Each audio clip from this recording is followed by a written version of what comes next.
Mixed Martial Sharks, a novel by Gabacho Trece. Copyright 2023. Narrated by the author. Mixed Martial Sharks is an absurdly comedic love letter to MMA, bad shark movies, in the 1990s. Critics have heralded this great work of literature with effusive praise. I found the joke in Chapter 19 about my butt sweat extremely offensive. Mixed Martial Sharks will never be featured on my daytime television show or my book club. Oprah Winfrey. Sure, Sharky Shark the Great White Rapper wrote a good song, but I came up in the hood for real. Why is he the one getting all the love? Tupac Shakur. The fault is not in our sharks, but in ourselves. William Shakespeare. It is the year 1990X. In a parallel world that resembles our own, an evolutionary battle between man and shark has reached its breaking point. Overfishing, oceanic pollutants, and the demonization of shark kind in mainstream media and popular culture have all resulted in an extreme acceleration of the natural selection process. Now it's coming back to bite mankind in the aft. In the race to outsurvive their human competition, sharks have begun to crowd into beaches and even farther inland on the southwest coast of California. They have adapted to breathe oxygen through air, waddle awkwardly on land for brief periods of time, and speak as people do. Shark attacks on humans continue to escalate on a daily basis. Jobs once held by humans are increasingly awarded to hungry shark workers by employers looking to save on labor costs. The tensions between sharks and humans have reached their apex, while sniveling politicians and an overburdened court system fail to address the conflict. The beaches have all but been abandoned by law enforcement, and only one young martial artist dares to patrol them alone, seeking to bring safety back to the shore she calls home. Act 1. All Fin and Games. Chapter 1. A pair of black-tipped shark fins popped out of the ocean, unnoticed by the few people nearby. Tanned surfers glided effortlessly across the shoreline waves. A lone fisherman sat at the end of a nearby dock, fiddling with a lure at the end of his line. A few girls in swimsuits lazed about the beach, soaking up rays, oblivious to the danger in the water. As quickly as they had appeared, the pair of fins submerged again below the water. Renzo and his buddies threw down their beach blankets and smiled as the afternoon sun glistened over the ocean waves.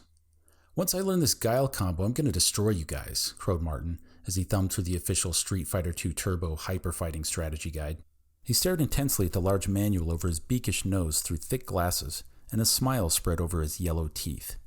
Renzo quickly snatched the guide out of Martin's hands and flipped to an earlier section. Renzo laughed as Martin struggled to grab back the game guide.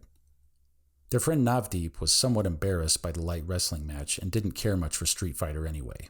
He considered it beneath the higher standard of role-playing games he enjoyed. Guys, there are girls here. College girls, Navdeep complained. You're making us look like morons. We're not morons, we're geeks, corrected Renzo.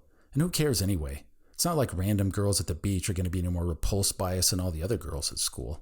And correct me if I'm wrong, but I think I can count the number of girls currently hanging out at this beach on one hand. Seems like most of them are smarter than we are and wanted to stay away from the sharks. Martin spoke up defiantly. I ain't scared of sharks. These are our beaches anyway, man. Freaking sharks can stay out in the ocean where they belong. Farther south down the beach, a teenage girl wearing a tattered karate gi top and denim cutoff shorts strolled along. She looked out into the waves as she walked alone, apparently scanning for something. Occasionally she would look back to the shore at the beachgoers, but her gaze always returned back out to the sea. Her hands were wrapped in seaweed, similar to a boxer's hand wraps. Suddenly Martin let out a piercing, unmanly shriek. A large black-tipped shark burst out of the ocean, followed by another smaller shark behind it. The larger of the two black tips swam brazenly onto shore. Renzo and his friends were paralyzed with fear as the large shark used its fins to waddle up the sand a few paces until it sat directly in front of them. What are you butt nuggets doing on my beach? The shark demanded. You zit-faced dweebs better get the out of here. Now! To accent his point, the large shark quickly used his black-tipped tail to spray sand into the faces of all three boys. Their eyes immediately watered up, and they stumbled over one another while trying to retreat. Both sharks laughed hysterically at the pathetic sight. Hey, losers, yelled the smaller of the two. You forgot your video game nerd Bible back here. Don't you want to come get it? The smaller shark suddenly gasped in pain as a powerful kick drove hard into his left gills. He was rolling over and writhing in pain as the larger shark turned around to see the teenage girl in the karate gi facing him calmly, fists raised. "This is a public beach open to sharks and humans, so waddle your slimy hide back into the water and leave these guys alone," said the girl. "Who the are you?" hissed the large shark menacingly, with a trace of fear in his expression. "They call me Shark Puncher. How about I show you how I earned my nickname, you cold-blooded son of a fish?" The girl rushed toward the large shark, grabbed him by his black-tipped pectoral fins, and performed a judo hip throw that sent him crashing upside down into the water. The girl stepped into the water up to her knees and waited a moment while the shark furiously struggled to recover. The smaller shark had been timidly spectating from the water after his own recovery, and the larger one became enraged. "Don't just sit there, get her!" the larger shark screamed, and both sharks rushed in on her at once. In a blinding flash, the girl punched both sharks in their noses with a devastating 1-2 uppercut combo to send them flying into the air, water trailing from their bodies like smoke from a bottle rocket. Both sharks hit the ocean hard on their way down. Momentarily, it seemed they might be dead as their bodies floated motionless in the sea. Slowly, they began to wriggle and swim awkwardly away from Shark Puncher into the deeper waters. Renzo wiped the sand and tears from his eyes and stared at Shark Puncher in awe as the wind blew gently through her ginger hair. "Are you guys okay?" she asked, adjusting her seaweed hand wraps and slowly approaching them. Their game guide had fallen into the sand. She picked it up and held it out to them. All three boys tried to grab the guide at once, but Renzo snagged it first. With open sand-speckled mouths, their skinny adolescent bodies all conveyed a posture of humble adoration as they gazed upon this female fighter. Finally, Renzo ventured to speak. "That was amazing. Your name is really Shark Puncher?" She smiled. "That's what people around here call me. My name is actually Ty." "Cool name," Martin managed to stutter. "I'm Martin." He reached out to shake her hand, which she awkwardly took. Navdeep and Renzo also greeted her with unimpressive deadfish handshakes. "So, what do you do around here?" Renzo asked, not knowing what else to say. "Look for trouble," replied Ty. "So you're like some kind of Baywatch bouncer?" Navdeep ventured. "Something like that." Ty smiled again and turned to walk away. Thanks for taking care of those sharks," blurted Renzo. "How can we thank you?" "No need. Happy to help you guys out," she replied. Not ready to quit just yet, Renzo persisted. "Can we at least buy you a burger? We were going to head to the In-N-Out anyway. We'd love to have you come with us." Renzo gave Shark Puncher the same look he gave his mom when asking to borrow money. "Please?" Shark Puncher paused. Slowly, she smiled at Renzo. "Sure." All three teenage boys lit up like Christmas trees as she walked toward them. They quickly grabbed their towels and headed back to Navdeep's green Honda Civic. "Ty gets shotgun," declared Navdeep, enjoying the novel idea of having a beautiful girl riding in his car with him. Renzo opened the passenger door for her and held it as she sat down. "What a bunch of gentlemen you are," Shark Puncher playfully observed as Martin and Renzo buckled into the back seat. The stereo blared out the news as Navdeep turned the key. "In breaking news today, the O.J. Simpson defense team cross-examination of Detective Shark Furman regarding tape recordings of discriminatory anti-human ramblings resulted in repeated pleas of Fifth Amendment rights." "Ugh, I'm sick of that stupid trial. Can't the news talk about anything else?" Renzo complained. "Change the station. Let's hear some music." Small problem," said Martin as they pulled into the In-N-Out parking lot. "Renzo and I have $5 between us, probably not enough to pay for Ty." Although it wasn't said outright, all three guys knew the implication was that Navdeep would need to use his parents' credit card to pay. "No problem," Navdeep said as suave and confident as he could. "I got it." Once they worked their way up to the counter, Martin started to order, but Renzo whispered, "Let Ty order first, dummy." Martin sheepishly gave her an after-you gesture with his hand. "Can I get 2 animal-style double-doubles and a chocolate shake?" she asked. "You're not going to get any fries?" Navdeep asked, looking puzzled. "Nah," Ty replied. "I love In-N-Out burgers, but the fries suck." Once everyone had their food, the foursome ate at an outdoor table and enjoyed a spectacularly beautiful sunset. The burger joint was close to the beach, and the salty sea air complemented the food. As the meal came to an end, the guys started to feel a bit less out of their element in having a girl at their table, and asked Ty as much as they could about herself. "So what school do you go to?" asked Martin uncouthly with a mouthful of cheeseburger. "I actually don't go to school," Ty replied. "Your parents don't make you go to school?" Martin asked. "Both my parents died when I was young. I've had to take care of myself," said Ty. She looked down at her second double-double for a moment without saying anything, and then began eating again. "So where did you learn karate?" asked Renzo, sensing the need to change the subject. "My Uncle Paul has a martial arts dojo. He's been teaching me to fight ever since I was little. It's basically a melting pot for every type of martial arts out there. So karate, but also wrestling, boxing, jiu-jitsu, even a little capoeira. As for fighting sharks, that's something I've been teaching myself. A one-eyed megalodon shark killed my parents, and I've been training myself on how to fight sharks to avenge their deaths. A moment of silence passed. For the first time during the conversation, Tai seemed a bit shy and looked down at her chocolate shake as she sucked the last of it through the straw. "So, if you don't mind my asking, how did the shark get your parents?" asked Renzo. "My dad was a fisherman and my mom was a mermaid," Tai explained matter-of-factly. "And on one of my dad's fishing expeditions, he went into some forbidden fishing territory off the coast of Alaska. My mom knew there was a territorial megalodon shark in those waters that would kill anything in its way, but they were hurting for money and my dad insisted on fishing there against her wishes. She came along to try and keep him out of trouble, but in the end, the shark killed them both." All three guys sat in complete silence, not knowing what to say next. Small, unidentifiable bits of cheeseburger clung to the sides of Martin's mouth as though he were a baby who had recently begun eating table food. Tai put her trash on her tray and stood up. "Well, I better get going, guys. Thanks for the burgers. I appreciate it." As she began to walk across the parking lot, Navdeep came to his senses and spoke up. "Can we give you a ride to your house?" "No, I'll be fine walking. I don't live far," said Tai politely. She continued walking across the parking lot, and Renzo hopped out of his seat and trotted awkwardly over to her. "Tai, before you go," he bumbled, "just thanks again for beating the crap out of those sharks and for hanging out with us. You're amazing." Renzo's face was obscured by the late evening light, but it burned crimson with his embarrassment at hearing the words from his own mouth. Tai smiled at Renzo's shy schoolboy demeanor and gave him a playful punch to the shoulder. "You're pretty amazing yourself. I can't remember the last time I saw a guy hold a door for a girl around here. I got a jet, but maybe I'll see you guys around the beach sometime, huh?" She walked away from the parking lot and headed back down the sidewalk to the beach where they had met her. Renzo stood holding his shoulder as he watched her for a moment, then headed back to the table where Martin and Navdeep had been watching this last interaction. "Dude, did you get her number?" Navdeep asked. Renzo realized that he was an idiot for not getting Tai's number.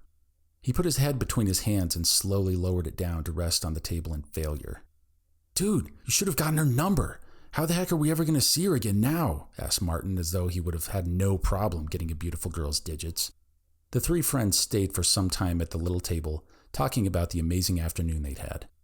All agreed that they needed to return to the beach and find some excuse to run into the phenomenal shark puncher again. After leaving the boys behind, Tai walked along the beach until she came to the large, dilapidated wooden pier she considered home. A number of her homeless friends were gathered underneath, drinking next to a small trash fire. Tai grabbed the backpack she kept stashed in the brush and removed her weather-worn Power Rangers sleeping bag. She spread it on the sand and prepared to bed down for the night. She pulled out a small bag of toiletries and stared up at the stars while she brushed. It had been a long time since she'd eaten at a restaurant with anyone. The feeling of satiety in her stomach was wonderful, and she slept contentedly through the night. Chapter 2. "Can we fill any of its body cavities with explosives?" asked Grayson. Head scientist Robinson stared back blankly for a moment. A hammerhead shark swam listlessly in a large tank of salt water behind him. The shark had twin harpoon guns surgically attached to each side of its dorsal fin. Robinson shifted uncomfortably in his polished black shoes. "I hadn't really considered adding explosives to this subject. Which body cavity would you suggest?" Grayson snapped impatiently with cold malice in his eyes. "I don't care which cavity. You can shove explosives up his for all I care, as long as they blow up when the shark hits a target." "About that, mate," the Australian hammerhead interrupted. "I don't want to sound ungrateful like for all the free blood and chum, but I've got a Sheila back home who's missing me. And hey, I'm no maths genius, but by my calculations, I've been here a whole heck of a lot longer than the 15 days I signed up. Shut your chum-munching hole and get back to target practice with your harpoon guns." Spittle flew from Grayson White's furious mouth and landed on the otherwise perfectly clean glass surrounding the shark tank. He continued a shrieking tirade against the shark until the berated animal slunk off and continued to practice firing the harpoon guns from its back at a human-shaped target on the other side of the tank. A moment of tense silence passed, and Grayson looked incredulously at his head scientist. "What was his deal?" he asked, shaved white head nodding toward the hammerhead shark. "Not very committed to our cause?" the scientist meekly offered. Grayson White's stout frame stood imposingly above the scientist for a few moments more. He adjusted the collar of his suit coat, then turned and walked away briskly. I want a diagram of various shark body cavities and explosives options on my desk tomorrow at 6 a.m., he said almost casually as he left. Later that afternoon, as he sat in his massive office, Grayson stared out at the Pacific Ocean panorama that extended below the confines of Extreme Tech Laboratories below him. His company, like himself, was a rock that had withstood the tides of time. Grayson White had very few interests outside of the private company he had created in his own image. Extreme Tech was a private security company with a lucrative military contract Grayson had secured in earlier days. The company's primary focus was creating advanced weaponry for the United States military, ostensibly to keep the country in power. The public perception was that Grayson had as little integrity as he did compassion. Not long after winning his contract, it was rumored that Grayson began selling advanced weaponry to the highest bidder on the black market. Terrorists, dictators, and insurgents around the globe were suspected of illegally purchasing Extreme Tech weapons with dirty money. The mountain of a man downed a large glass of whiskey, then turned in his chair to face his laptop. His dial-up modem began to beep and hum. Grayson rolled his eyes impatiently as the modem continued its obnoxious song. He briefly considered pouring himself another whiskey, but was eventually connected to the World Wide Web. A small black and white webcam window appeared on his screen with a shadowy figure peering out through a face mask. "How are the weapons progressing?" asked the masked figure through tinny compressed audio emitting from Grayson's laptop speakers. The voice was being filtered through audio scrambling software to protect the identity of its owner.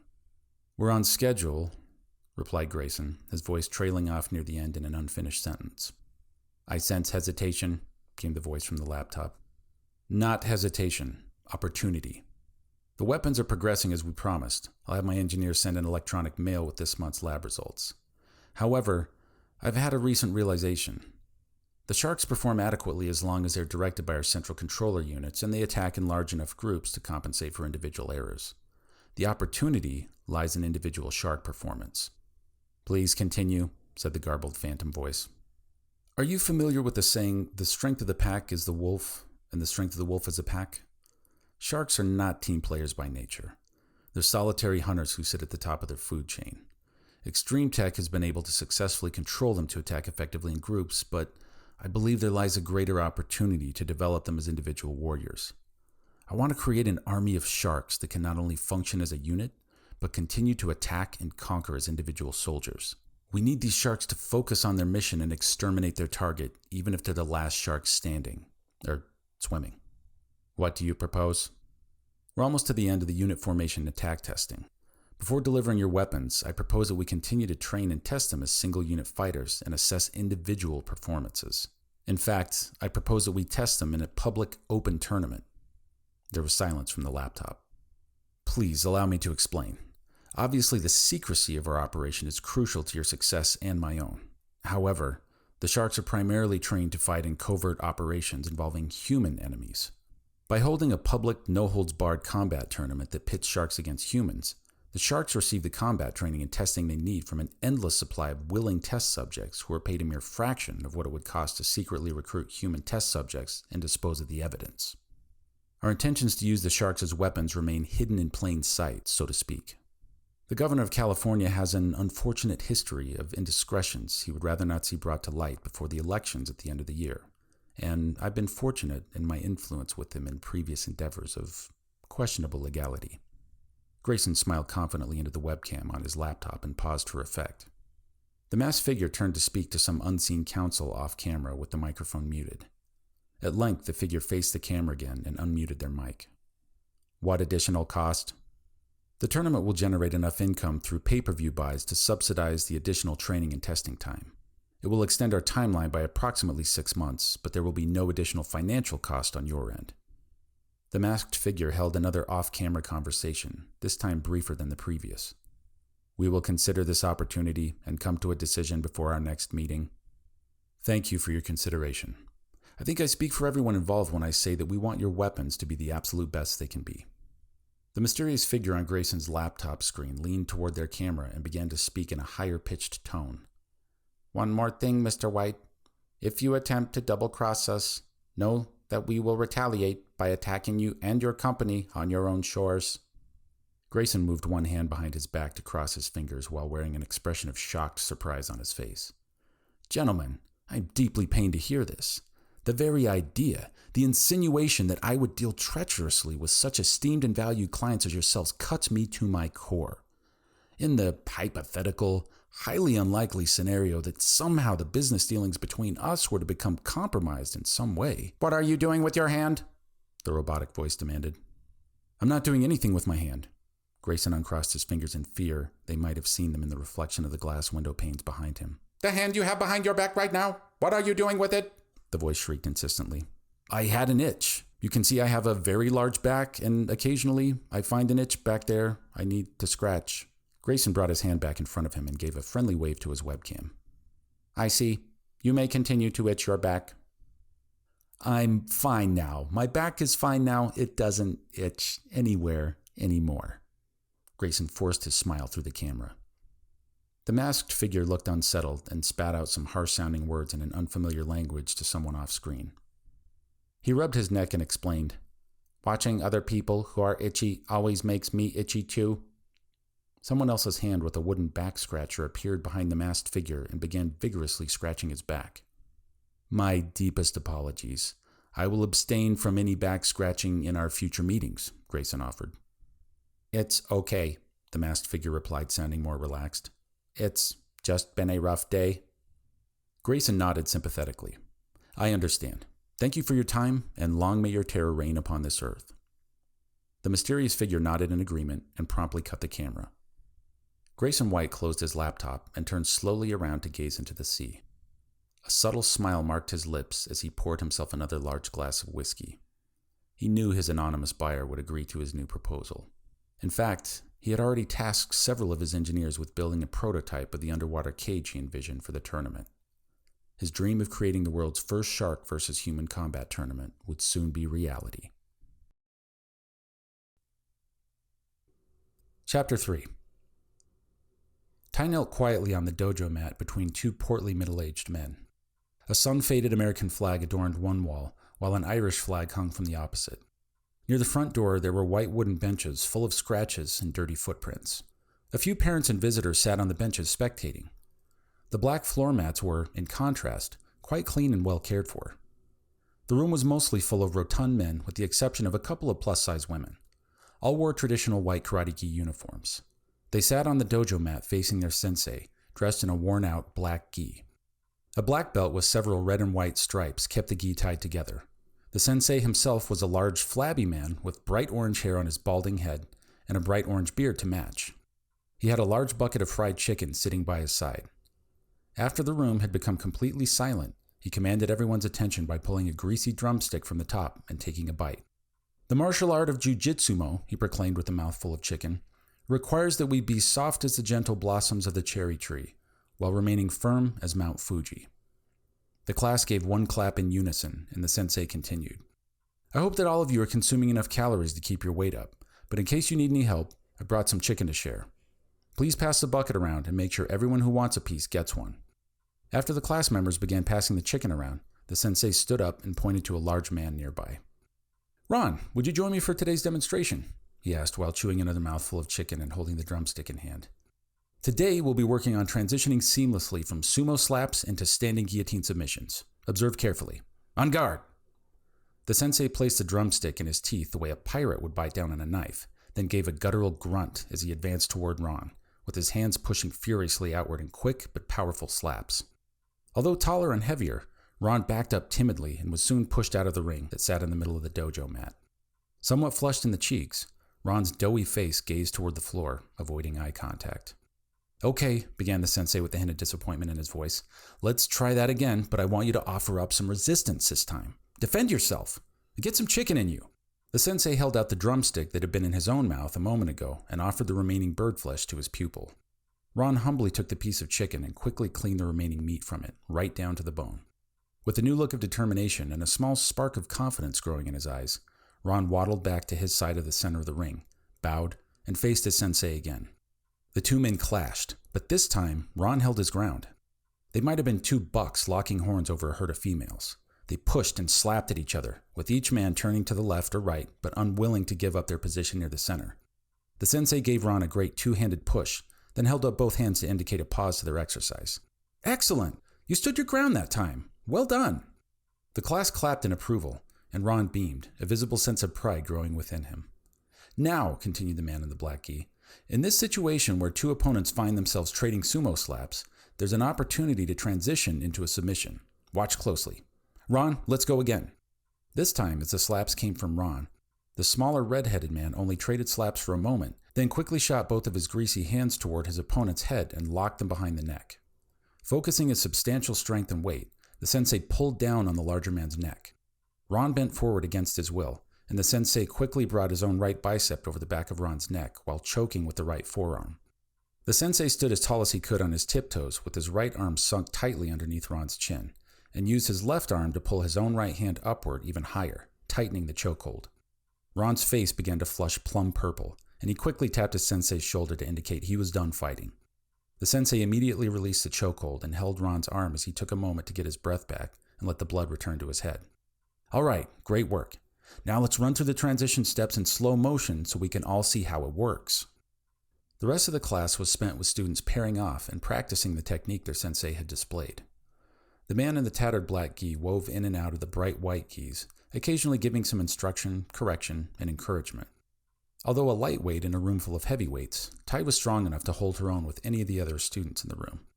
Sensei nodded in approval as he saw her seamlessly transition from slaps to standing guillotine on one of the more aggressive male students who was at least double her age and weight.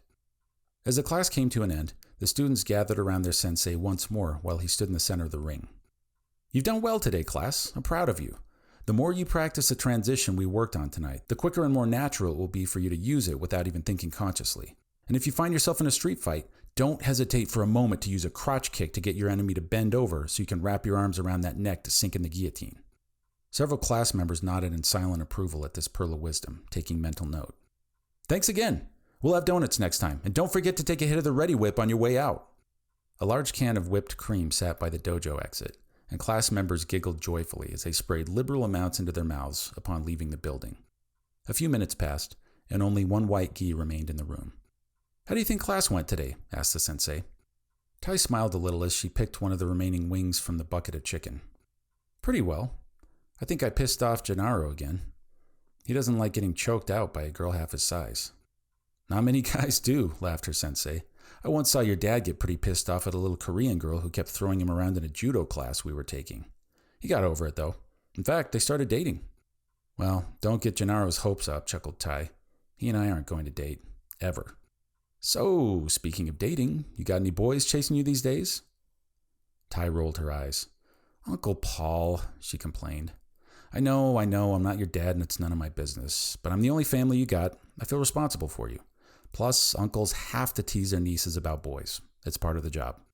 If that's the case, you've been working overtime, Tai muttered. Fine, Paul conceded. I'll drop it. Did you put up those flyers I gave you last week? Yeah, I put some up at the schools, the library, the Stater Brothers. Did you have anybody bring one in? Not yet, but I'm sure they'll help boost business over time. Thanks for doing that for me. So, switching subjects, the orange-bearded sensei continued. You getting enough to eat? I'm glad to see you eating some chicken. I got some leftovers in the mini fridge in my office. You like Boston cream pie? You want to take what's left of the Ready Whip? I'll take you up on the Boston cream pie if it's not disgustingly old. I'm disgustingly old. The pie's fine. Come back and have a piece. Tai followed her uncle back to his small office that smelled of body odor. Old food stains marked the tattered gray carpet. A 70s-era orange couch that was only slightly less stained than the carpet sat across from Paul's desk. Circular coffee cup rings marked the years of Paul's messy desktop in a sloppy spirograph pattern. Next to the dingy yellow speakerphone sat a photograph of Tai's mother and father. They were lying on the beach together, her mother's sparkling turquoise mermaid tail on full display, her father wearing nothing but his swimming trunks and a smile. They were young, tan, and good-looking. Their eyes seemed genuinely happy as they held each other closely. I've never seen a happier couple, Paul reminisced as he handed Tai the last slice of pie in a flimsy aluminum pan. I wish I could time travel back to your dad and tell him to never go fishing in that megalodon's territory. They both had so much more life ahead of them. And they were crazy about you. You were only 5 years old when they were taken. Your dad always hoped you'd get into martial arts with us. They'd be so proud if they could see you now. Tai smiled softly, head down. Look, there's a safe, dry building here with your name on it whenever you need a place to stay. My offer still stands. You can sleep on the couch in my office or anywhere else in the dojo that suits you any night of the week after classes are over. Lord knows I don't have much in life, but I can at least offer you that.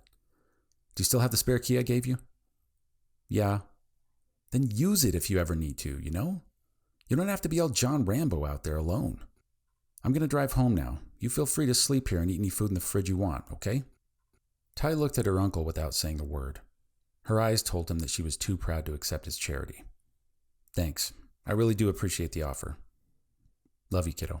I'll keep praying for you to stay safe out there. And look, I know we've already been over this, but it scares me to know that you're out there picking fights with sharks. You know I love martial arts and I've taught you everything I know, but some things can be taken too far. I wish you'd leave the sharks alone and let the police handle that kind of work. The cops only patrol wealthy beaches and you know it. They don't care about what's happening here. All right, let's not get into it again.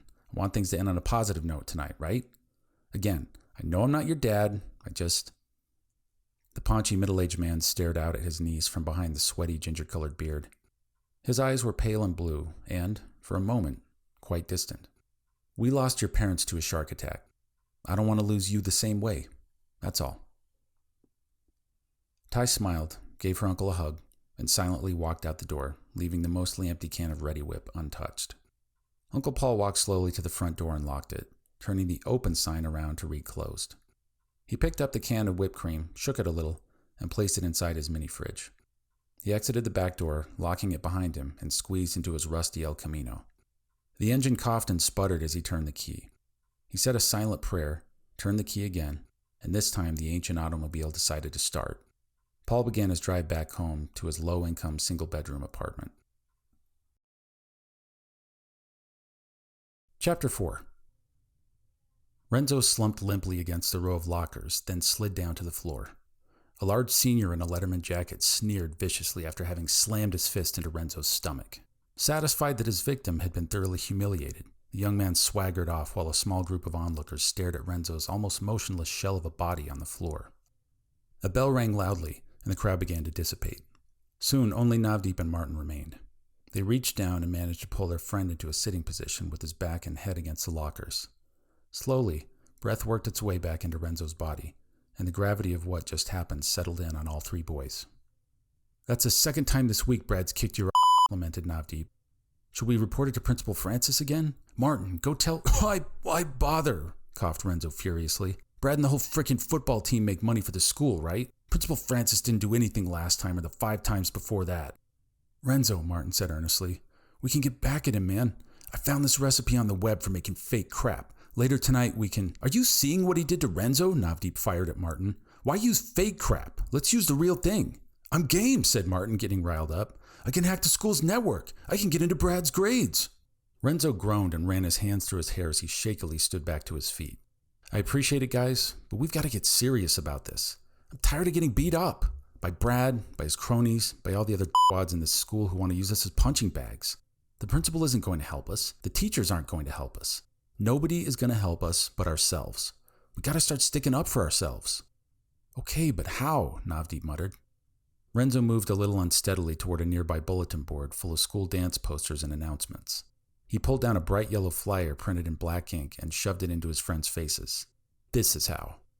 Master Paul's Self-Defense Dojo. Come as a customer, leave as a warrior. Punch a size, pulverize, paralyze your enemies. 1 free lesson, refreshments included.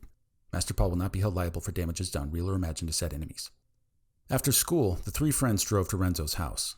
They told Renzo's mom that they were going rollerblading and gave her every reason to believe that that was what they were actually up to. As the boys were planning to strap on their skates in the garage, the doorbell rang. I answer it, said Renzo's dad aggressively. Probably salesman. The door opened to reveal 2 clean-cut young men in white shirts and ties with black name tags. Hello, we're missionaries from the Church of Jesus Christ of Latter-day Saints. We're sharing a message about our Savior. Would you have a moment we could share with you? Renzo's dad hesitated for a moment and then began to close the door, saying, Somos católicos, no hablamos inglés. Before the door could shut completely, Renzo's mom stopped her husband and politely smiled at the young men. My husband has a horrible sense of humor, boys. He's right, we're Catholics, but we speak English just fine. It's a hot day out there. Would you like a glass of water? The Mormon missionaries smiled brightly and quickly took her up on the offer. Renzo's father's eyes narrowed and he scowled as he retreated to the garage. Mom let the missionaries into the front room and had them take a seat. Mijo, get these boys something cold to drink before we go rollerblading, please? Renzo, sweaty and annoyed, turned his baseball cap backward and walked with Navdeep and Martin to the fridge. Soda, OJ, purple stuff, Sunny D. Sunny D! Shouted Navdeep and Martin unanimously. Right, it's got healthy junk in it. Those Mormon guys will probably like it, Renzo mused. He grabbed the bottle, poured a couple of glasses, wrapped paper napkins around the glasses, and brought them out to the missionaries who sat chatting with his mom. Thank you, hijito. This is my son Renzo. He's a senior at Loma High this year. Good to meet you, Renzo. I'm Elder Sharp. This is my companion, Elder Burnside. Thanks for the drinks. How you liking your senior year so far? Renzo unconsciously touched his hand to his abdomen, where he'd been gut-punched earlier that afternoon. It's okay, said Renzo noncommittally. I gotta go, Mom. Be back in a few hours. Good to meet you guys. As Renzo made his way to the garage, he could hear the sound of his father hitting the heavy bag hanging from the rafters. Navdeep and Martin had already laced and strapped up their rollerblades and were waiting impatiently for Renzo to get going. Renzo's father continued punching the bag in silence.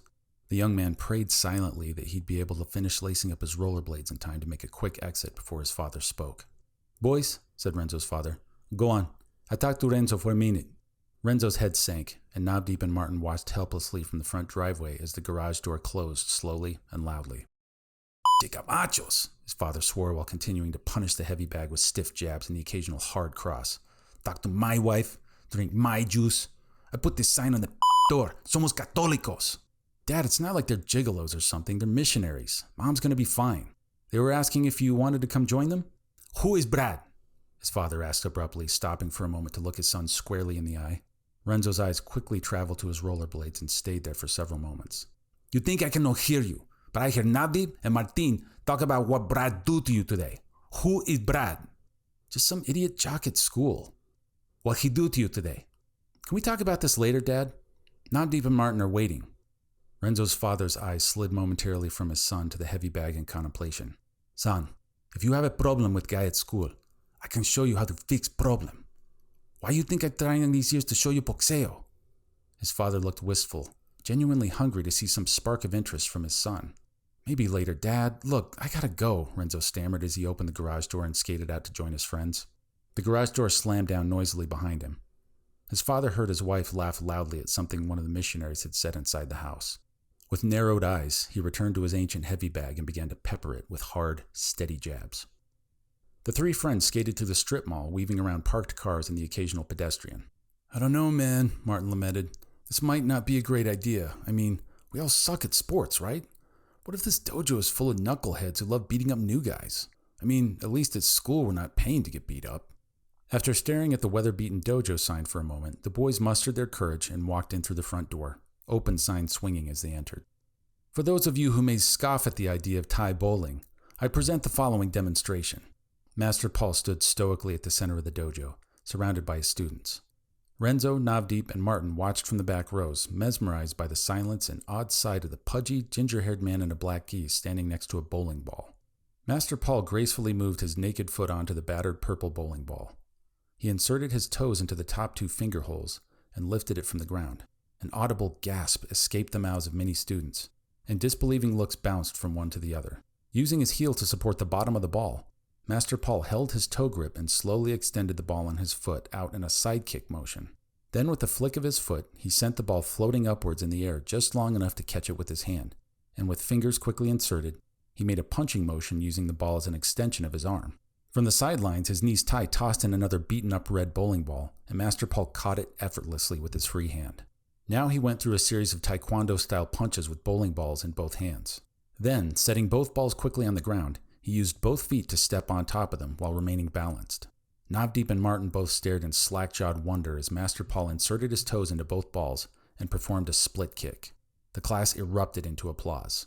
Renzo clapped his hands enthusiastically like the rest, but found that he could not take his eyes off Ty. Guys, it's Shark Puncher, he whispered enthusiastically to his friends. She's taking karate classes here, in this dojo. What you just witnessed may seem impossible, but I promise you with enough practice and determination, you can use Thai bowling to improve your balance as well as your striking power. Ba-dum-ching!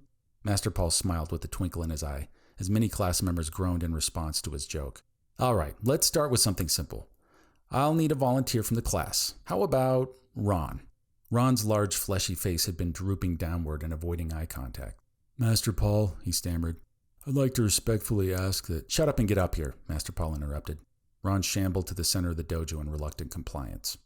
The rest of the class was spent teaching Ron and the other students how to pick up a bowling ball using their toes. Hoping to impress Tai, Renzo volunteered to give it a shot near the end of the class, and promptly dropped the heavy purple ball onto his other foot, causing a good-sized bruise and swelling. Red-faced and sheepish, Renzo quickly looked down at the floor in embarrassment as a few giggles flitted throughout the class. "Don't worry about it, son. No pain, no gain. You did well for your first time. Tai, would you get one of the ice packs out of my office, please?" After hopping one-footed back to his spot in the back of the class next to his friends, Renzo felt Martin lean in and start whispering with traces of cheese whiz and pickles on his hot breath. "Tai's gonna bring you your ice pack, Renzo. Maybe you can ask her for a foot massage, too." Renzo repressed his urge to punch Martin in his oversized nose in favor of turning the proverbial cheek, and Tai shortly appeared with a white ice pack in hand. "Just leave that on there for the next 15 minutes. It will help the swelling go down." "Thanks," Renzo muttered without much dignity. "Hey, I know you guys. The Beach Boys. You guys bought me a burger the other day." Tai smiled in recognition. "Don't feel bad about dropping the bowling ball. I did the exact same thing the first time I tried it." She patted Renzo's knee and moved back to her previous spot in the class. Renzo's face went red as he watched her walk away. "She touched my knee," he whispered to the air. Navdeep brought him back to earth with a playful smirk and a light shove. After class ended, the boys rollerbladed their way back to Renzo's house and made a unanimous agreement to convince their parents they all needed martial arts lessons at Master Paul's dojo. Chapter 5. "Alvin, I don't like the idea of a shark doing commentary in the fights." A smarmy-looking man with a slick ponytail and expensive silk shirt maintained his phony smile in spite of Grayson's shouting. They were surrounded by an open arena that was busily under construction. Workers buzzed back and forth. Drilling rigs bored into the soil. Saws emitted sparks onto the ground. Cement was poured into circular terraces for the stadium seating. Grayson supervised personally as the caged water tank in the center of the bowl-shaped space slowly took form. "I'm telling you, all the poll data we've paid for it tells the same story. The kids these days with their rap songs and their Nintendos, they all love this guy. He's a huge star in North and South America, and Japan to boot. Sharky Shark, the great white rapper, is your guy, I promise." Grayson glared at the man for a moment, then looked down at the portfolio in his lap in disgust. On top of several sheets of poll data sat a large autographed photo of a shark wearing a backwards baseball cap, black wraparound shades, and a giant gold chain with a $sign pendant hanging from the bottom. Several of the shark's teeth were gold, and he held a microphone with one fin. "Where the is this shark even from? What's his deal?" "Sharky's PR guys have been telling everyone that he grew up in the mean sewers of Compton, ran with various sewer shark gangs in his teenage years until he learned to rap. But the truth is he grew up in an aquarium near a wealthy white beach town in South Florida. He got into the music scene and had a few successful local concerts. Then he found a recording studio near the beach and was eventually able to make it selling rap records. His latest album, Sharky Shark and the Funky Munch, has gone double platinum." Grayson snorted dismissively.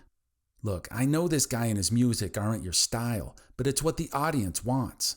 I might be overstepping my bounds here, but I took the liberty of inviting Sharky Shark to meet with you today. In fact, he's right over here." Grayson's face flushed red with anger as Alvin smiled at a security team behind them, waving at them with his hands to bring in his guest. No sooner had the gesture been given than a large great white appeared in a giant saltwater tank on top of a wheeled cart. Several security guards pushed the cart toward Grayson, who scowled in disapproval at this unexpected entourage. Seemingly oblivious, the giant shark beatboxed with his mouth during the short ride up to Grayson and Alvin's seats, and as his water tank was placed in front of them, he capped off his beatboxing with the "wicked, wicked, wicked, what?" and smiled a golden toothy grin. "What it is, my mammalian warm-blooded brothers, Sharky Shark in the house."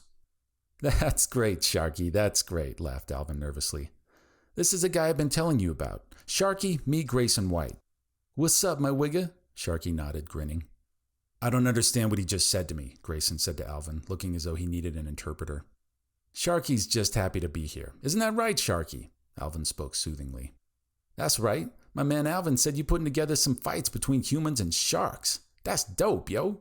The shark's grin was infectious, and a few of the security guards cracked a smile at seeing him speak to their boss in such a brash, informal manner. "That's right," said Grayson with barely subdued anger, gritting his teeth. "It's going to be an incredible show. Nothing like it has ever been done before. We're looking to put together an amazing commentary team for the fights, and Alvin is trying to convince me you're the guy for the job. Problem is, I can barely understand what the you're saying when you talk." How is anybody supposed to take you seriously as a commentator? Dog, Sharky exclaimed before Alvin could jump in. I love the fight game. Boxing, street fighting, rap battling, you name it. This underwater cage fights business is ill, dog. You know Sharky wants a piece. And I tell you what, my man. Sharky leaned out of his tank and brought his sharp teeth closer to Grayson's face. Grayson stared the giant shark in the eyes, unfazed in the least. You get me up in this joint for commentary, and I guarantee I bring you at least 1 million eyeballs first show. Grayson stared at the shark's eyes coldly. You're guaranteeing me that if I hire you for commentary, our first pay-per-view gets at least 1 million buys? Word, Sharky laughed, cool as ice. Grayson continued to stare into the shark's eyes for several moments more, then turned to Alvin. Okay, you've got your rapping shark on commentary. We'll try it out for the first show and see how it goes. Yo! Shouted Sharky as he held up a fin, and Alvin high-fived it, crowing with excitement. You're not going to regret this, Mr. White. Sharky is a top-notch entertainer, and you'll see that on fight night. Word up! Yo, you pretty fly for a white guy. What the did he just say to me? Grayson demanded, eyes squinting. Sharky is excited to be part of the commentary team and extremely grateful for the opportunity, replied Alvin.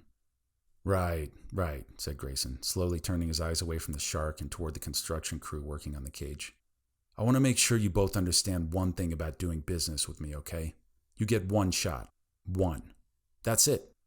You might be some kind of rap music star to 14-year-old kids out there, but when you take this job with me, you show up on time, you do what you're told, and you answer to me. I want this first fight to be phenomenal. Our commentary team needs to be stellar, and I need them to hit the ground running. If our first show is a bust, we might not get a second chance. Are we clear on that? Grayson looked back toward Alvin and the shark, a menacing calm reflecting from the pools of his eyes. Sparks from the construction crew lit up the temporary silence. Clear as crystal Pepsi, yo! Grayson held his hands up and shot an exasperated, quizzical glare at Alvin. What Sharky means is, we won't let you down. Chapter 6. So, your name is Ty. Is that short for something? Renzo's mother smiled welcomingly at Ty while serving her a plate of taquitos de papa, covered in shredded lettuce, diced tomatoes, cream, and crumbled cheese.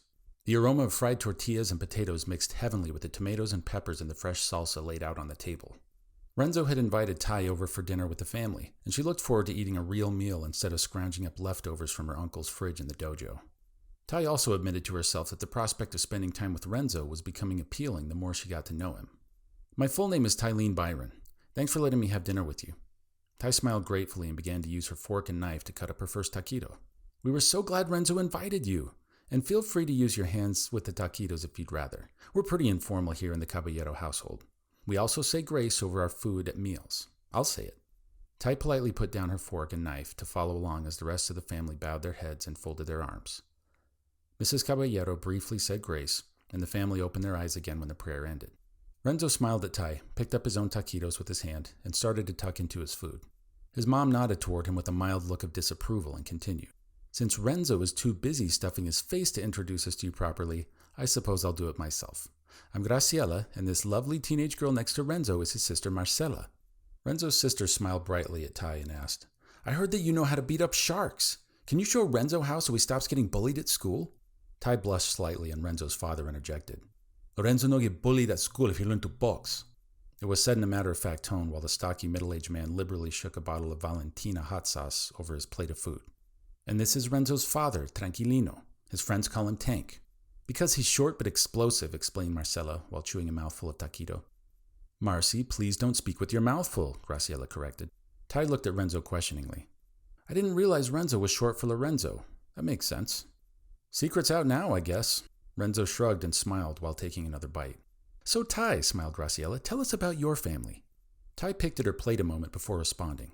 Renzo's father studied her face but didn't stop eating. I'm actually an orphan. Both of my parents passed away when I was young, and I don't remember much about them. My only family is Uncle Paul, who runs a dojo where we train. So you live with your uncle? Renzo's father asked, eyeing her intently. Yes, said Ty somewhat reluctantly while looking down at her food. A moment of silence passed. You guys should meet Master Paul. He's amazing, proclaimed Renzo proudly. Some of the stuff this guy does in his dojo has to be seen to be believed. You should tell them about the jujitsu, Ty. Juju what? Asked his father incredulously. Ty poked around a bit more at her plate, fixated on her half-eaten taquitos. I have an even better idea, Renzo's mom reasoned. How about we start by telling Ty more about our family? Then, if she wants to tell us more about herself and her uncle, she can, okay? She made each member of the family tell Tai their favorite food, their favorite song, and one of their pet peeves. Missionaries who knock on my door and talk to my wife about God, stated Tank dryly. Graciela laughed good-naturedly and winked at Tai. What's one of your biggest pet peeves, Tai? Tai took a moment to reflect before answering. I don't like bullies. I especially don't like sharks who try to intimidate people at the beach. I suppose that's why I spend most of my time punching them. A small spark of interest lit up in Tank's eyes, although he said nothing. Renzo's mom cleaned her mouth gracefully with a napkin, even though there was no need for it, and looked inquisitively at Tai. When you say you spend the majority of your time punching sharks, you mean after school? I don't go to school. I spend every day patrolling the beaches and fighting sharks, except for when I train at my Uncle Paul's dojo. Graciela continued incredulously. You mean you don't go to school at all? Why would your uncle allow you to be raised without an education? I guess he's educating me the only way he knows how. He knows a ton about martial arts, believe me, but that's it. He never tries to teach me much else. Probably because he doesn't know much about anything else. Renzo looked closely at his parents' faces as the conversation came to an awkward end. Mom, I'm going to take Tai downstairs and play some Nintendo with her, okay? Thanks for dinner. The taquitos were awesome as always. Ugh, you're going to take a girl to play your stupid video games? Marcella sneered derisively. You really know how to treat a lady, don't you? Watch your mouth, Marcy, Graciela replied as Renzo led Tai to the basement while the rest of the family finished dinner. Renzo fired up his Super Nintendo console that sat next to the TV in the family room. He grabbed a second controller and handed it to Tai. That was a delicious dinner your mom made. Sorry if I made things weird when I started talking about punching sharks. Jeez, Renzo replied, blushing slightly.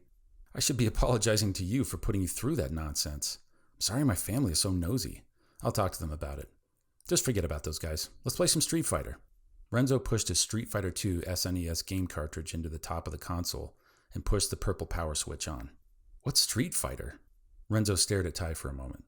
Okay, now I'm almost as worried about your education as my mom. You don't know what Street Fighter is? Haven't you ever been to an AM/PM or a 7-Eleven store and seen an arcade game where cartoon characters fight each other? I mean, that sounds like every arcade game out there, doesn't it? Tai smiled wryly. Just wait, you'll see. This game is amazing. After the game intro music faded away and they landed on the character select screen, Tai started recognizing the game.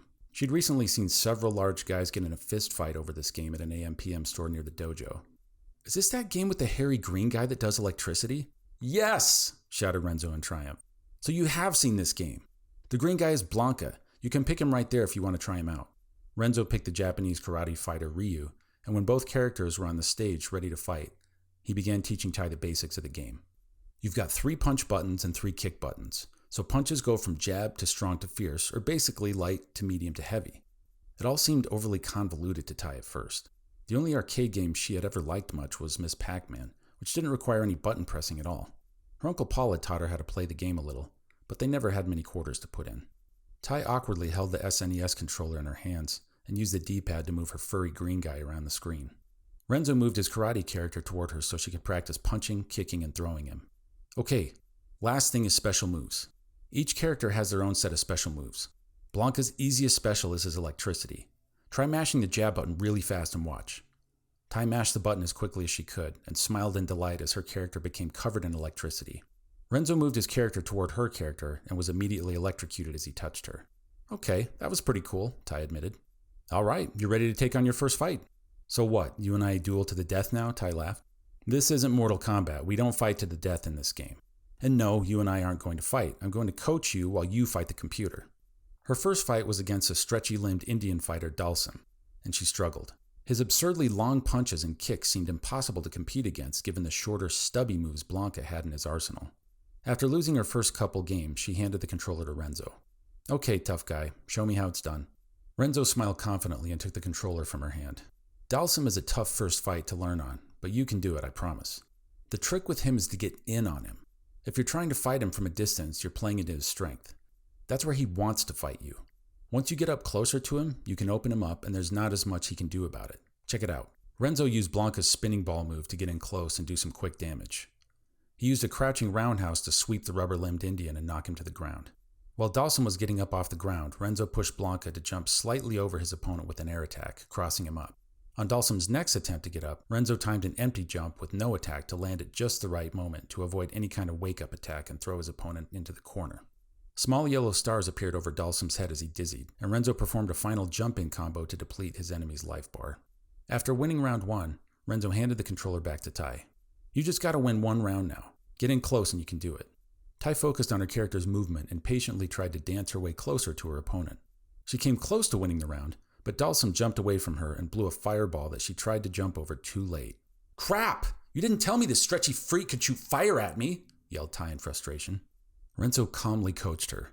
The fireballs don't do that much damage, and they're the perfect opportunity to jump in on him. Next time you see him do one of those, you can jump right over the fireball and land a heavy air attack. You've still got one more round, you can do it. Tai tried to hand the controller back to Renzo, but he wouldn't take it. Grimly, she held the controller in her hand and began to bite her lower lip. The Indian jumped into the air, floating, then descended in a spinning head dive. Tai blocked, then immediately threw him into the corner. While she had him cornered, she began mashing the jab button and electrocuting her opponent. Yeah! Yelled Renzo. Cheap but effective. You got him on the ropes. Tai momentarily panicked as Dalsim spat a fireball at her in a last-ditch effort. She got hit and Blanca was temporarily lit up like he'd been soaked in gasoline. Blanca recovered, and as Tai saw Dalsim wind up for another fireball, she pushed up toward on the D-pad, jumping over the fireball to deliver a roundhouse air kick to her enemy. She watched in euphoric awe as Dalsim's noodle-like limbs floated through the air in slow motion for what seemed like an eternity, then crashed hard to the ground in a twisted heap and bounced in violent impact. You did it! Renzo shouted. See? I told you this game was awesome. Later that evening, Renzo's mom insisted on driving Tai to her uncle's dojo. Normally, Tai would have walked to her sleeping spot under the pier, but after the dinner conversation, she thought it best to continue the illusion that she was actually living in the dojo. As she was leaving the Caballero home, Tai glanced out the window and saw Renzo's father in a small tool shed in the backyard. A dim light shined from the low ceiling, and Tank was puttering around with something. My dad's not the most social guy in the world. I hope you don't take it personally if he doesn't come in to tell you goodbye. It's fine. Tell him it was nice meeting him, Tai smiled politely.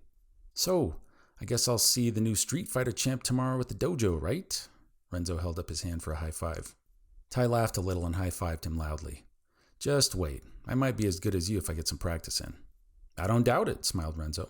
Thanks for coming to hang out tonight. And, Renzo whispered lowly so his mom couldn't hear, sorry again about my family. Your family was really nice. Don't worry, said Tai. Good night. Renzo watched as Tai walked out the door with his mother. He heard the family station wagon start up and pull out of the garage. You like this girl, huh? His dad had appeared behind him suddenly and caught him off guard. Renzo stared at his dad for a brief moment. No matter how tall he grew, Renzo always felt like a little boy staring up at his father, even though he was at least a full foot taller and literally staring down at him. Yeah, Dad, I like her. Renzo's dad said nothing else, but gave his son a brief, cryptic look before walking over to the fridge to grab a Corona. After his father opened the bottle and retired to the family room, Renzo stared blankly out at the tool shed in the backyard. Chapter 7. Grayson sat alone in his office with his brick cell phone cradled to his ear. He was trying to wrap up a phone call with the terrorist group representative. The rep spoke in the same filtered voice, but at least there was no webcam involved. He rubbed his temple with his free hand while holding the large phone with the other. They had spent almost an hour on this private line discussing plans for the tournament, and it seemed that no matter how many questions Grayson answered, there were always more to follow. What will be the name of the tournament? TBD, to be determined. As a matter of fact, I'm late for a meeting with our marketing people to brainstorm name ideas, Grayson replied, trying to hide the weariness in his voice. Another moment of silence followed, and the cryptic voice across the sea continued. It gets lonely at the top sometimes, doesn't it? Do you ever feel like you spend too much time at work? Grayson bit his lip in fury as he struggled to suppress the anger welling up within him and replied with a measured response. There are a lot of lonely people in the world. It might help to talk to a licensed professional. I could recommend a guy here in California. He's not cheap, but he's very discreet and has experience working with big clients. I hear Jerry Springer has weekly sessions with him. If you want to fax over his number, that would be fine, I guess. I'll have my secretary send it via encrypted electronic mail. I've got to run to my brainstorm meeting. I'll call you next week, okay? One last question. Do you think it wrong for a human being to fall in love with a robot? I really need to get to this meeting now, Grayson said while trying to avoid the uncomfortable image forming in his mind. Fine, until next week. The garbled voice faded away as their call ended, and Grayson resisted the urge to throw his phone into the nearest wall. He cursed beneath his breath as he headed toward the nearest elevator and descended to join the marketing team. Hours later, Grayson stared around the table in disgust. Alvin sat next to Grayson along with a handful of representatives from an outside design firm and a few of the higher-ranking executives in extreme tech. The group sat around the table quietly, occasionally taking cautious bites from the expensive pastries that had been brought in. "Look, I thought this was supposed to be a creative meeting, guys. What the am I even paying any of you for?" In a conciliatory tone, Alvin spoke up softly with an ingratiating smile on his face. "Big guy, nobody's saying your ideas aren't creative. They're positively oozing with creativity. We're just wondering how well they're going to go over with the top military brass, you know?" For the last hour, Grayson had been trying to convince everyone in the conference room that his idea to brand his shark soldiers as Soldiers was, in fact, a stroke of marketing genius. Soldiers is a great name. It explains everything we're doing in one word, and it's easy for military brass to understand. What's the problem here? Do I need to remind you guys that I was the one who came up with the extreme tech name for this company? Hushed glances darted between extreme tech leaders. In reality, the extreme tech name had come from a junior-level scientist who had never received so much as a pat on the back for his contribution. In Grayson's mind, there was no need to distinguish between being the one to generate a creative idea and being the one who owned it. He employed the guy who thought of the name, therefore he owned the name, therefore it was his idea. One of the ad agency guys, a young kid with a fresh haircut and a polo shirt, dared to speak up. "Mr. White, I guess if I'm being honest here, well, it feels a little silly saying it out loud, doesn't it? Soldiers.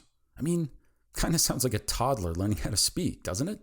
The young man smiled longingly around the room, hoping to get a smile or a chuckle out of someone else who might agree and hear the voice of reason. One of the older male leaders emitted a dry cough. Grayson stared at the young man with visible rage building behind the blood vessels in his face. "What's your name, son?" Grayson asked matter-of-factly. "Tim," the kid said meekly. Grayson pulled out his sleek leather wallet, crumpled a perfectly crisp dollar bill, and threw it at Tim from across the table. It hit Tim in the forehead and bounced off, landing in the half-eaten pastry on the plate in front of him. "Can I ask you a favor, Tim? How about you toddle on down to the cafeteria and get me a soda?" Grayson demanded. Aware that his design firm needed this job, Tim decided to turn the other proverbial cheek and attempted to muster his ruffled dignity. In an attempt to seem unfazed, he quietly asked, "What kind?" "Surprise me," said Grayson acidly. Tim's mouth tightened, and he attempted to straighten out the crumpled dollar bill as he dejectedly left the room. "What the was his deal? Where did you find that guy, Alvin?" Grayson looked around the room and found no one who would look back at him directly. "We're moving forward with the soldier's name. That's what it's going to be. It's going to be great. You guys will see." Another dry cough sprinkled the heavy silence in the room. Alvin stared blankly at a wall, attempting to look perky and energetic in spite of it all. "Okay," Grayson continued undeterred. "Moving on now to the next branding project. What are we calling our tournament? Ideas?" One of the extreme tech executives had patiently waited for this moment to submit what they thought was a real barn burner of an idea. "Mr. White, what do you think about calling it Fist of Sharks?" "Sounds weird. I don't get it," replied the boss flatly. "Like fisticuffs?" volunteered Alan. "Not bad. But what if we call it finticuffs, like a shark's fin?"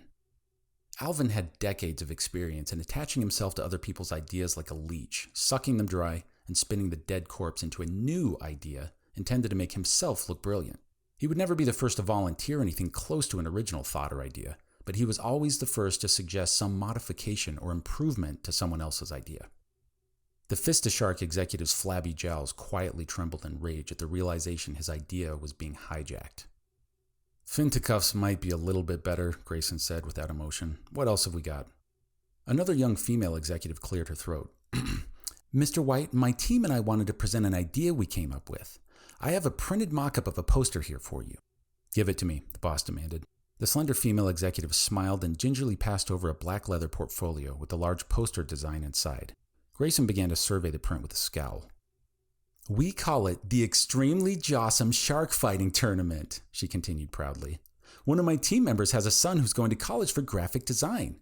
He put together the logo and all the poster art."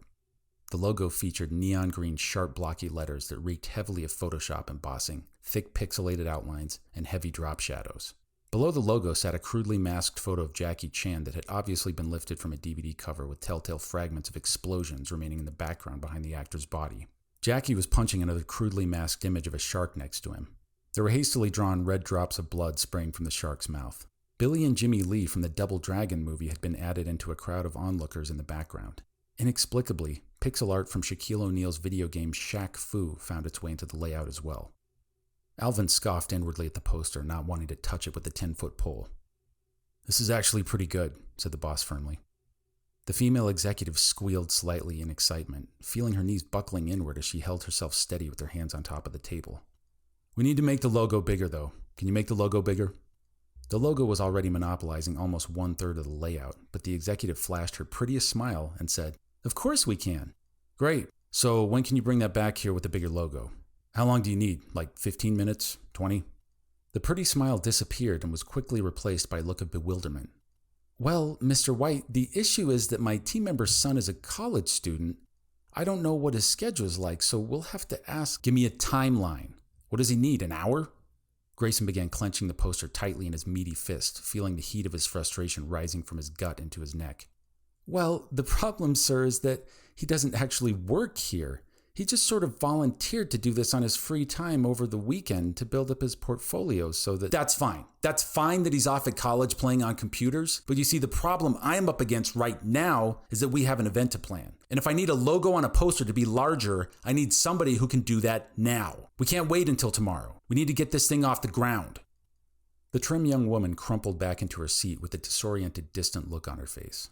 "How about this? We keep the poster idea, but maybe we shorten the name a bit. I mean, I like the Jackie Chan martial arts angle, but we need a snappier name," Alvin mused as he rose out of his chair, rubbing the back of his neck in an effort to spin the poster idea back toward himself.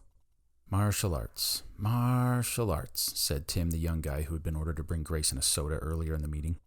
He'd been keeping an intentional low profile after being humiliated by the boss, but an idea was percolating in his mind that excited him, and he decided to enter the fray once more. "I feel like there's something there." "Extreme martial arts," blurted out Grayson with wide eyes. "There's a karate dojo that already has that name. My niece takes kickboxing there," Alvin said ruefully. Grayson cursed loudly and slammed his fist on the table. "Sharky Chan's martial arts tournament," shouted the fleshy-jowled executive, hoping in vain to redeem himself in the eyes of his employer. It's too long, said Alvin again, reaching under his oily ponytail and placing a cold bottle of water on the back of his neck, feeling the ache of a fresh migraine invading his skull. "Aha!" laughed Tim, feeling the euphoria of a good idea that had been hiding in his mind revealing itself at last. "Martial arts. Martial Sharks. We call it the Martial Sharks Tournament." Every eye in the room immediately jumped from the young man to the boss. Grayson took a slow sip from the soda the young man had brought him. "Martial Sharks," he smiled. "I like it." An audible gasp of relief sounded in the room, and the tension melted as everyone leaned back in their chairs, loosened their collars, and finished their pastries. "I like it too, big guy," exclaimed Alvin relentlessly. "But what if we call it the Ultimate Extreme Martial Sharks Tournament?" Chapter 8. You have to enter. This is a no-brainer. Renzo held the Mixed Martial Sharks Tournament flyer out to Tai, waiting for her to take it from him. Reluctantly, she reached out and held it. She looked at the giant muscle-bound bodybuilder on the flyer, punching a shark in the face, sharp teeth flying in all directions from the impact. An explosion had been photoshopped into the background, and a thick, blocky font announced the details of the tournament, including the $100,000 prize to the winner. The Extreme Tech logo sat prominently at the top of the flyer, and the copy made several references to extreme violence. Renzo began to answer, but Martin cut him off. "They're all over the place, man. School, the mall, probably even churches. Geez, where do you live, under a rock?" Renzo, unhappy with his friend's tone, gave Martin a quick finger flick to the ear, making a surprisingly loud thwack. "Isn't it obvious? If anyone can win this tournament, it's you, Tai," Renzo continued, admiration beaming from his face as he pleaded with her. "It's almost like this tournament was made for you specifically. How many other martial artists do you know who roam around the beach beating the crap out of sharks for a living?"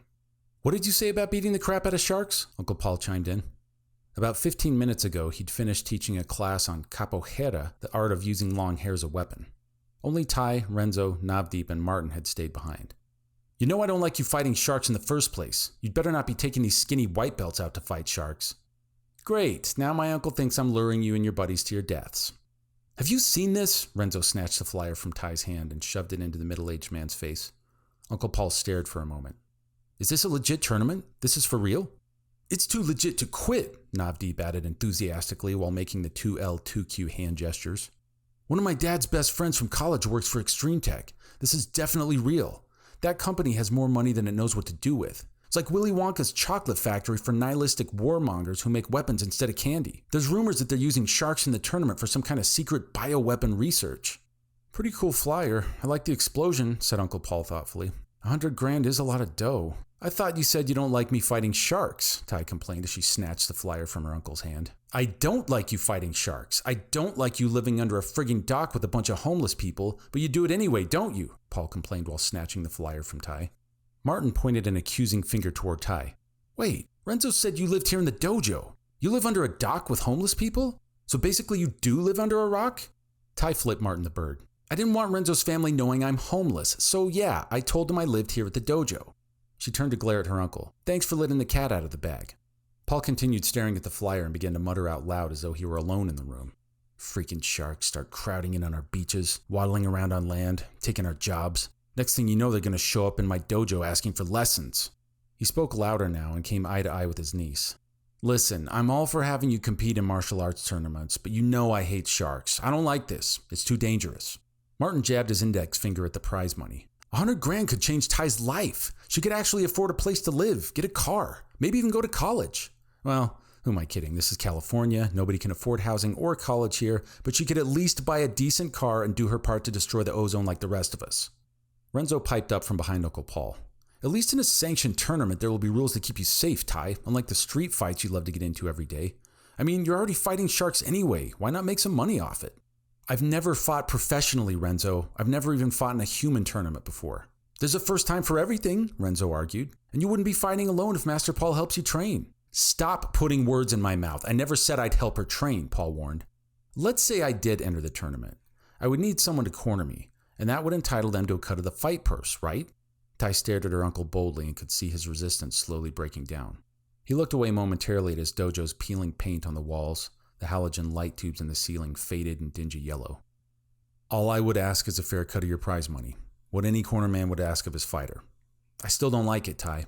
I can't lose you the same way I lost your parents. Ty thought of the photograph of her parents in the office. Then she looked at her aging uncle holding the flyer in his hand, his ginger hair streaked with gray, balding at the crown. She thought of his El Camino parked in the back of the dojo and wondered how much longer it would run before crapping out on him. We could use the money, Uncle Paul.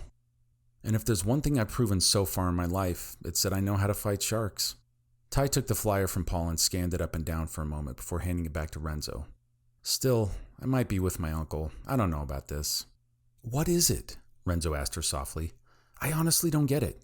I mean, I thought you were going to be happy when I showed you the flyer. I thought it was a given that you'd want to fight. I mean, why not? You were born for this. To be honest, I'm not even sure why myself, Ty said, turning away from the guys around her. I guess I'm used to fighting on my own terms and fighting for what I feel is a just cause. I'm not sure if this even makes sense, but I feel like there's a certain purity to the way I live my life and the reasons I have for fighting. Looking at that flyer with the money and explosions and everything just seems wrong somehow. Like being part of that circus would cheapen me, almost like I'm prostituting myself or something. Looking deflated and confused, Renzo backed away a few steps from Ty. Look, I never thought of it that way at all. The last thing I would ever want to do is make you feel bad about yourself. I guess I just really admire you. I mean, we all do, right, guys? Renzo elbowed Navdeep while Ty's back was still turned. Of course we do, blurted out Navdeep. You're the baddest chick on the planet. Martin spoke over Navdeep. You're amazing, man. Like, all three of us would probably be sitting in pieces in some stupid shark's gross stomach if you hadn't stuck up for us that day at the beach. Are you kidding me? How does being awesome at fighting sharks make you some kind of sellout? I mean, whether you do it on TV or not, it's the same thing, right? Martin looked around the room for support.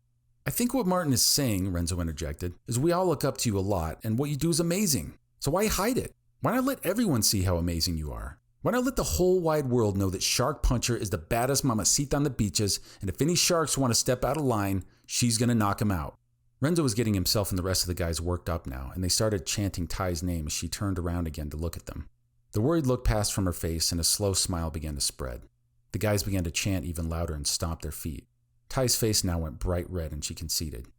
Okay, you a-holes, you win. I'll fight in the stupid tournament. Loud cheering erupted, and Renzo hoisted Ty up on his shoulders, marching around the dojo as though she had already won the tournament. Navdeep and Martin rallied around her from below, waving their hands and whistling. Uncle Paul couldn't help but smile at the sight and began to shake his head in resignation. The front door of the dojo flew open abruptly, and a portly woman wearing an apron covered in flowers stepped in. It was Mrs. Aboites, who owned the Mexican panaderia next door that shared a wall with the dojo. She pointed an ancient rolling pin at Renzo angrily and said, tú hablas español? Everyone listened silently as Renzo replied, sí. Diles a esta bola de locos que cierren sus malditas bocas o llama la policía. ¿Estamos? Renzo nodded his head, and the woman's frame quaked with anger as she slammed the door and waddled back to her bakery. Dude, what did she say? Asked Martin sheepishly. She said we better shut up or she's calling the police. Everyone looked around at each other for a moment in uncomfortable silence. Then Uncle Paul ripped a high-pitched fart that seemed to barely squeeze its way out.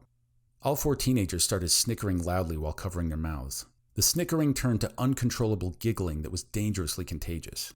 Ty doubled over in pain. She was laughing so hard and trying to keep it in. Navdeep rolled on the floor, both hands over his mouth tightly. Shut up, you guys, Uncle Paul half whispered, half laughed. Get out of my dojo before she decides to come back and cork my butt with a rolling pin. Act 2. Thrills to the Gills. Chapter 9. I still don't like the idea of the shark tournament, but if you're going to do it, I want to make sure you get the right training to stay safe in there.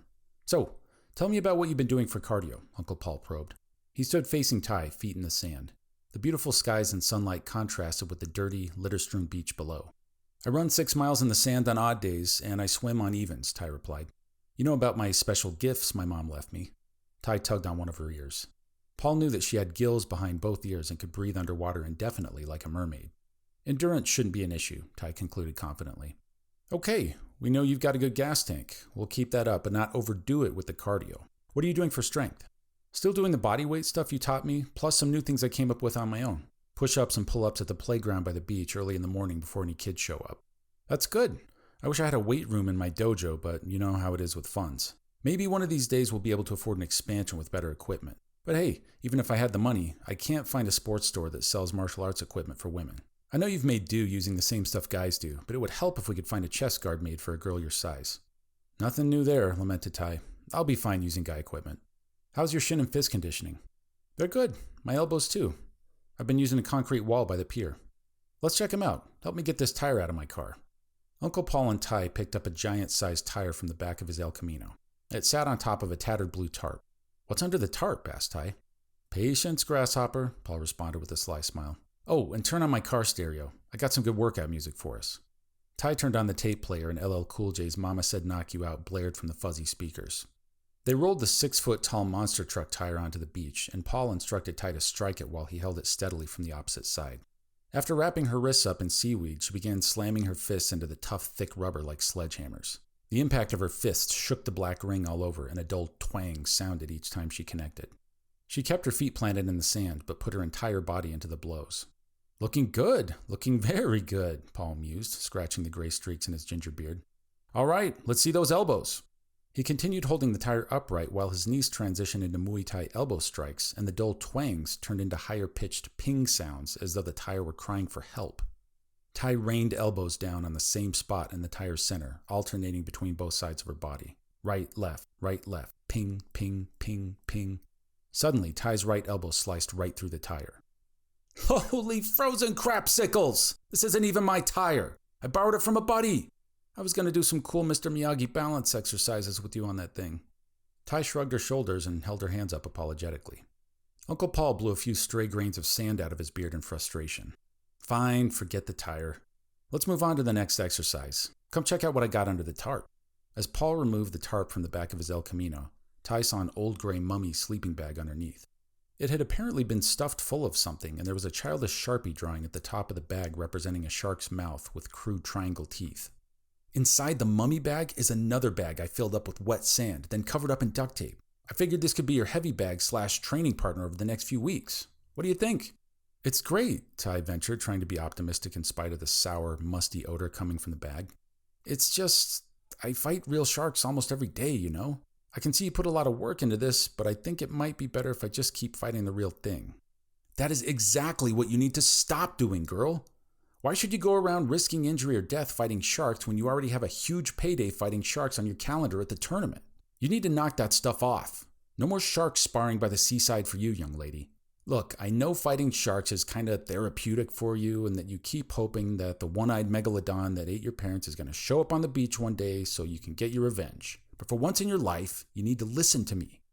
No more fighting sharks on the beach. You're in training, and we need to make sure you show up healthy and injury-free on fight night. Ty stared skeptically at the sleeping bag shark piñata in the back of her uncle's car. Go on, pick it up and beat it up for a while. You'll like it. Ty picked up the dead weight, the wet sand shifting around inside as she tossed the bag onto the sand. The dummy was about the right weight as a typical shark she ran into along the beach. She smiled a little as she picked it up again and drove its front end into the sand with one hand and began to ground and pound with the other. The more she smacked the bag around, the more she began to think it could do as a decent substitute sparring partner after all. Not bad, right? Paul laughed in excitement. Not bad, Ty grunted in agreement as she wrapped her arms tightly around the back end of the bag, simulating a tailhook submission. After spending several minutes more grappling with the dummy on the ground, Ty decided to heave it into the air. As it sat momentarily suspended between the blue sky and gravity, she sent a vicious front kick into the middle of the bag. Her dense, hardened shin bone and scaly half-mermaid skin exploded into the heavy bag, sending clouds of sand into the air. The mummy bag collapsed to the ground, and wet sand guts poured out of the dummy's mortal wound. Sensei Paul cursed loudly. Passing joggers looked over in curiosity at the sight. Ty made a lame effort to put some of the wet sand back in the bag. Stop it! Forget it! Just help me put my busted shark and broken tire back in the trunk, will you?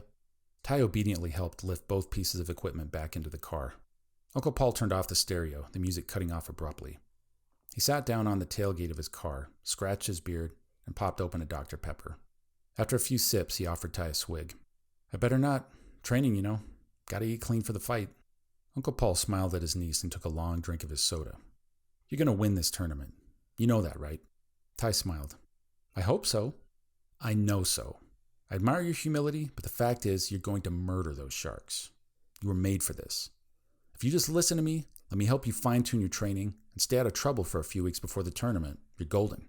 There's not another human being on this planet that can do what you do. Ty basked in the glow of her uncle's praise. She said nothing, but continued smiling, staring out at the waves, enjoying the crisp sights and sounds of their crashing. Apparently, there's also no training equipment on this planet that's tough enough for you. I'm going to go back to the drawing board on the shark heavy bag. I should just drive a cement truck out here next time and let you beat the crap out of it. Why bother with a cement truck? Ty giggled. Your crappy El Camino is sitting right here. I'd be happy to put it out of its misery. An icy laugh sounded a few yards away toward the beach. Ty and Uncle Paul squinted into the sun as they saw a large thresher shark waddling its way up the beach toward them. Its elongated upper tail fin was tattooed with a rattlesnake on each side. There were several rings and stud piercings in all of its fins and lips. Its body was lean but muscular and threatening.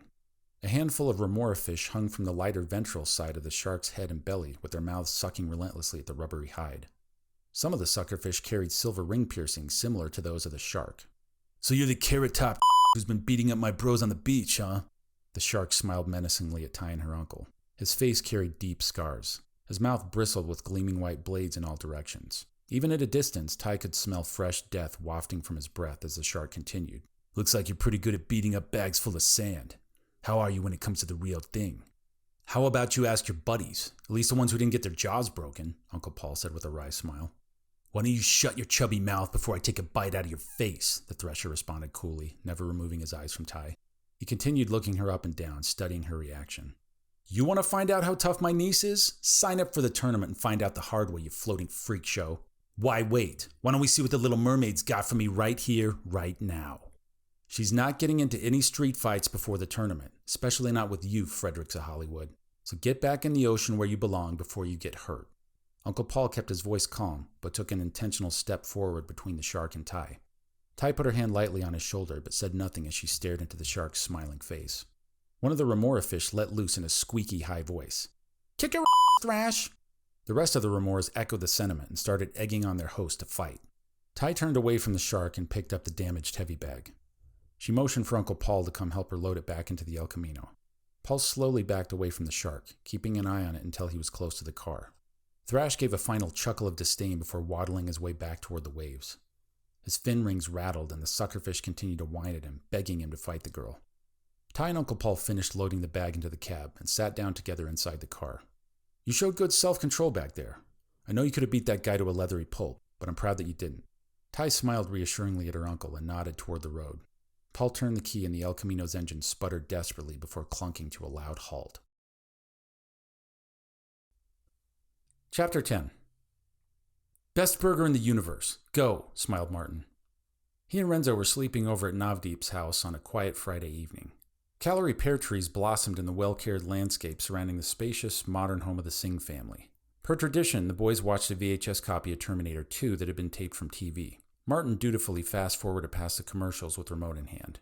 All three boys had seen the movie dozens of times together. They chewed happily on cheesy, savory slices from a Godfather Supreme pizza and enjoyed their usual routine of debating together on a wide variety of subjects.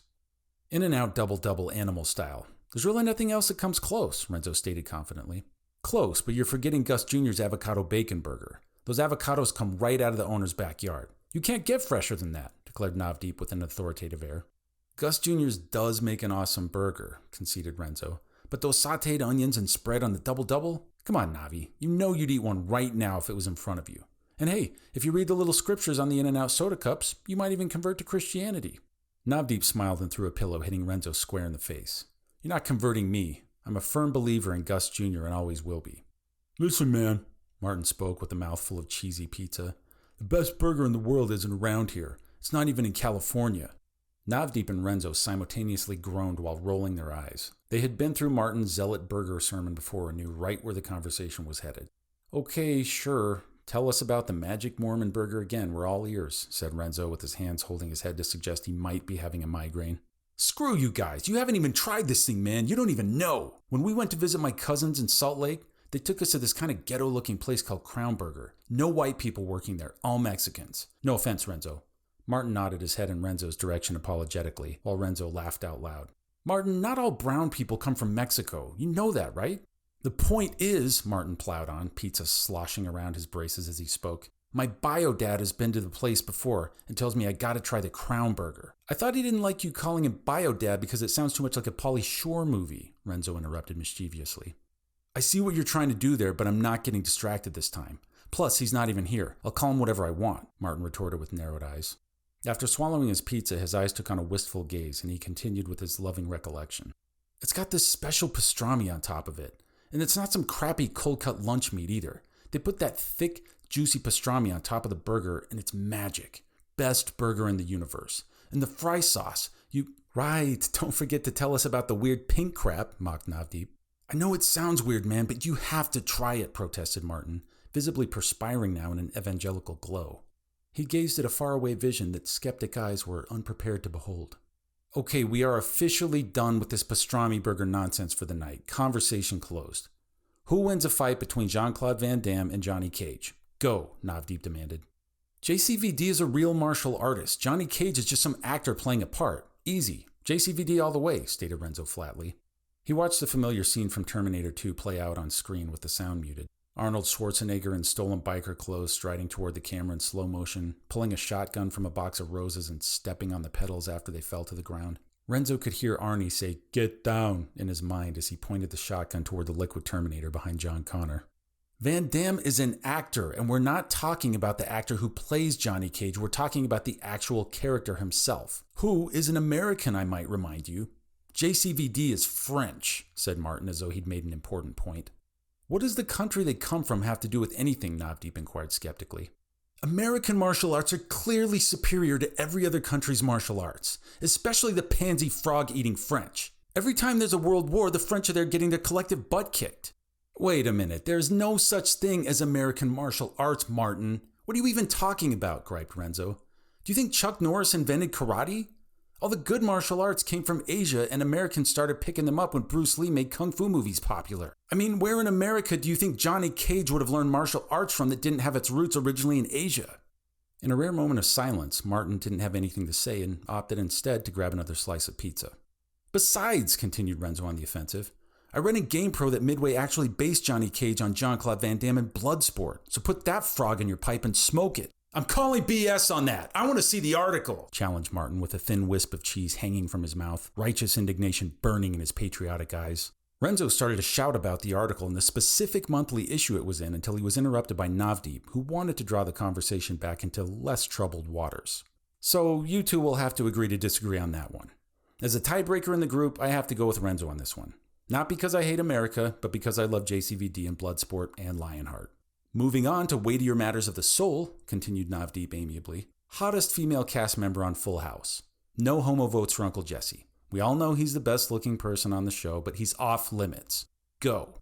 Kimmy Gibbler, shouted Martin, staring Renzo in the eyes, daring him to make any choice to the contrary. Renzo on the left and Navdeep on the right immediately shouted back at Martin in stereophonic dissent, ridiculing him heavily for his choice. Dude, Kimmy Gibbler? You're a sicko, you know that? I mean, if I wanted a girl that nerdy and unattractive, I could just throw on a frizzy wig and date myself, shrieked Renzo in disbelief. Without waiting for Renzo to put the brakes on the diatribe, Navdeep poured out his own scorn. I don't get you, Martin. Look at DJ. Look at Aunt Becky. Did you even see the Hawaii episode where she's in a bikini? There's something off with Aunt Becky, Martin fired back angrily. Sure, she's hot, but she's got something shifty going on behind those eyes. There's something I don't trust about her.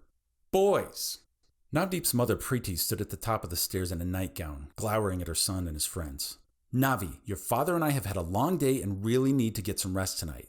I can hear you all the way upstairs in our bedroom. Can you please keep it down? Sorry, Mom. We'll keep it down. We'll be more quiet, offered Renzo sheepishly. Satisfied that her warning had been heeded, she set her jaw sternly and headed back up the stairs. A moment or two passed and the boys looked around at each other. Hottest Disney princess. Go, whispered Martin. Princess Jasmine, Navdeep spoke wistfully beneath his breath, conjuring up her image in his mind's eye. She has a tiger for a pet, her eyes are like jewels, and she looks amazing in a halter top. Plus, she doesn't let people push her around.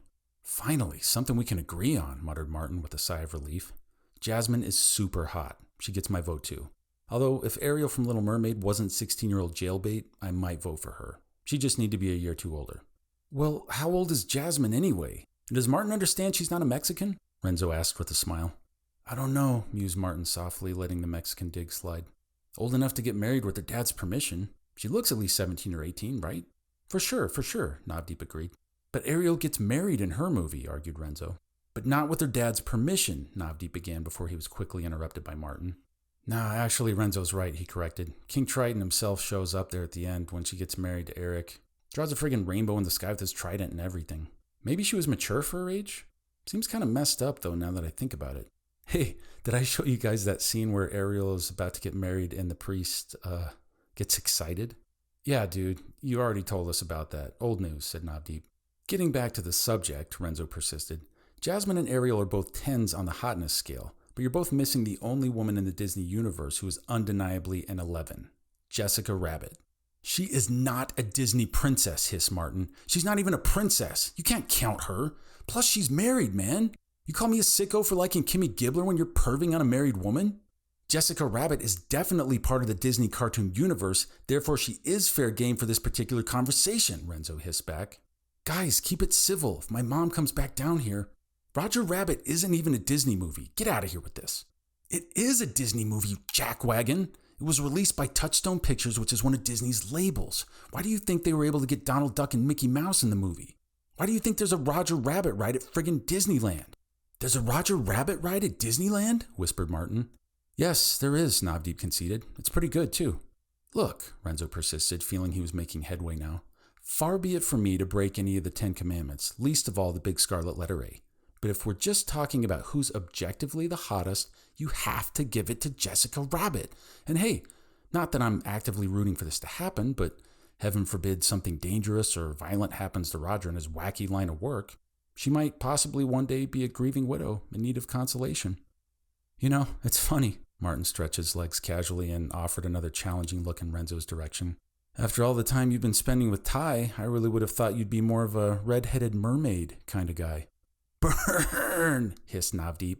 He and Martin continued to cast leering gazes and snicker as Renzo found himself momentarily at a loss for words. His eyes darted back to the Terminator movie still playing silently on the TV, Schwarzenegger spraying bullets from a minigun into police cars and a helicopter. Renzo gave a sly smile. Hottest mom in a nightgown. Go, he whispered. Navdeep and Martin both chucked pillows at Renzo's head and scored direct hits. Chapter 11. The stadium lights illuminated the cobalt blue evening sky above. A massive crowd had turned out to see the world's first mixed martial sharks tournament. From baggy-panted, tattooed former inmates to Hollywood celebrities, everyone wanted a piece of the action. Half a dozen Orthodox Jews sporting yarmulkes and side curls stood patiently in line next to a rowdy crew of cholos wearing dicky shorts and black bandanas. One of the cholos sat on top of a tricked-out classic Schwinn bicycle with a radio custom-mounted onto the handlebars, cranking out oldies from the 50s. A preppy-looking group of mostly large, athletic-looking white guys in polos and t-shirts waited in line. A larger group of young black guys waited nearby in line, pants sagging low to the ground, baseball caps turned in any different direction other than straight forward. A mostly Asian group of taekwondo students wore their gis proudly while waiting in line together. Police officers stood nearby, a few brandishing M16 rifles. Event security guards also patrolled the building exterior, speaking low and steady into their walkies as their eyes scanned the crowd. Grayson White grinned smugly as he watched the bustling mass below from the tinted windows of the executive suite on the stadium roof. "Look at that crowd," he shouted, barely managing to avoid spilling his double scotch as he pointed with the same hand that held his drink. His cronies and a few scientists joined him in the suite, along with a handful of celebrities and fellow business moguls. "They're eating it up. It's a standing room only, completely sold out show." "Not to mention the pay-per-view buys, big guy," interjected Alvin in a sickly sweet voice, his ponytail extra lubricated and shiny for the big night. "We passed 1 million yesterday, and with the extra advertising push you approved, the analysts are projecting we might hit 2 million at the end of the night. I have to hand it to you, that rapping shark you dug up made good on his word. I'll give him that. If we hit 2 million buys tonight, get him some kind of bonus. Buy him a golden bucket of chum or whatever the he's into, right?" The room percolated in amused laughter as Grayson smiled wide and bright at his own joke. Far below the executive suite at the center of the stadium, the giant shark cage sat on prominent display. Lights lit up the water in vibrant, almost neon blues and greens. The translucent 12-inch thick plexiglass sides wrapped around the water in a rounded shape similar to a hockey rink, but not quite as large. The floor of the cage was gunmetal gray stainless steel. In the center of the cage sat a retractable gate, also made of stainless steel bars that divided the space in half. When fights began, the gate would quickly drop down into a recess below the cage. The top of the cage was completely open, like a swimming pool. Human opponents had a ramp and stairs that led them to the top of the cage, where they would simply jump into the water. Sharks had a circular plexiglass door that would connect with their transportable tank as they were wheeled in, allowing them to swim from tank to cage. The music in the arena was cranked deafeningly high, and the crowd clamored in rowdy anticipation. Beers and sodas in plastic cups were in almost everyone's hands, and often spilled on the sticky floor. Motley fans threw popcorn at each other and cursed loudly. Occasionally, the crowd camera would appear on the giant jumbotron screen at the center of the arena above the cage, and fans who had their brief 15 seconds of fame would offer an obscene gesture or scream at the camera until they were red in the face. Middle-aged, balding men in dress shirts and slacks chewed voraciously on burgers. Voluptuous women in tight-fitting dresses and manicured nails picked at their nachos. Sharky Shark sat contentedly in a seawater tank in the cage-side commentary booth, along with former NFL star Jed Sandusky. A microphone had been attached to Sharky's tank, and a bucket of fresh tuna sat nearby for him to eat at his leisure. Occasionally, small groups of teens would approach Sharky for an autograph, and he happily obliged. In contrast, Jed seemed ill at ease in his undersized suit coat, muscles unsure which way to bulge. His headset and microphone also seemed too small for his massive cinder-block head covered in tightly cropped, dirty blonde hair. His tanned face and bleach-white teeth were taut with worry as he looked over his notes on the fighters. After all, somebody on this commentary team had to take things seriously. The Jumbotron spent most of its time running repeated footage of the contestants for the evening. Each of the Sharks was given a nickname for the event. The 4 human fighters were given more time on screen, and a brief bio for each gave the crowd the chance to know a little bit about the fighters before they stepped into the cage. "I'm Karen Faraday. I'm 37 years old, and when I'm not in the gym training, I'm on graveyard shift waiting tables at Denny's." A few in the crowd laughed as the middle-aged woman attempted an awkward smile at the camera, obviously uncomfortable. Her leathery, wrinkled face looked much more natural when the B-roll footage of her sparring and pad work was on display, her fists slamming viciously into anything her coach put in front of her. She was clearly very tough, but it was hard to imagine a person climbing into a cage with a shark to fight without a weapon. Yet, here it was, fight night. The arena teemed with anticipation and nervous energy. The other fighters were a Polynesian sumo wrestler and a black boxer who, for some reason, wanted to wear only one boxing glove during his fight. And there was Ty, the shark puncher.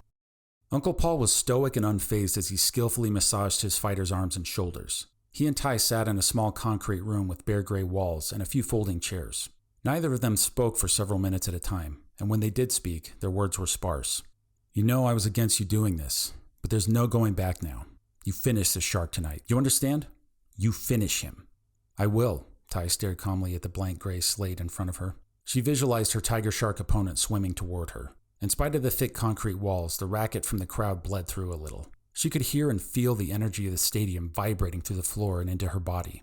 You remember that thresher shark from the beach with all the fin rings? Asked Ty. I didn't see him anywhere in the tournament bracket. Thrash was the name, right? Typical, Paul responded. All bark, no bite. Too bad. I was looking forward to ripping some of those rings off his lips. Is your boyfriend here tonight? He's not my boyfriend, and yes, he's here with his buddies. At least he said he'd be here. I shouldn't have asked. Focus on your fight. After what you're going to do to this shark tonight, there won't be a guy in the whole world brave enough to want to date you.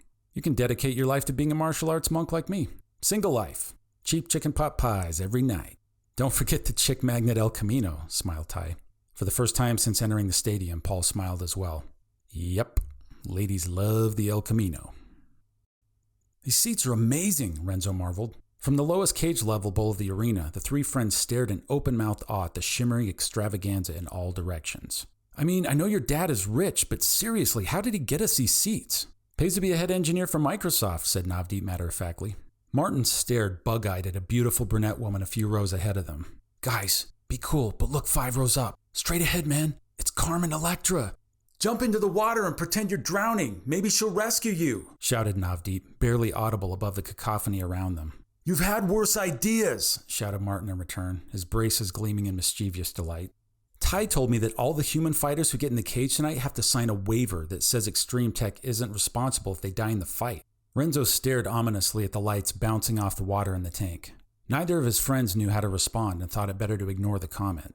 A large Samoan man with a shaved head bumped Martin accidentally, causing the lanky young man to spill some of his Pepsi into his own lap. Navdeep snickered, and the Samoan turned around apologetically. Sorry, bruh. Intimidated and massively outsized, Martin humbly turned the other cheek and went to find some napkins to dry off his cola-stained crotch. The first fight of the night took place between the sumo wrestler and a large bull shark.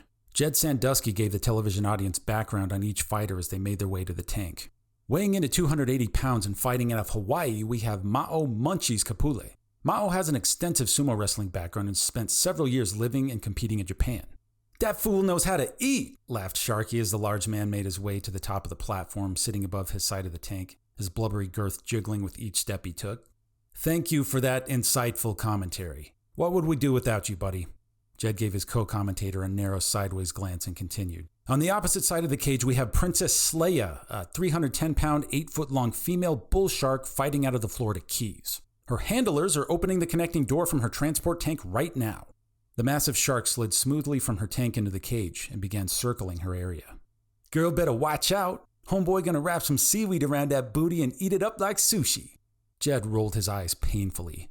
Again, thank you, Sharky, for the incredible insight into the fight. Now, as our viewers can see, a single brave referee in full scuba gear is swimming on the human half of the tank near the divider gate. The referee's guidelines are simple but somewhat subjective. The fight is to end once either contestant receives a wound that is worthy of a trip to the hospital. The referee has been outfitted with an underwater taser rod that unleashes a powerful sonic blast and could be used on either shark or human to force a stop to the fight. When the referee stops the fight, the water tank will light up in bright red light. This will be the signal that the fight is over.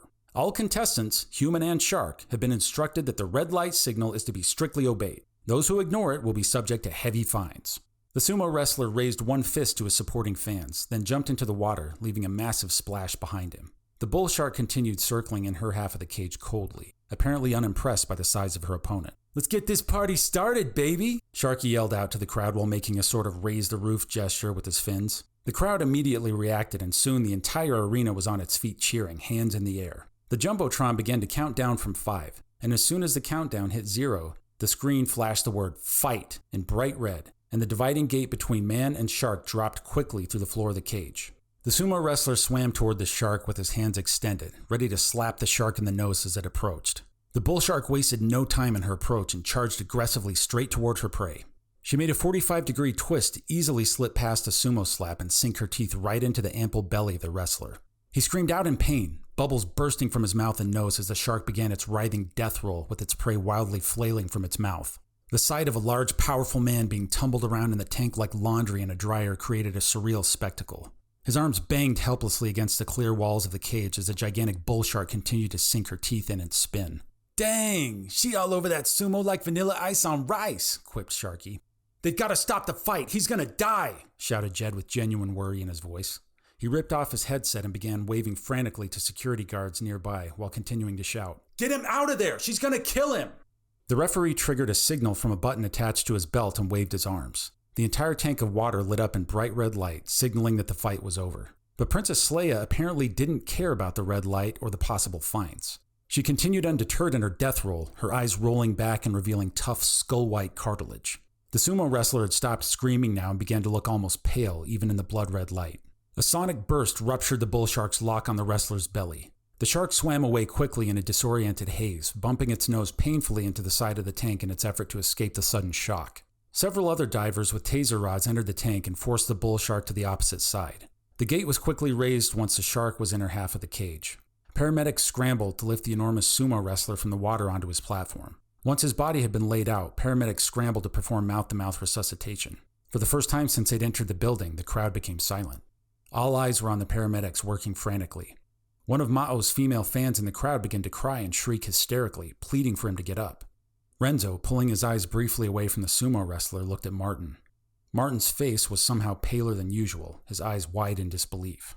"Dude, is the sumo guy gonna die?" whispered Renzo. Navdeep ran his hand through his hair. The collective worry and tension in the crowd continued to build. Time slowed to an almost complete halt as the paramedics continued to work.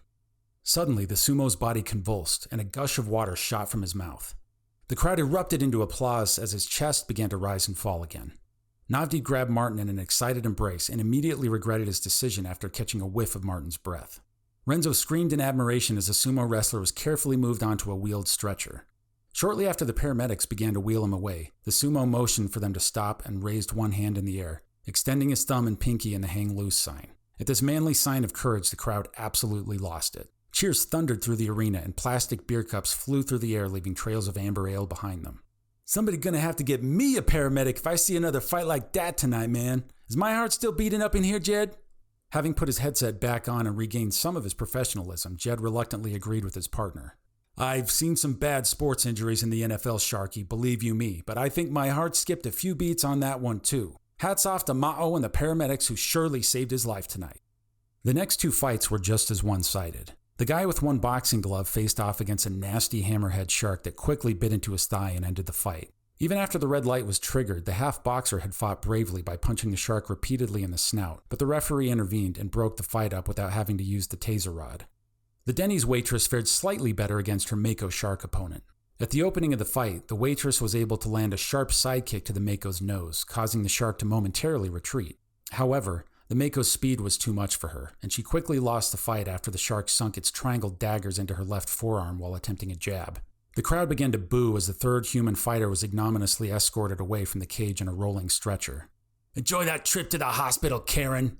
Hope Denny's has good insurance," sneered the Mako shark.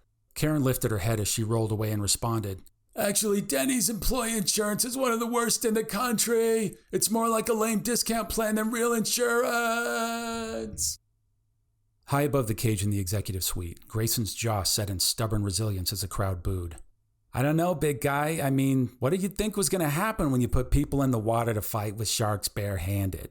Alvin frowned as though he'd been telling Grayson this had been a bad idea all along. Grayson turned to look at Alvin's disingenuous face, unamused. "You know what I think? I think human beings are the apex predators of planet Earth. I think that even unarmed, a human being has a chance of defending itself against a shark." Alvin looked away awkwardly and sipped his cocktail, saying nothing. The room settled into an uncomfortable silence as Grayson stared intently down at the cage below. The sharks had done their job tonight. They'd performed as expected. It was the human fighters who had turned out to be the weak link in the plan so far. He needed a human fighter who could actually compete with these monsters. "Iron sharpens iron," Grayson whispered to himself as he watched the preparations for the final fight of the evening. Ty hugged her uncle, then began walking up the steps to the platform at the top of the cage. The crowd's enthusiasm had been dampened by the losses of the previous three fighters before her. She tried to ignore the crowd completely and focus only on the water. At the top of the platform now, she stood in her white athletic swim top and shorts. Her hands had been wrapped in seaweed by her uncle. She pounded one fist into her palm, feeling out the wrap. Uncle Paul had done good work. It was nice and tight. From above, she could see her opponent making his way from his transport tank to the cage. An unusually large tiger shark, maybe 13 or 14 feet long. The black stripes on its body indicated it was a younger shark. It had a scar over its right eye and wore a black eye patch to cover the wound. The tiger moved with swift confidence in the water and eyed Tai from below. Tai decided to sit down on the platform and let her feet and legs dangle in the water. "I've eaten a lot of garbage in my day," shouted the tiger shark from below. "Eating you won't be anything new." Tai smiled softly but said nothing. She slipped quietly into the water and swam up close to the separating gate, looking her opponent in his dead black eyes. Other than her uncle, Tai had never told anyone that her mermaid mother had passed on a unique genetic gift. Behind her ears sat a pair of gills that she used to breathe oxygen underwater. Tai could fight all night underwater and never need to come up for a breath. Underwater speakers in the cage began to count down from 5. Upon 0, the dividing gate dropped. As the gate was dropping, Tai grabbed the top edge with her hands, then used her feet to push off of it, sending herself darting directly toward her opponent. Momentarily confused, the tiger shark slowed and watched as Tai buried her right fist into his snout. An audible crack made its way through the water and echoed through the stunned silence of the stadium. The shark reeled in agony as it backed against the plexiglass cage in disbelief. Not waiting to admire her work, Tai immediately followed up her right straight with a diving motion to the floor of the cage. While the shark still reeled above her, she crouched down, then used her legs to burst upward and slam her left hand into the shark's soft underbelly, seemingly folding the beast in half with the impact. The shark began to vomit violently, and the referee triggered the red light to stop the fight. In one lurching motion, the shark coughed up a California license plate from the 70s. Paramedic divers quickly swam to the shark and began to escort the badly damaged animal back toward its transfer tank, where it would be examined by a veterinarian. As Tai swam back to her side of the cage and lifted herself from the water, the wave of sound hit her on all sides. Her body tingled as she realized that the entire arena was chanting her name in a fevered pitch. The very framework of the stadium seemed to shake with the reverberations. Tai, Tai, Tai, Tai. She felt Uncle Paul picking her up and carrying her on his shoulders. The adrenaline coursed through her veins. For a moment she thought she might have seen Renzo in the crowd. A smile split her lips wide open as she felt the flooding relief of victory wash over her body and mind. "That girl's the real tiger, you know what I'm saying, homie? My girl Tiger is cold-blooded. You see the way she just knocked that fool the out?" "I've never seen anything like it in my life, Sharky," gushed Jed. "A stunning upset victory after watching our first 3 human fighters dropping like flies. I tell you, that girl is something special." A wolfish grin spread across Grayson's face as he turned to look at Alvin and the rest of his guests. Alvin had his ear glued to a nearby cordless phone and gave a live update on the pay-per-view buys. "Big guy, word of mouth must have been off the charts on this fight. We're getting numbers that indicate close to 5 million buys." After defeating the tiger shark, Tai had gone on to defeat the other 2 sharks in similarly quick fashion and win the tournament. Although the fights had been short, the audience was thrilled by the sight of a human beating sharks in unarmed combat underwater. Reporters swarmed Tai and her uncle as she received her championship belt. Even the wealthiest of celebrities in the VIP box above stared down in admiration at the shark-punching girl who had become a star overnight. "Alvin, get off the phone for 2 seconds and get over here," commanded Grayson. Reluctantly, Alvin left the phone and joined his boss. "Take a look at that teenage girl down there. Take a good look. What do you see?" Grayson sipped from his scotch and narrowly eyed Alvin's face, awaiting a response. "I see a lot of money. She's young, she's good-looking, and she hits like a ton of bricks. Word on this fight is going to spread like wildfire, and the sponsorship money alone for her will be huge." Alvin beamed at Grayson, high on the success of the evening. "Okay," said Grayson, smiling slightly. "You see money. You see power. You see sponsorship. So do I. But look closer. You know what I see?" Alvin remained silent, waiting for Grayson to answer his own question. "You like apples, Alvin?" This took Alvin off guard. "What? I mean, when I was a kid, I guess I liked applesauce, sure." "What's the most valuable part of an apple?" Alvin blinked, dumbfounded at the question. Grayson continued his line of reasoning. "When people go to the store to buy an apple, what do they look for? They look for an apple that looks good. They want apples that taste good. So does that mean the most important part of an apple is its skin? Or is the most important part its fruit? What do you think?" "Geez, big guy, I don't know. Look, I better get back to the phone." Grayson raised a commanding finger to Alvin's face and then pointed down to Tai, surrounded by adoring fans. "The most important part of an apple, the most valuable, is the part people don't care about. The part they throw away. The part they can't even begin to measure. I can categorize the color of an apple's skin. I can tell you how much caloric value the fruit has. Tell me this, Alvin. How many more apples can come from one apple seed? Look down at that girl. You see money? You see power? I look at that girl and I see potential. Frightening amounts of raw, untapped potential. That girl is the future of a brand new era in the evolution of mankind." A few more moments passed before Alvin awkwardly returned to his post at the phone, collecting updates on the numbers rolling in. Grayson continued to roll his scotch glass between his massive, thick fingers, surveying the crowd below.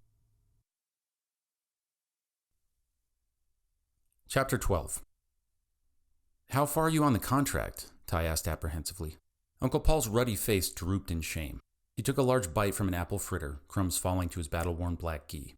The dojo was empty except for Ty, Paul, Renzo, Navdeep, and Martin. "I'm like halfway through it," Uncle Paul groused defensively. "I'm not a lawyer, okay?" Extreme Tech had been heavily impressed with Ty's performance at their tournament and had sent representatives to the dojo presenting her with a lucrative offer for the next tournament. It would take place in the same arena in 2 months' time. Extreme Tech had been heavily impressed with Ty's performance at their tournament and had sent representatives to the dojo presenting her with a lucrative offer for the next tournament. "Why don't you just let Ty sign it and get it over with, man?" asked Martin. "I'm the only family Ty has, and there's no way I'm letting her sign anything that might get her in legal trouble. Trust me, I'm divorced and broke. I've learned this lesson the hard way." "Okay, I appreciate it," said Ty. "But they said we have to have it signed, notarized, and mailed off by this Friday. How long has it taken you to read through half of it?" Paul continued chewing his apple fritter with guilty beads of sweat blooming on his brow. "Did I say half? I guess it's probably more like a quarter. I've read about a page. Out of 12 pages, I've read one of them so far." "Do you know how math works?" Renzo demanded, hands running through his jet black hair. 1 out of 12 isn't a quarter. It's not even close." Uncle Paul chucked the remaining half of his fritter at Renzo, hitting him squarely in the torso. Renzo's gangly limbs flinched in a decidedly unmanly fashion as the pastry hit him and sent pieces flying in all directions. "That's why I'm a frickin' martial arts master, not a math professor!" shouted the portly middle-aged man. His face was flaming red now, with a few lingering crumbs clinging to his coarse Brillo-pad beard. "If I may, Master Paul," Navdeep held the palms of his hands together in a conciliatory gesture. "My dad has several friends who are successful lawyers. I'm sure I could ask him to have one of them look over the contract to see if there are any red flags." "Why do they always have to be red flags?" Paul shouted. "You know that's racist, right? Anti-Irish and anti-Native American nonsense from way back in the—" "Holy crap," Ty vented in frustration. "We've got to get this done." "I am not rushing through this. The last thing you want—" The steady hum of a car motor approached, and headlights shone through the front window of the dojo, casting sharp shadows from the figures standing inside. The driver cut the lights and stepped out of the unremarkable gray sedan. The large figure opened the front door to the dojo and stepped inside. "Hello, I'm Grayson White, founder of Extreme Tech. I realize I'm here after business hours, but I thought I'd come by and introduce myself." Grayson stepped forward and offered Ty a handshake. His massive hand swallowed her own as Ty firmly shook. Grayson wore slacks and a button-up shirt with muted colors. His clothing was very nondescript, other than the fact that it must have been custom-made for a man of his size and build. "And this must be your trainer, Master Paul," Grayson smiled charmingly. "Paul Byron," he smiled in return. "Good to meet you, sir." "Likewise. There must be some amazing things happening in this dojo to produce a talent like Ty. I assume these are students as well?" Grayson shook hands with each of the boys as they bashfully introduced themselves. "We were just getting ready to call it a night. I got some donuts over here if you'd like one," Uncle Paul offered. "Yeah, that sounds good," smiled Grayson as he plucked a Bismarck from the box. Renzo rushed to the napkins and offered one to their guest. "Thank you," smiled Grayson as he placed the donut on top of the napkin and held it in his meaty hand. "I know my people dropped the contract off a few days ago, but if it's okay with your uncle, I was wondering if I might be able to talk with you myself for a few minutes. Contracts are contracts, but considering the bright future I see for you in our tournaments, I thought it would be nice if we could chat face to face." Ty smiled a bit warily and said, "Fine by me. How about you, Master Paul?" "Sure, that sounds good. I was going to spend more time tonight going over the contract with our legal representation anyway. Why don't you take Mr. White on a walk around the neighborhood, Ty? You guys go ahead and chat together, and I'll have the guys help clean up around here." "Are you sure you won't join us?" asked Grayson. "A young fighter is only as good as her trainer. I know you two are a team, and I wouldn't want to get between you in any way." "We're good, no worries. I'll have Ty fill me in when you're done. And Ty, make sure you don't let any of those thugs at the AM/PM on the corner hassle Mr. White, okay?" "Mr. White has quite the handshake, as I'm sure you noticed," chuckled Ty. "I'm sure he'll be fine." "I'll have her back here in 15 minutes, and thanks for the donut," Grayson smiled as he held the door open for Ty. It was a pleasantly cool evening. The night air was rich with the fragrance of fruit trees. Most of the shops on the street had closed for the evening. A handful of little bars and restaurants kept the lights on for their patrons. A crescent moon peeked from behind a few thin clouds sparsely stretched out here and there. Ty suddenly became aware that Grayson made very little noise when he walked, especially considering his size. As they walked side by side, he barely fit onto the sidewalk. He took a bite from his Bismarck and chewed quietly while staring out at the street ahead. "Thank you for the tournament check." Ty was at a bit of a loss as to what she should say, considering she knew nothing about this man. You earned every cent of that money. Your performance at the mixed martial arts tournament was extraordinary. Thank you. Ty found herself hesitating momentarily, but decided to continue. I really enjoyed fighting. I've been fighting sharks for years on the beaches. At first I was against the idea of fighting in some fancy tournament, but I'm glad I did. I can actually afford to buy a car on my own now. Grayson smiled at this and popped the rest of the Bismarck into his mouth. I remember when I bought my first car. Beat up piece of Chevy Nova. I overpaid for it, but I was young and didn't know any better. Didn't have a father figure there to help me learn how to buy a car. What happened to your dad? Ty asked. Never knew the guy. To be completely honest with you, I don't think my mom even knew for sure who my dad was. Ty rubbed her arm in contemplation as she continued to walk with Grayson. So, going back to the topic of cars, what did you think of mine? Grayson asked. Taken a bit aback, Ty waited a moment before answering. I didn't really notice it. Right, smiled Grayson. I'm rich, as you probably know. Most people around here, they drive really expensive cars, right? They want you to notice their expensive car, their expensive watch, their expensive clothes. How about you, Ty? You got a big check for winning that tournament. Have you gone out and bought that car yet? No, but my uncle and I are planning on looking around this weekend. How about jewelry? How about clothes? Have you bought a bunch of that stuff yet? I've never been into clothes or jewelry very much, Ty admitted. Grayson smiled as he continued looking straight ahead at the sidewalk. You know, Ty, you might find this hard to believe, but I think if you get to know me, you'll find that we have a lot in common. Grayson stopped as they approached the AM/PM convenience store on the corner with its garish neon lights blaring out into the night. A trio of hoodlums with sagging pants and expensive sneakers perched on a soda-splattered cement table just outside the front doors of the building. Grayson turned to face Ty directly as he continued. Fighters like us don't do it for the money. Sure, having money makes life easier, but it's not why we do it. Ty shivered a little as a light breeze blew through the air. People like you and me become fighters because we had no other choice, no other options on the table. We don't fight to get rich. We fight because we have to. One of the hoodlums on the table started calling out to Grayson. Yo, cue ball! Grayson ignored the insult and continued looking intently into Ty's eyes. Is your uncle really having a lawyer look over that contract we sent you? Ty laughed a little. No. Grayson smiled lightly. We're not trying to you or your uncle over. There's nothing to worry about in that contract, I promise. All we're asking is to contract you for the next tournament, and if you want to continue fighting afterward, we can negotiate a new contract to fully compensate you for your next performance. You're not getting locked into anything long-term with us. Hey yo, corner pocket! Called out the hoodlum again, his homies laughing hysterically. Grayson continued to ignore them.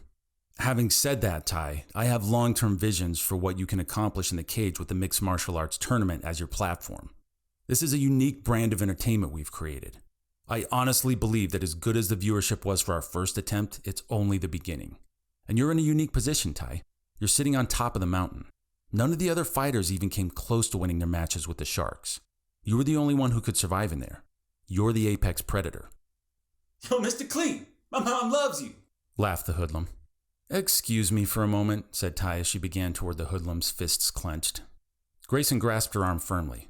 No need for that, Ty. You're making your living as a fighter now. Save it for where it really counts in the cage. These knuckleheads are a waste of your time. Let go of my arm, said Ty firmly. Grayson immediately released his grip and apologized. Sorry, not trying to tell you how to live your life, just trying to give you a little friendly advice. Ty glanced at the laughing hoods on the table and then back to Grayson. You actually sound like my uncle. Maybe the two of you should get together and plan the next 30 years of my life out for me. Grayson chuckled deeply at her sarcasm. I promise you, Ty, after seeing what you did to that shark in the tournament, I'm not looking to get on your bad side. And your uncle seems like a good man. I'm sure he only wants what's best for you. Ty relaxed a little and looked back down the street toward the dojo. I promised your uncle I'd have you back in 15. We'd better head back. Fair enough, Ty conceded. The pair walked back to the dojo and Grayson shook Ty's hand once more before stepping into his car and starting the engine. Ty watched from the inside of the dojo as the headlights turned and faded away down the street. So, Uncle Paul asked as the rest of the guys stood around her awaiting the obvious. What did he have to say? You would have liked it, Ty smiled from the corner of her mouth. He said he wanted me to make more money and stay out of street fights. Amen, laughed Paul. While you were gone, I decided to raise the white flag and surrender the contract to Nabdeep. Hopefully his dad's slick lawyer buddies can decipher whatever language that thing is written in. Hey man, why's it always got to be a white flag to surrender? That's totally racist, whined Martin. The trio of hoodlums sat smoking weed on their table. A few empty 40-ounce beer cans wrapped in brown bags littered the concrete below them. The leader of the gang smiled hazily through bloodshot eyes as a pair of headlights approached. Silently, a large dark mass emerged from the car and headed toward them. A solitary orange ember glowed from a cigar in the large man's mouth. "Yo, it's cue ball," laughed the leader. "You seen any police around here?" asked Grayson with a smile. "Psst, no cops around here, Biggie. You new in town? You lost or something?" The leader's cronies laughed while he took a heavy drag from his joint. "Right," said Grayson as he casually tossed his cigar to the ground and stamped it out. "I haven't seen any police around here either." From inside the AM/PM store, an elderly Asian woman working the counter heard a commotion outside. Shouting, banging, and several sharp cries of pain. Running, more yelling than a car engine starting. Against her better judgment, she decided to venture out the front doors and see what kind of trouble the hoodlums were up to this time. She saw a gray sedan backing out of a parking lot in front of the cement table. Her mouth opened and she let out a small yelp as she saw the three hoods sprawled out on the cement. Several large blood splatters glistened on the tabletop. Two of the thugs lay seemingly unconscious but breathing, their faces a shattered, bloody mess. The third lay a ways off from them, moaning in pain, his arm broken and twisted unnaturally behind his back. Chapter 13. "I'll pick you guys up at 7. See you then?" Navdeep's mom drove away from the Kawafunga family water park entrance in her sleek Jaguar, leaving her son and his friends behind in their swimsuits and flip-flops. "That was really nice of your mom to pay our way in and drive us here," Renzo smiled. Sure, Navdeep smiled in return. "I haven't been to this place since last summer. It's been too long." "I don't know why we had to come here in the first place," Martin muttered uncomfortably, his pale, thin body shrinking from the sunlight, his pimpled back on display for all the world to see. Ty impishly punched Martin's sagging shoulder. "Cheer up. I've never even been to a water park before, but at least I'm willing to give it a try. Should be fun. Maybe you and Navi will meet some hot babes in bikinis." A small sliver of a smile appeared on Martin's face, and he blushed a little. Navdeep smiled confidently and put on a pair of black wraparound shades. "Watch out, ladies, here I come." Brightly colored tiki masks and surfboards decorated the water park. There was a cement lazy river that ran through the center of the park where people floated along happily on inflated tubes. In the center of the lazy river sat an ancient orange Volkswagen Bug with pink flowers sloppily hand-painted all over. The engine cables and tubes in the back had been replaced with water hoses that sprayed people in the river as they floated by. There were water slides of all shapes and sizes. The tallest was dubbed the Shotgun and lived up to its name with double-barreled chutes emptying into a pool at the bottom and a very long winding staircase to the top of the slide. Every minute or so, a couple of people would bravely lie down at the top of the slide and fly straight down in a blur to blast out at the bottom. Older kids and adults lay around on pool chairs tanning, reading books, or eating snacks from the concession shop. A small arcade sat near the concessions, and after spotting a red and white Neo Geo cabinet, Martin felt his fingers itching to play some Samurai Showdown too. "Hey Navi, did your mom give you any quarters?" "Come on, we can play arcade games anytime," Navdeep argued. "Let's do the shotgun first. Who's with me?" Ty and Renzo both shouted in glee as they followed Navdeep up the wooden stairs to the top of the slide. Martin skulked behind, looking around awkwardly and wanting to avoid drawing any attention. "Let's go," Renzo shouted. "Come with us." "You guys go ahead," Martin said, turning away toward the safer, more comfortable lazy river. As Martin walked away, a couple of college-age guys approached Ty. "Hey, you're Shark Puncher from the tournament, right?" Ty smiled shyly in agreement as Renzo and Navdeep looked on in envy at the older boys' muscular physiques. "Could we maybe get a picture with you? Hey buddy, you mind taking a quick pic of us?" Renzo rolled his eyes slightly, took the camera, and started taking the picture. "Let's get one with all of us flexing," said the enthusiastic young man, and Ty laughed out loud as she played along, flexing her muscles between the two boys. "Thanks for the pics. Our whole frat is definitely buying the next fight. You're the dopest, Shark Puncher. You guys hang loose." "You guys hang loose too," Navdeep said with a hint of sarcasm, waving as the young men strutted away. "Feeling our masculinity threatened a little, are we?" Ty teased. "Just can't help noticing they look a lot like the guys who beat us up at school," observed Renzo. At the top of the wooden stairway, Ty looked down at the city below. She spent so much time on the beaches that it felt somewhat surreal to be so high up above the hustling traffic and sleek square buildings below. An unpleasant-looking teen with a sunburnt face, plastic red visor, and hemp necklace lazily held up 2 fingers on his hand and motioned for Ty and Renzo to come forward with his other hand. "Lock and load," smiled Navdeep as his friends sat down in the 2 slides side by side. Renzo looked over and smiled at Ty, who appeared a little nervous now that the moment of truth had arrived. "Go," said the sunburned park worker in a slightly annoyed voice while clutching his whistle around his neck. Ty followed Renzo's lead as he laid down and began to slide down the tube. Ty's stomach began to rise and her eyes widened as she shot down the slide like a bullet, arms crossed over her torso. She could feel the seams between the plastic segments of the slide bumping her back faster and faster as she accelerated downward. Within a few short seconds, she hit the bottom of the slide in a crash, chlorinated water splashing all around and burning its way up her nose. Renzo burst out of the pool laughing, water dripping off his elated face.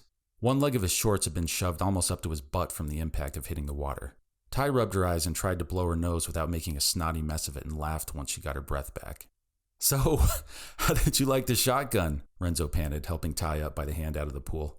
"Let's do it again, but this time I'm going to plug my nose."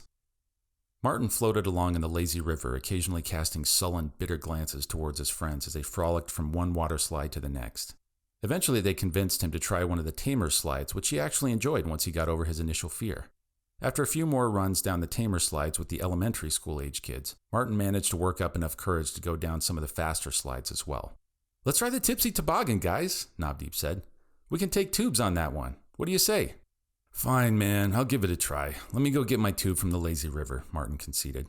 He ambled down to the slowly moving stream of water to grab his tube, and as he reached toward it, a sudden burst of rubbery gray slammed into his chest, sending him sprawling backward onto the cement.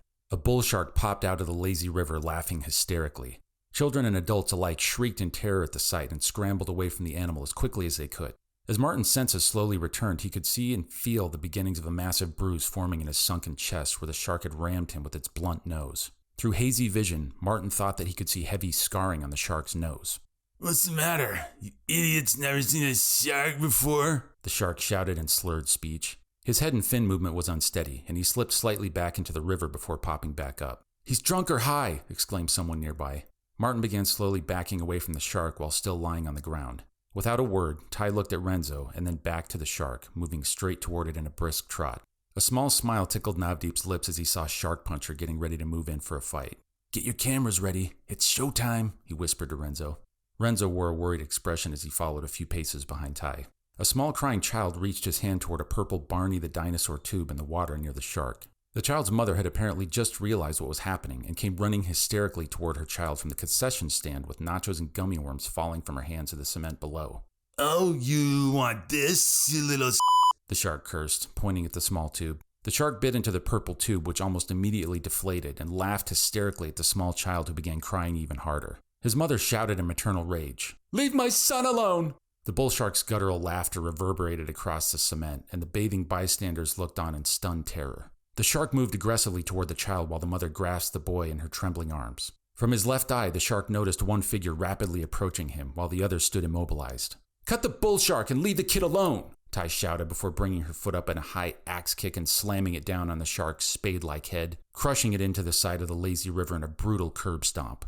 Several teeth broke against the concrete and scattered onto the walkway. The shark sank downward into the river and Ty jumped in after it, wrapping her legs around its middle in a body lock while using her arms to hold onto its pectoral fins. She tucked her elbows and arms in tight against the slippery hide of the shark to prevent it from escaping and began to slowly squeeze. The dazed bull shark rolled, trying to remove the attacker from his back. His dorsal fin along with Ty's limbs banged against the cement of the lazy river as he rolled, but Ty held tight, refusing to let go.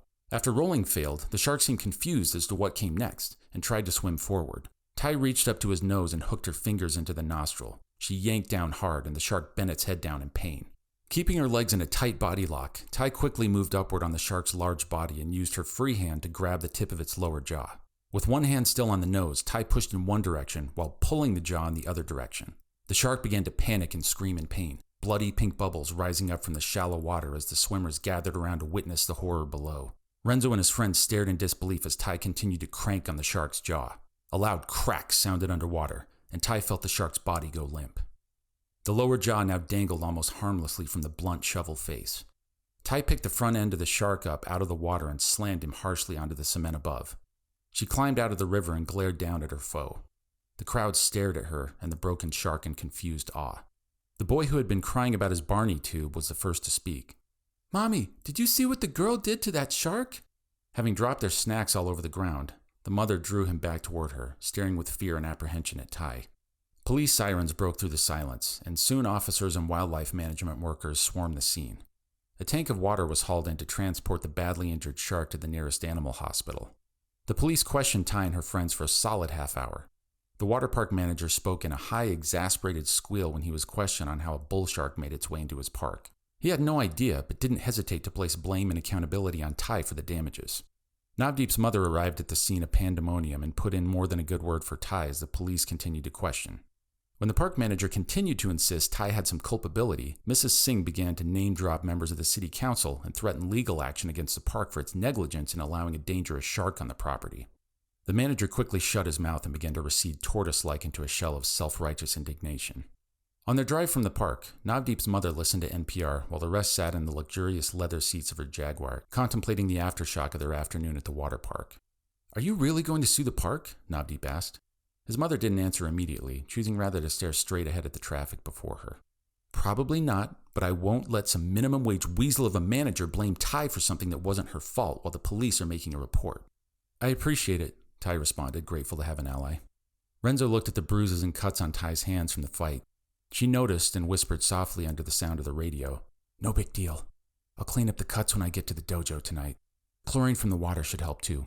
I can ask my mom to help you clean up the cuts when we get to my house." "No!" Ty whispered louder than she had intended. Martin had fallen asleep in the car and stirred slightly at the hissing sound. Ty and Renzo waited a moment for Martin to settle back down. "I appreciate it, but no. Thanks. I don't want your mom and dad knowing I broke a shark's jaw today. They already think I'm a weirdo." "No, they don't. And anyway, my dad loves fighting. He'd probably love to." No. Promise me you won't tell them, okay?" Renzo looked at Ty with disappointed resolve. "Fine, I won't tell them. But you don't need to hide stuff like this. You didn't do anything wrong today. In fact, you're a hero. The cops who showed up should have given you a Medal of Honor or something." Ty looked at Renzo's face as the lights from the traffic slowly passed over his features. She reached across Martin, who sat between them. Martin snored softly with an open mouth, drool beginning to drip from the corner. Ty found Renzo's hand and softly squeezed it with her own. Renzo looked down at the cuts and bruises again and squeezed her hand back, smiling. Chapter 14. "He insists on speaking with you." Grayson's secretary gave him a level gaze with her head poking through his office door. Grayson sat behind a sparsely adorned desk across from a middle-aged man wearing a military uniform dripping with medals and awards. Grayson smiled a cool apology to the man in uniform. "This fighter's been hassling my secretary for weeks trying to talk to me. This guy won't give up. Lifestyles of the rich and famous, I guess," smiled the general humorlessly. "Must be rough having fighters all over the world lining up to kill themselves in your shark tournament. Who's this one?" "Mike Tyson." The battle trenches running along the general's brow lifted for a moment and his eyes sparkled. "She's got Mike Tyson on the line? Well, have her put him through for sake. Put him on speakerphone." Grayson grinned at his secretary, told her to transfer the call to him, and touched the blinking Line 2 button on his phone. "Grayson White here." "Mr. White, I am Mike here." The voice was high and timid sounding for a man who was widely regarded as the baddest man on the planet. He spoke with a slight lisp that crackled over the speaker. "Well, you've been persistent, I'll give you that. What can I do for you?" Grayson spoke calmly but smiled slightly at the usually placid general, who was obviously starstruck at hearing Iron Mike's voice over the phone. "Listen, being in prison doesn't mean I can't fight. I've spoken with some of the corrective officers in my prison, and they tell me we can fill up my cell with water. All we need to do is have you bring the shark and put it behind bars with me, and we got a mega fight."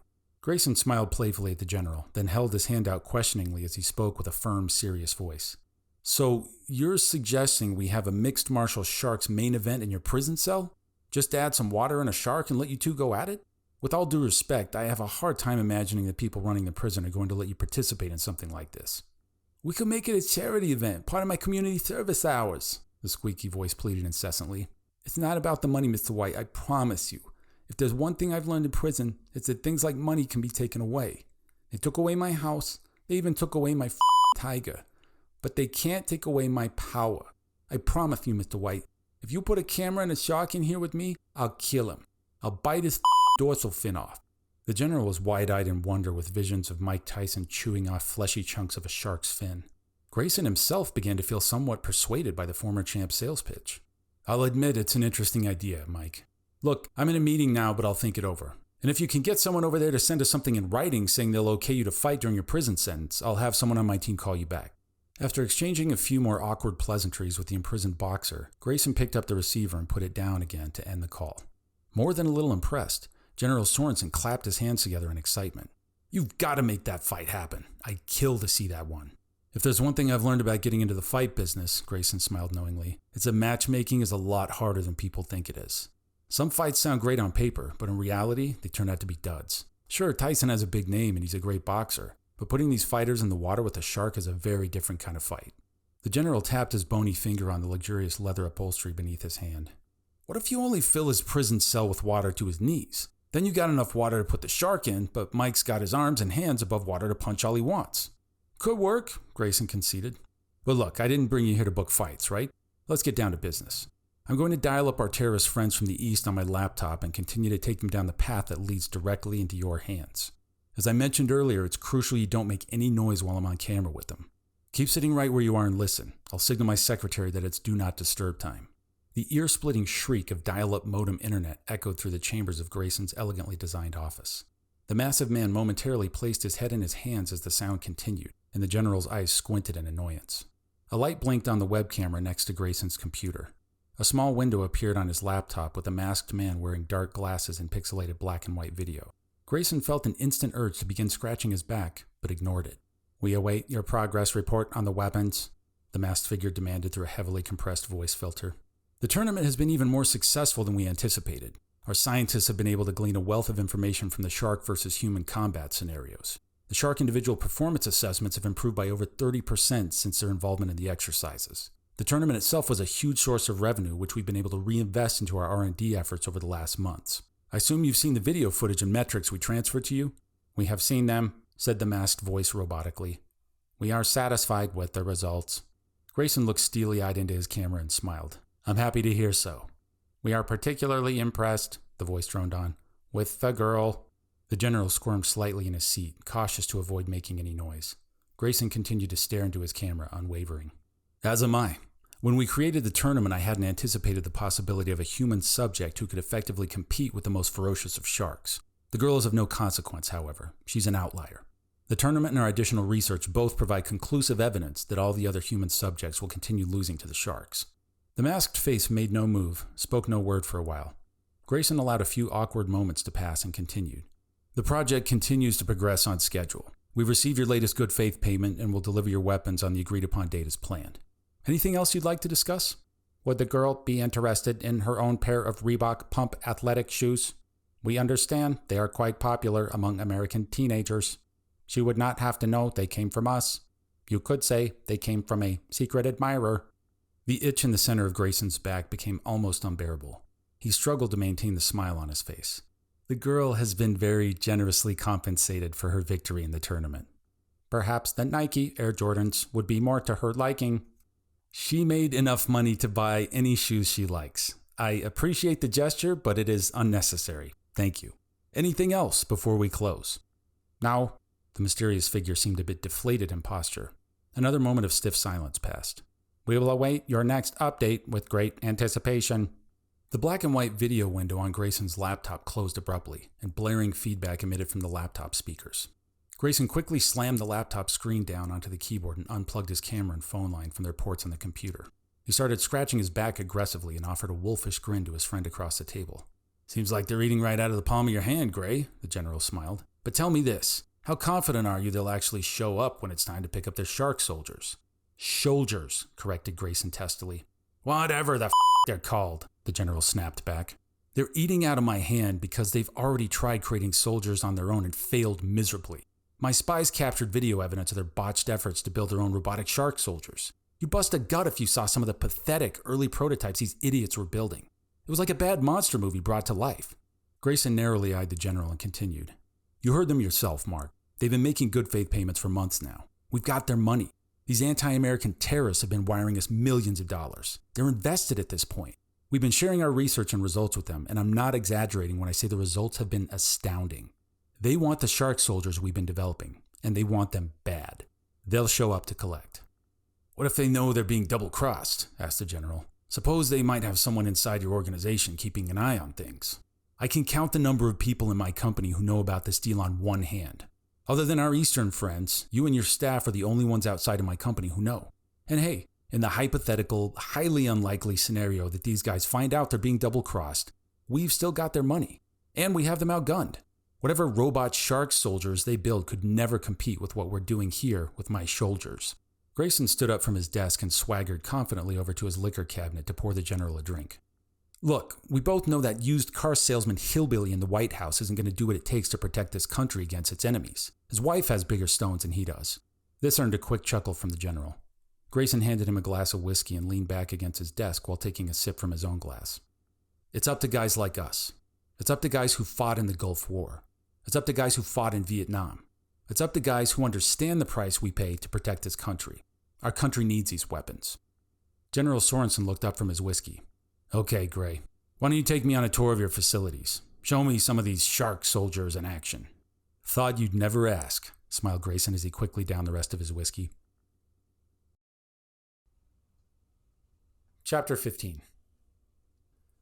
Is this some kind of prank or what?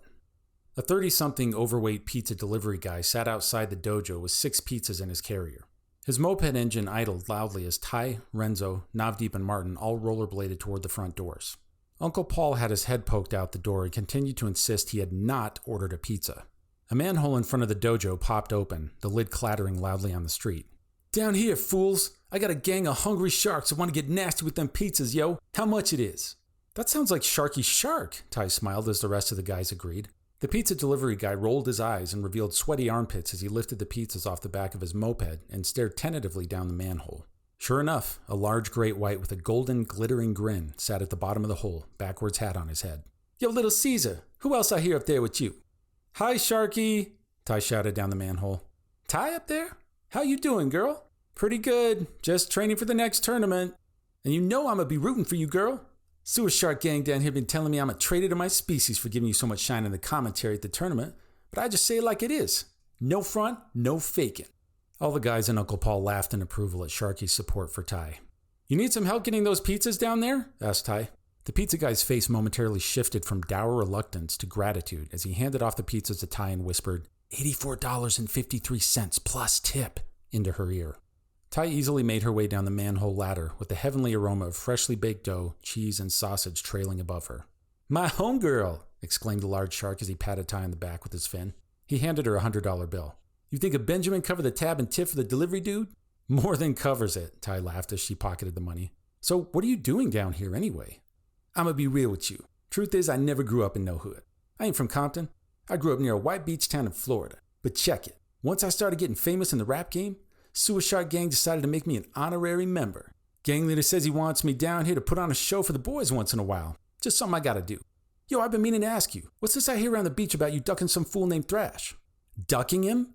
That coward and his parasite pals wanted a street fight with me, but my uncle and I told him to show up at the tournament if he really wanted to fight. Poser never showed up. I'm not ducking him, he's ducking me. Word? Well, you ain't gotta convince me, homegirl. I believe you.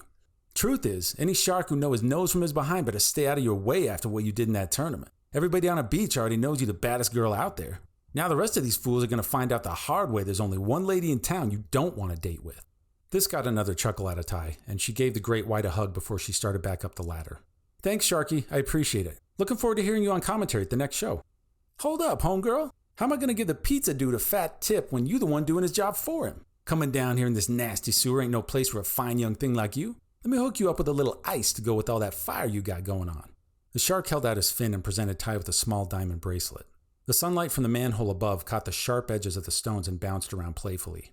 Are those real diamonds? She asked. You think Sharky gonna give a lady some fake cubic zirconia? Give me some credit. Those diamonds are as real as you, girl. Take 'em. I got plenty. And thanks for hauling those pizzas down here. I better get 'em to the gang before they start cannibalizing each other. Keep it real, girl. With that, Sharky swam down the dank sewer with the pizzas barely above the water, carefully balanced in front of his dorsal fin. Ty put on the diamond bracelet and climbed back up the ladder leading to the street. Yep, she likes me, Sharky said to himself. As Ty climbed out of the manhole, she saw that a small number of reporters and cameramen were waiting in front of the dojo. Uncle Paul was using his polite voice and encouraging them to leave. One of the reporters saw Ty and quickly ran over to her as she climbed out of the sewer. The other reporters and camera crew caught wind of Ty's presence and quickly swarmed her. Uncle Paul raised his voice in protest but was ignored. Shark Puncher, what were you doing in the sewer? Is that part of your secret training regimen? No, said Ty, looking puzzled. I don't do any weird sewer training. I was down there talking with Sharky Shark. What kind of relationship do you and Sharky have? Are you two romantically involved? Did Sharky give you that diamond bracelet? Master Paul kicked a microphone out of the reporter's hand. The mic went skidding across the pavement, and the rest of the reporters quickly removed their mics from Ty's face. Paul stood between them and his niece. I asked you nicely to leave my niece alone, and you wouldn't listen. Get away from her in my dojo now, or I'll start kicking cameras. The small group of reporters slowly backed off and scattered their separate ways. Well, now that we've rid ourselves of Ty's paparazzi admirers, we can finally start class. Sensei Paul smiled good-naturedly and clapped his hands. Ty and the rest of the class stood at attention. Today, I'll be teaching you Sight Kwando. The idea behind this ancient martial art is to perform a flurry of flashy-looking kicks that will intimidate your opponent so badly that they piss their pants, run away in fear, and you never have to actually fight them at all. Can I get a volunteer for our first demonstration? Martin raised his hand eagerly to volunteer. Put your hand down, Martin. I already told you to put on at least 20 pounds before I spar with you. Eat some chicken. Ron, front and center, please. Ron's flabby face was already dappled with perspiration, knowing he would be chosen for the demonstration. Sensei, I appreciate a good laugh as well as the next guy, but at this point, the joke is wearing a little... Front and center! Sensei Paul yelled loudly, his face turning almost as red as his hair. In turn, Ron's face went slightly pale, and he quickly shambled his large frame and his ill-fitting white gi to the center of the mat, standing a couple of paces away from his sensei. Thank you for volunteering. Now what I'd like you to do is intimidate me. I don't want you to actually touch me, but I want you to use any other means at your disposal to put fear into me. Show me some bad intentions. Shake me up. Go. At a loss, Ron awkwardly fumbled with his hands for a moment, trying to come up with an idea. Come on, Ron, don't think about this too much. It's more of an emotional exercise than a cerebral one. Intimidate me, come on. Ron took a few timid steps toward Sensei Paul, raised a trembling finger to point at him and said, You'd better watch it, mister. His tone suggested more of a polite request than a demand. Ron, I want you to intimidate me. You're making me watch an episode of Mr. Rogers. Exasperated, Sensei Paul's reddened face began to sweat as well. Ron's brow furrowed as he lowered his dubious pointing finger. He locked eyes with Sensei Paul and puffed up his chest slightly as he took a step forward. Fred Rogers is a beautiful, sensitive man whose wisdom and hand puppets have blessed the lives of children all over this country. This world would be a better place if there were more people on TV like Mr. Rogers. Eureka! Finally, we're getting there. Could you guys feel the difference that time? Sensei Paul looked out at the rest of the class and raised his hands in a questioning gesture. What was the difference that time? Navdeep raised his hand before speaking. His voice was different, and he didn't like you talking crap about Mr. Rogers. Uncle Paul smiled and nodded in approval as he elaborated. His voice was different, but he didn't yell at me, right? So what was different about it? Silence pervaded in the dojo for a few minutes before Sensei Paul answered his own question. The difference in his voice was the same difference I saw in his eyes and his body language. It was conviction. The second time Ron spoke to me, I could tell he meant what he said. Was I intimidated? Well, maybe not. But it was a lot closer than the first time around. The first time when you were pointing your finger at me, Ron, I could tell you didn't mean it. But the second time when you were sticking up for someone you admire, I felt like you meant business. I'm going to teach you all how to intimidate your opponents with some flashy kicks. But before I tell you anything about the kicks themselves, I need to teach you to practice and perform them with conviction. If your opponent isn't convinced that you'll actually land any of these kicks on them, it won't matter how great your technique is. They have to believe you're going to fight with them, even if the truth is that you don't want to. With that, Sensei Paul turned from the class and squared his body back toward Ron. A banshee wail erupted from his fiery beard as he threw a head kick at Ron that missed by less than an inch. Startled, Ron's flabby bulk of a body quivered backward as Sensei Paul threw another kick, then another, barely missing. The sensei's black gi blurred in the air as he leapt into a tornado kick that flew above Ron's head. The air from the missed kick briefly mussed Ron's balding head of wispy thin hair, and the large man fell to the mat in fear after the awesome display. Thank you, I appreciate it. Are you hurt in any way? Sensei Paul smiled. A bit shaken, Ron responded. Only a bruised ego, I guess. Which is much easier to recover from than a bruised face after eating a tornado kick for dinner, the sensei playfully chided. That's the real power of this particular martial art. Intimidate your opponent to the point that neither they or you wind up in a fight or get hurt. Everyone understand the idea? Yes, Sensei, the class responded in enthusiastic unison. Good, shouted Sensei Paul with a wide grin. Then let's start pairing up by belt colors. Ty, will you... Uncle Paul's face suddenly froze up and his speech slurred. He looked around the room for a moment with disoriented eyes, then stumbled for a few steps before crashing to the mat. Ty quickly ran to her uncle and tried to rouse him. She rolled him onto his back while the rest of the class gathered around, whispering and mumbling. Is he all right? What happened? He isn't breathing, Ty shouted, panic rising in her voice as she searched out Renzo in the crowd. Run to the office and dial 911. Get an ambulance over here now. Chapter 16. It was a simple funeral service void of any fanfare or pomp. It was held at the dojo, and most of the attendees were students. Sensei Paul hadn't left an official will of any sort, but Tai felt sure there was no more appropriate place to honor him than his own dojo. Some sat on the benches, others sat on the floor. Some wore shirts, ties, or dresses. Others wore their gis to honor their sensei. Renzo's sister Marcella had helped Tai pick out a simple black dress for the service. There was an open casket with Sensei Paul's body on display. A pastor who knew Paul from high school was kind enough to speak at the service, and his wife brought in a keyboard and played hymns. After the pastor started the meeting and shared a few of his own thoughts and reminiscences, he asked Tai if she would be willing to stand and speak a few words in memory of her uncle. Although it was a small, intimate group, Tai felt a nervousness and a weakness in the knees she had never experienced before. Not even while fighting sharks in an underwater cage in front of millions of people. She held her hands behind her back as she faced the students and handful of friends in the dojo. Sensei Paul, my Uncle Paul, was both of those things to me, but also more. He was a father figure to me. My own father died when I was young. Too young to remember him. Paul was the closest thing to a father I've ever really known. He taught me everything he could about fighting from an early age. Taught me how to stick up for myself. If he hadn't taken me under his wing and treated me as his own daughter, I'd probably be dead. Or worse. The weight of all the unspoken gratitude and love toward her uncle sat heavily in her gut.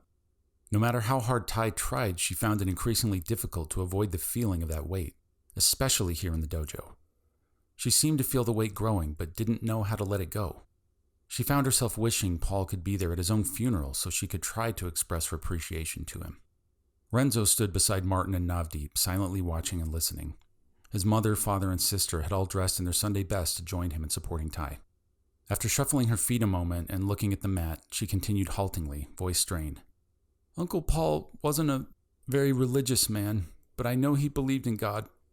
He told me that a few times, and, Her voice cracked as she continued, tears forming in her eyes. He wanted me to be more than a good martial artist. He wanted me to be a good person. Someone people could look up to. Someone my parents would be proud of. I hope that wherever my Uncle Paul is, that... The front door of the dojo burst open with a giant thresher shark covered in tattoos and piercings. Suckerfish hung from his hide below his mouth, and a filthy-looking homeless guy without any teeth stood behind the shark, spraying him down with a Super Soaker water gun. Why you been ducking me, Carrot Top? Thrash screamed. Get him out of here, now! Shouted Renzo to the students as he bolted toward Tai, her fists clenching, her face reddening in rage and disbelief. Renzo held her against him tightly, but she looked past him and started moving toward Thrash, her eyes blazing in fury. You have no right to be here, you slimy sack of Ah, boo-hoo. Your clown of an uncle dies and now you can't fight? Let's go. Right here, right now, you little The shark shouted over the verbal outrage that was now brewing amongst the students. Martin had heard enough and picked up the metal folding chair he'd been sitting on. He threw it at the large shark and hit it squarely in the head. A couple of triangle-shaped teeth went flying as the metal collided with the shark's face. As though it were an atomic reaction, Martin showed defiance immediately set off similar reactions from the rest of the crowd as they began to pick up chairs, bowling balls, and other martial arts weapons around the dojo and hurl them at Thrash. One chair hit the glass by the door and cracked it.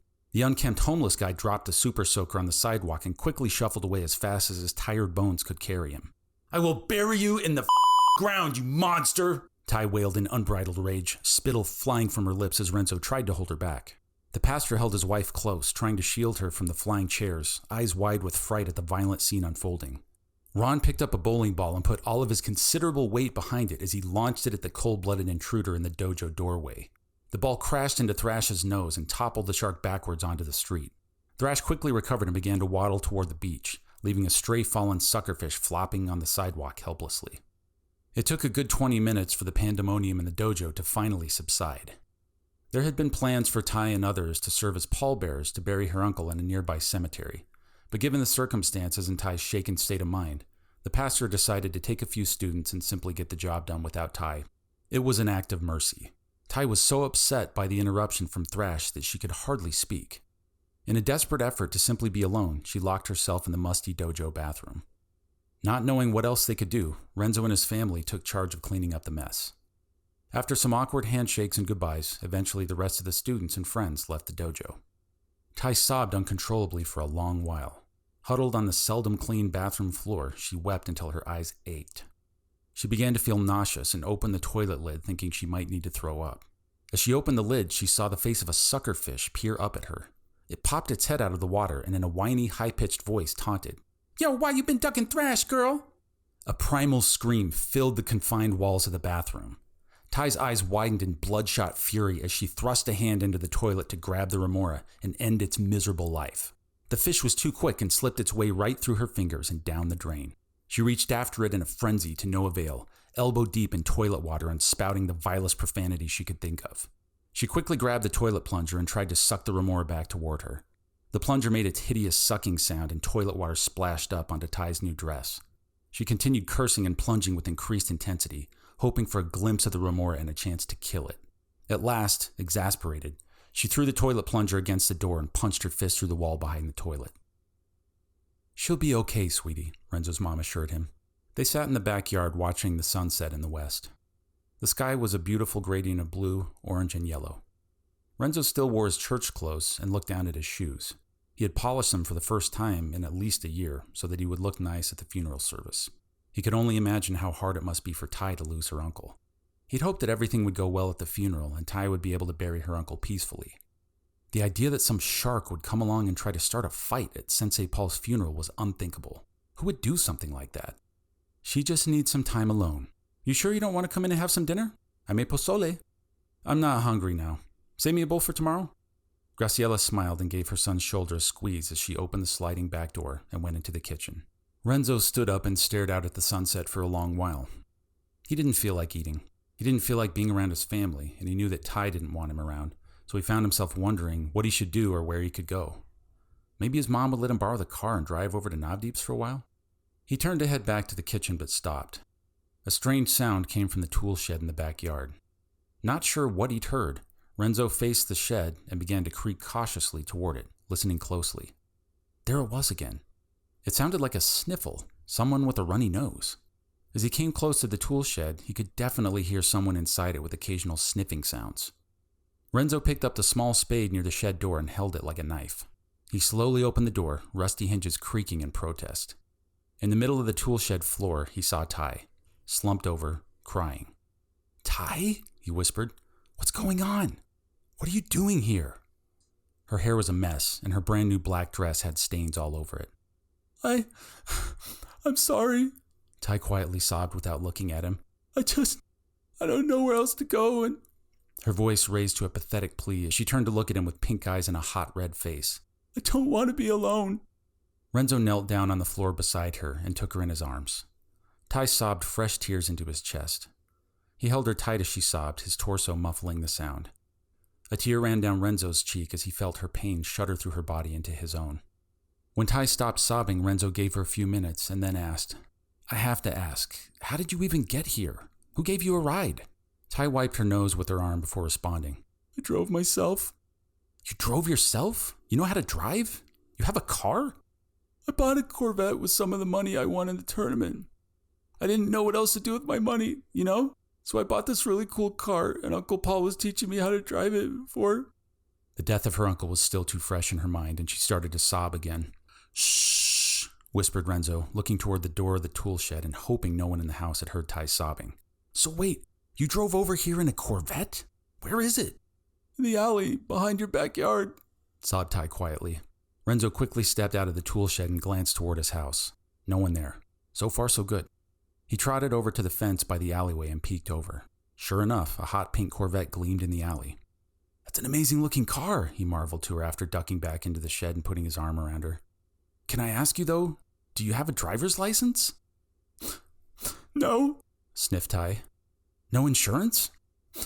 "No," she sniffed again. Renzo bit his lip. Ty looked at him despondently, her face a broken mirror of emotions. "You know what? I'm going to go get you a pillow and a sleeping bag, and you're going to sleep here for the night. We'll figure out what else to do tomorrow. For tonight, you're going to be safe, and you're going to stay here. Deal?" Ty nodded her head. Renzo snuck his way into the garage and found his sleeping bag along with one of the camping pillows. He also snuck into the kitchen while his family was watching TV downstairs and grabbed the bowl of pozole his mom had left for him. "Okay, we've got you covered with sleeping arrangements for the night, and I've got you some dinner. This is pozole. It's an amazing soup my mom makes. After you're done with it, I'll come get the bowl and spoon so my mom doesn't get suspicious. Then I'll grab one of the extra toothbrushes my dentist gives me every time I get a checkup and bring it out here with some toothpaste and a bottle of water. That should get you through the night. Tomorrow you gotta get out of here in the morning after my parents go to their jobs, okay? My dad comes out to the shed in the afternoons for yard work, so put the sleeping bag and toothbrushes and stuff in your car so he doesn't suspect anything, okay? Got it. Ty nodded. Okay, Renzo repeated, not knowing exactly what to say next.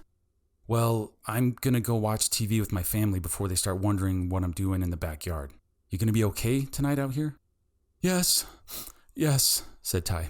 I'll be okay. She put the bowl of soup aside and embraced Renzo. Thank you, she whispered. He held her tightly again, his face flushing red in the darkness. He kissed her forehead and whispered to her, I'm sorry about your uncle. He was a great man. Careful not to knock over the bowl of pozole, Renzo backed out of the tool shed and went inside the house to join his family in the TV room. Act 3. No Holds Sharked. Chapter 17. The girl is not relevant to our arrangement. She is not on the bargaining table. Grayson stared directly into the camera attached to his laptop, his eyes unflinching. The masked face on the other end turned and spoke in a foreign language to someone off screen, the audio sounding garbled and compressed as it hissed its way through the laptop speakers. After a moment, the masked face looked into the camera again and spoke. The girl is relevant to our arrangement. We request that in addition to the Shark Soldier delivery, you also provide us an audience with the girl to test her military capabilities. You will comply with both requests in 1 week. This is impossible, Grayson responded coolly. The tournament is taking place 2 weeks from today and is a critical component in the final training exercises needed for your soldier army. Our what army? The robotic voice responded in a confused tone.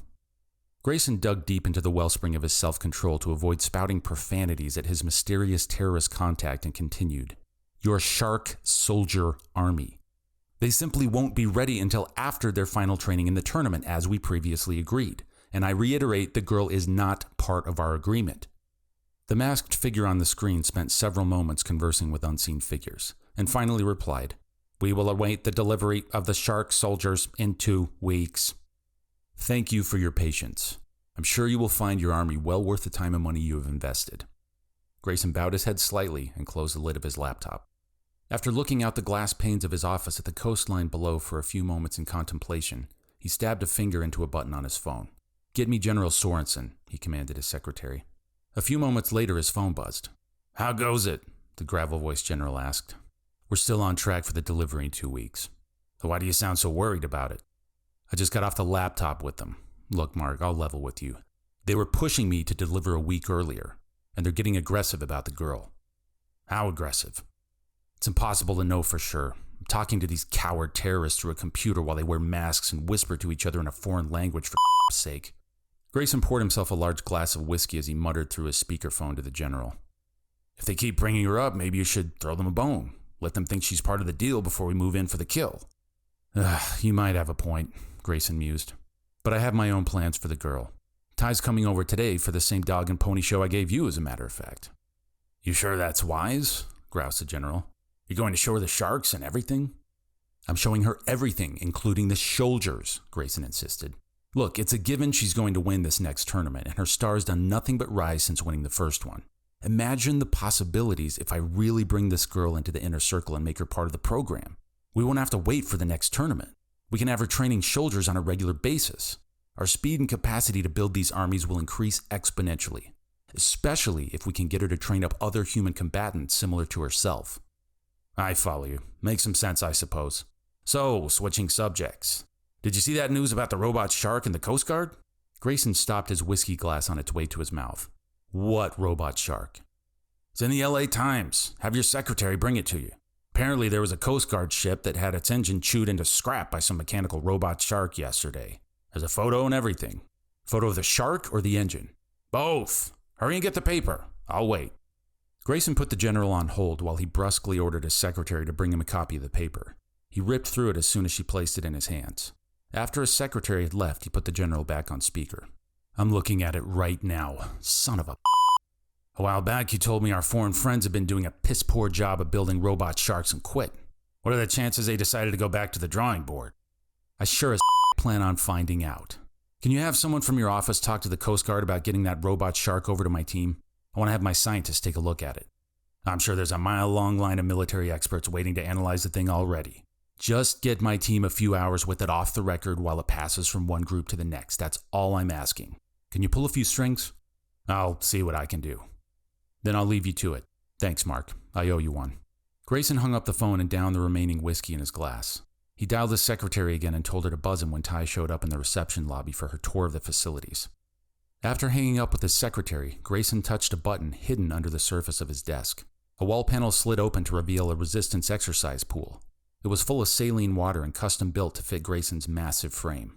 He entered the small hidden room with the pool and pushed a button to close the panel as he undressed. Several news crews arrived at the Extreme Tech reception lobby prior to Ty's arrival. She was greeted with flashing lights and red carpet as she made her way into the building. Reporters shoved microphones into her face and fired questions at her as she walked. What kind of relationship do you have with Grayson White? Can you confirm or deny that he keeps an illegal zoo full of endangered animals? Is it true that you were raised as a secret experiment at SeaWorld? Shark Puncher, are you currently in a romantic relationship with any marine animals? As Ty entered the lobby, Grayson greeted her with a smile and put his arm around her to guide her to a podium with a microphone. Sorry about the surprise press conference, kiddo. I knew you'd never agree to it. I promise we'll only be here 5 minutes, then I'll get you out of here, Grayson whispered into her ear. If it lasts more than 5 minutes, I'm going back to my car, Ty responded. Fair enough. I'm just trying to build the next fight. People want to know about you after what you did in the last one. Like it or not, this is part of the game. Once at the podium, Grayson and Ty stood side by side. Grayson began to field questions from reporters, calling them by name. Mr. White, what kind of future plans do you have for Shark Puncher if she wins the next tournament in the same spectacular fashion that she won the first one? We have big plans for Ty in the Extreme Tech Mixed Martial Sharks tournament. Ty's performance made her the face of the tournament, and I only expect her fame to grow after she fights in our upcoming event in 2 weeks. As many great things do, this one started in America, but we plan on bringing our unique brand of entertainment to the entire world. Our data already indicates a high level of interest in the foreign market, particularly in Asia. Shark Puncher, you're a mysterious figure who became famous overnight. What can you tell us about your family, your childhood? I don't want to talk about that, Ty whispered to Grayson nervously.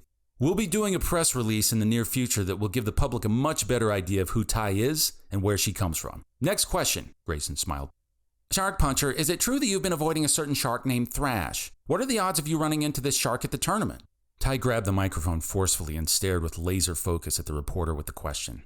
That coward son of a fish had better stop ducking me and get his sleazy tattooed tail into the tournament. Only way he swims away from fighting me with his miserable life intact is if it takes place in a legal tournament. If I see him on the streets, he's done. Cameras started zooming in tight onto Ty's face as she raised her voice and began to shout. Do you hear me, Thrash? After what you did at my uncle's funeral, I will end you. You and your sucky entourage better stay as far away from me and my friends as you can, because if I see you anywhere on my beaches or my streets, it is on. There won't be any refs, there won't be any cops. It'll be me and you'll be dead once I get my hands on you. Every reporter in the lobby raised their hand and shouted for a follow-up as Grayson flashed his wolfish grin into the cameras while leading Ty away from the podium toward the doors behind the reception desk. Security allowed Grayson and Ty to pass through as the reporters surged behind them, continuing to fire questions and point microphones in their direction. Grayson led Ty to a nearby elevator and swiped a security card at its small terminal before entering. Once the elevator started to descend, Ty broke the silence. I'm sorry about what happened back there. I didn't mean to lose it like that. Are you kidding? Grayson smiled. We couldn't have scripted a better press conference. I told you I set it up to help us build a fight, right? You just did that better than I could have imagined. Once the news starts cycling footage of you threatening that shark, our pre-sales are going to double, maybe even triple. We're probably going to have to raise ticket prices at the stadium, too. Grayson rubbed his chin, lost in thought for a moment as Ty eyed him curiously. After being lost for a moment in thought, he looked down to her and spoke in a lower tone. Ty, what I'm going to be showing you in a few moments is something very important and very secret. You're going to see that there's a bigger purpose to this tournament you're fighting in than entertaining people. What do you mean? Grayson smiled paternally and continued. These sharks who have been fighting in the tournament are actually being tested and recruited to join an elite group of soldiers. The shark soldier army is small now, but our aim is to develop it into a massive force that will protect our country at sea. No offense, but seems like a kind of crazy idea, Ty said after letting it sink in. Most people around here don't get along too well with sharks, myself included. No offense taken, Ty. To be frank, I don't like sharks either. But when we get down to the lab, I think you'll find that the sharks we're recruiting are special. I have to admit, even I'm starting to like some of them. They're smart, loyal, and above all, great fighters. Looks like we've arrived. Come see for yourself. The elevator doors opened and the couple was greeted by head scientist Robinson. After introducing himself to Ty, he led her through a narrow hallway into a large open space with a giant tank of water in the center and teams of scientists with monitoring equipment. As Ty looked past the walls of the tank to the inside, her mouth hung open in disbelief. Inside the tank, there were several large sharks and humans having an underwater sparring session. The humans wore protective gear on their bodies and oxygen tanks for breathing. Even the sharks wore protective gear on their heads and bodies while leaving their fins and tails free for swimming. There were underwater cameras built into the tank that allowed the scientists on the outside to monitor and record the sparring sessions. A large great white shark in sparring gear swam over to Ty and lifted his top half out of the water and onto the side of the tank so he could speak down to her. Pleasure to meet you. I'm Chuck. I'm one of the head combat instructors for the Extreme Tech Super Soldier program. I'm a big fan of your work in the last tournament. Quite impressive. Thank you, Ty stammered in disbelief. Chuck the shark smiled pleasantly and greeted Mr. White. As they talked, Ty's attention drifted back to the tank. Robinson stood next to her. If you don't mind my asking, how has your training been going? To be honest, it's been tough since my uncle passed, Ty admitted. Even when he was alive, we never had much by way of training equipment. Most of my training came from real fights with sharks on the beaches near my home. On-the-job training. I admire it, Chuck the shark laughed. You've still got money from your winnings, right? Asked Grayson. If not, we can help you invest in some training equipment for the dojo. I've still got plenty of the money left. It's not really a money issue. Even after we won the money, Uncle Paul and I still kept training the same way with mostly the same equipment. He was always a by-the-bootstraps, do-it-yourself kind of guy when it came to equipment. Well, if it's not broke, don't fix it, right? Said Chuck. Still, I know I speak for all of us here in the tank when I say it would be a genuine honor if you'd be willing to spar with us for a bit. We've got a wetsuit about Ty's size somewhere around here, don't we, Dr. Robinson? I'm sure we can arrange it, the scientist said. Ty looked at Grayson the way a young girl wanting a pony ride would look at her father. Grayson smiled warmly down at her. I said I wanted you to avoid street fights, but I have no issue at all with you sparring professionals like Chuck. You're welcome to spar here with the crew as often as you like, Ty. Not bothering to question any further, Ty gave Grayson one last smile and followed Robinson toward a changing room. Chapter 18. The afternoon sunlight played upon the geometric patterns produced by the crack in the dojo window. No classes had been held since Uncle Paul's death, but Ty used the dojo as a training gym in preparation for the tournament. A news crew van was parked at the dojo's front entrance. Aggressive reporters peppered Ty with questions as she and Renzo unlocked the door. Larger and larger numbers of reporters and paparazzi had been showing up as Ty's fame continued to grow.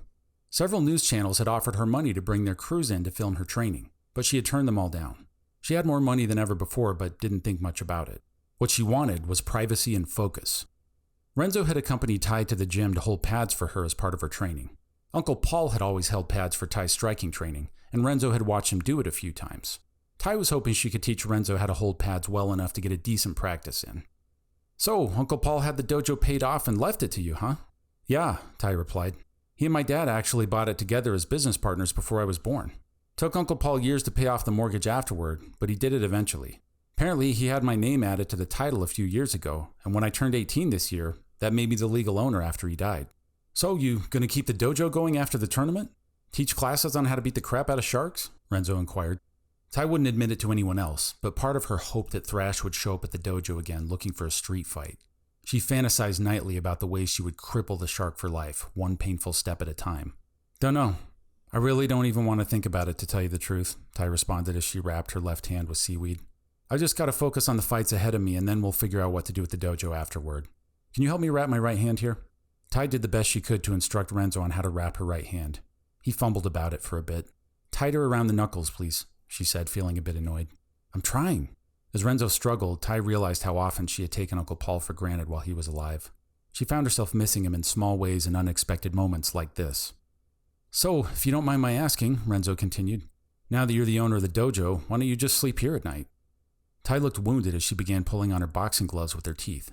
If you don't want me staying in the tool shed at night, that's fine. I can sleep. No, please, you don't need to get all defensive. I'm glad you're staying in the tool shed. I just don't get why. It's like I told you the night of the funeral, Ty interrupted. I just don't want to be alone. I got bounced around in the foster system for years after my parents died. Uncle Paul wanted to adopt me but didn't have the income or stability in his life. I had to learn how to make it on my own. I had to learn not to depend on others and start depending on myself. I guess that's part of the reason I'd never sleep at the dojo when Uncle Paul offered. I wanted him to know I could take care of myself, that I wasn't dependent on him or anyone else. Ty started pacing around with nervous energy. Maybe I have a hard time with change.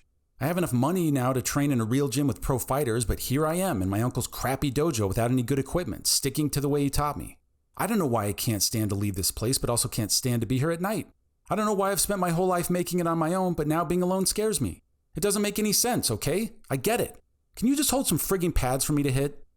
Renzo decided it would be best to give up on the questions and do what Ty had asked him. All right, I brought some workout music to help you get pumped up for the fight. Let me pop this into the CD player real quick.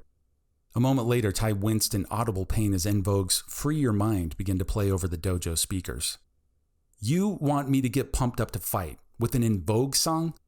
Renzo looked back at Ty sheepishly. I mean, that guitar riff is kind of heavy. It's a cool song. Ty pointed with her boxing glove toward her uncle's office. Go to the CD collection in the office, find the Helmet album, Betty, now. You can take that En Vogue album back to your sister. It's actually my album. Ty shook her head sadly and pointed her boxing glove at the office again. Renzo dropped his head and made his way to the office. He returned with the CD in his hand. You're making fun of my wussy music, demanded Renzo as he put the CD into the player. This disc has some picture of a 50s housewife on the cover. Looks like one of my mom's old records. Just hit the play button and get back over here to hold my pads. Renzo obediently complied, and the heavy metal riffs of Wilma's Rainbow blared from the stereo. Renzo put the punch mitts on his hands and held them as far away from his skinny body as he could. All right, what do I do now? Okay, the whole thing with holding pads is to simulate hitting another fighter as best as we can. So holding the pads that far away from your body does me no good at all. I'm going to start simple and throw a straight shot, one shot at a time. Take your right pad and hold it right by your head like this. Ty used her boxing glove to show Renzo how to hold the pad at about the same height as her forehead. Renzo copied her, and Ty decided to finally go ahead and throw a punch at the pad. As soon as she hit the pad, Renzo flinched wildly in an involuntary response. Renzo, I'm not actually going to hit you. I just need you to hold the pad close enough to your head to mimic the same motion I would in a real fight. Sorry, I got it this time. Give it another go. Ty cocked her head and raised an eyebrow at Renzo as she went back to her fighting stance. Skeptically, she threw another straight punch, this time a bit slower. Renzo flinched again as she threw the punch, closing his eyes squeamishly as her fist hit the pad. Renzo hung his head dejectedly in shame as the music blared through the speakers. Ty likewise put her gloves on her hips and stared down at the dojo mat, realizing she was not going to be able to get any pad training in at this rate. After a minute, she said, You know what? It's not your fault. Uncle Paul had decades of experience doing this. There's no reason I should expect you to pick it up in 5 minutes. We'll try it again tomorrow, okay? I'll plan on teaching you how to do it properly. I think for today, I'm going to drive over to Extreme Tech for some training. What kind of training does Big and Bald have you doing over there anyway? Don't worry about it. You did your best. It's okay. You don't need to feel bad. Not willing to throw in the towel, Renzo resisted. Hold up. Give me 2 minutes, okay? Renzo walked back to the office and dialed his home phone number. Hey, Mom, can you get Dad for me? Renzo waited a moment while his dad made his way to the phone. Hey, Dad, can I ask you a favor? Renzo had not asked his dad for a favor of any kind in years. His voice was tense with anticipation. He genuinely wasn't sure what his father's response would be. You know how you're always asking to give me some boxing lessons? Ty needs somebody to hold pads for her. I tried, but I have no idea what I'm doing. Can you come help us?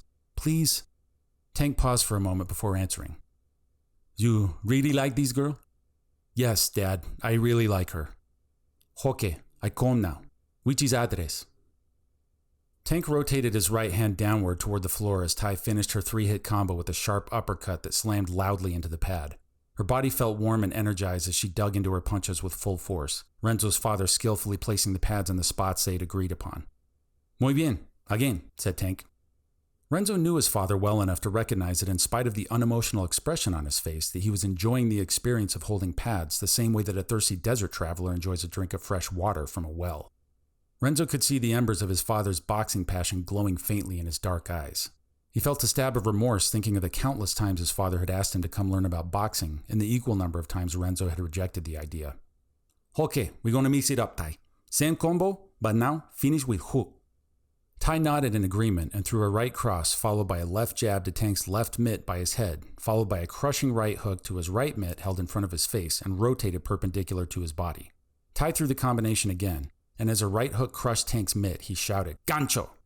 The word sunk its way into Tai's mind as she threw the combination again and again, increasing her speed and power slightly each time. Gancho! Gancho! Gancho! A definitive thunderclap of impact landed on her last right hook, and Tai finally dropped her gloves to her hips, breathing heavily and sweating from the exertion. "Bien hecho, hija," Tank said. "You hit hard. You hit fast. Not too many fighters have speed and power like this." "Thank you," panted Tai as she motioned Renzo to help her get a drink from her water bottle. "I watched your fight with the sharks in the water cage. Amazing fight. Where you learn to fight sharks like this?" Tai swallowed her water and glanced at Renzo before answering. "My mom was a mermaid. My father was a fisherman. They were killed by a very big shark when I was young. I had to learn to fight. My Uncle Paul taught me." "Your mother a mermaid? You have strong skin?" Tank pointed with his eyes to Tai's arm. "Yes, strong scales. Makes it harder for sharks to bite me." "You breathe underwater?" Tai hesitated for a moment, then looked at Renzo and motioned for him to help her remove her boxing gloves. When they were removed, she signaled both men to come closer and look behind her ear as she pushed it forward. Renzo and Tank stared in amazement at the gills that revealed themselves behind her ear. At this point, Tank's unemotional macho facade had worn transparently thin, and he stared at Tai in awe. "You can fight in water as long as you like?" Tai stared back into Tank's eyes and nodded in a solemn affirmation. "I like this girl," Tank said enthusiastically to his son, slapping Renzo heartily on the shoulder while continuing to smile at Tai. "You come have dinner with us tonight. Graciela making pambazo. It's, how you say it, Renzo? It's like a sandwich with sausage, potatoes, and cheese in it. It's amazing. You'll love it." "Count me in," Tai smiled. "I've got some clean clothes in my bag. Would it be weird if I showered at your house? I always bugged Uncle Paul to put in a shower here, but he never wanted to spend the money." "It's no weird. Our house is your house. I see you guys back there." Tank smiled at the two kids and winked as he walked out the door to his car. Tai and Renzo followed behind and climbed into her hot pink Corvette. Renzo had been giving her driving lessons on the regular roads, but wisely stayed off the freeways. She had been doing decently well at driving around town at slower speeds. "So who knew all I needed to do to get into your dad's good graces was punch the crap out of his hands for a couple hours?" Tai laughed. "You're the son he never had but always wanted," Renzo smiled wryly. "I think the last time I saw my dad this happy was when Mexico made it to the quarterfinals of the World Cup. Be honest with me. Did I hurt your feelings earlier when you were holding pads for me?" Renzo shifted in his seat and thought for a moment before he answered. "It's not that you did anything to hurt my feelings. It's more like I'm coming to a realization. I mean, you know I like you, but it's kind of weird for me to be into this girl who is about 1 billion times more manly than I am.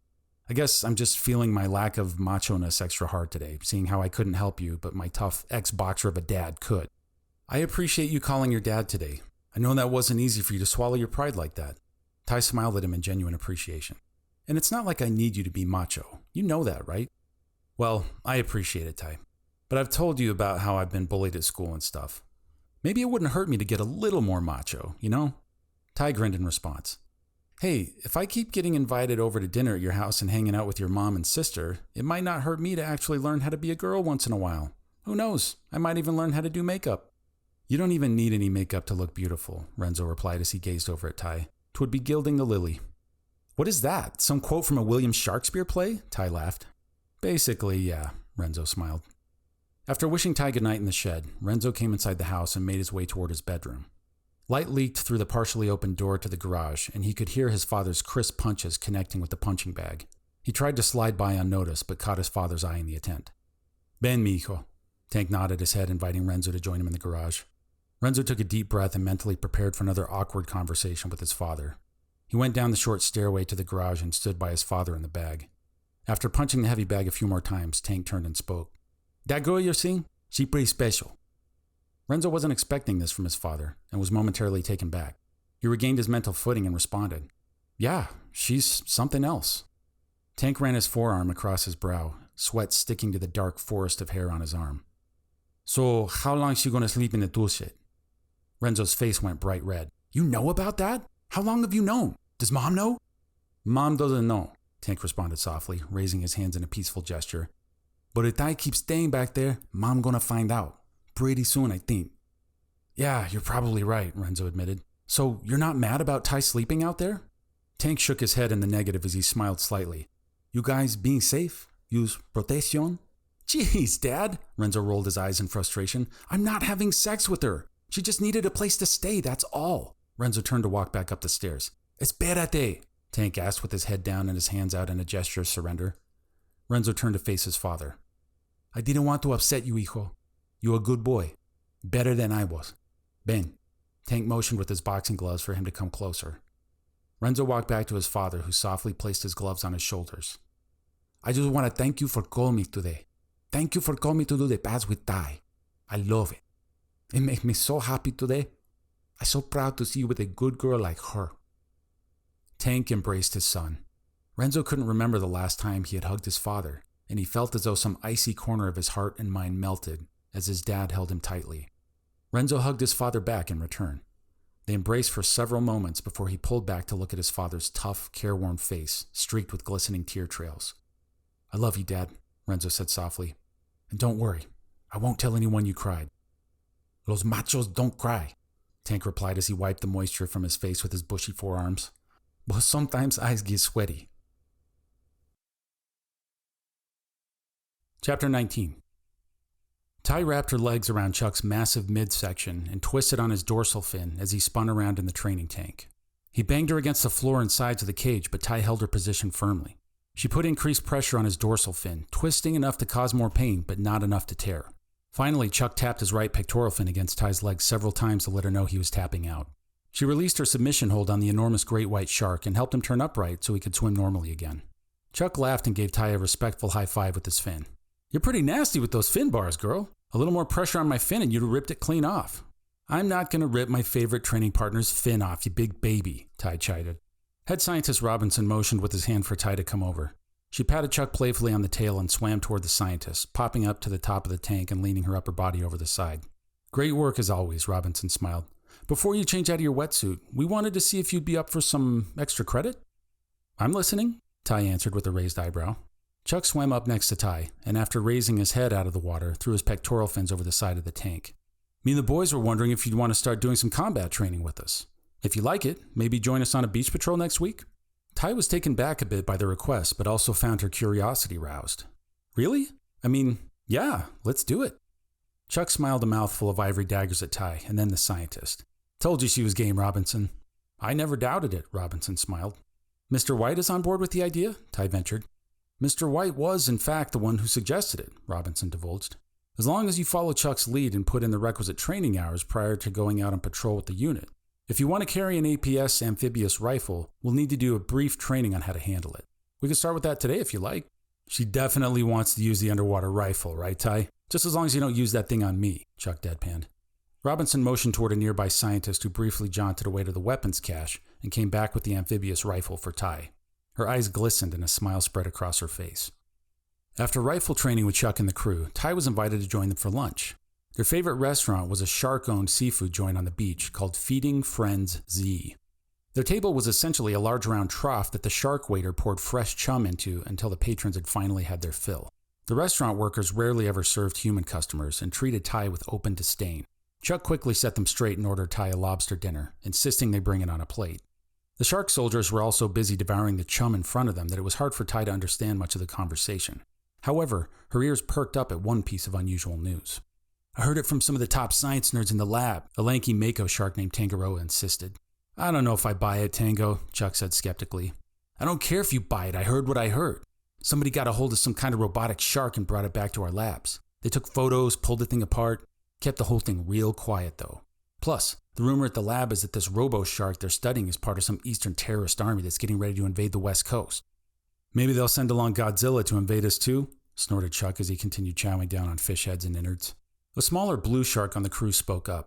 That hammerhead from Australia has been telling everyone he saw some kind of metal shark during patrol last week.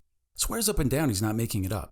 There was even something in the paper about some robot shark they found on the beach. There were pictures and everything. What paper? Weekly World News? Chuck demanded in annoyance. You guys ever heard of Photoshop? Listen, even if there are some kind of robot sharks out there, they won't stand a chance against us. Stop embarrassing me in front of Ty with all this bull shark.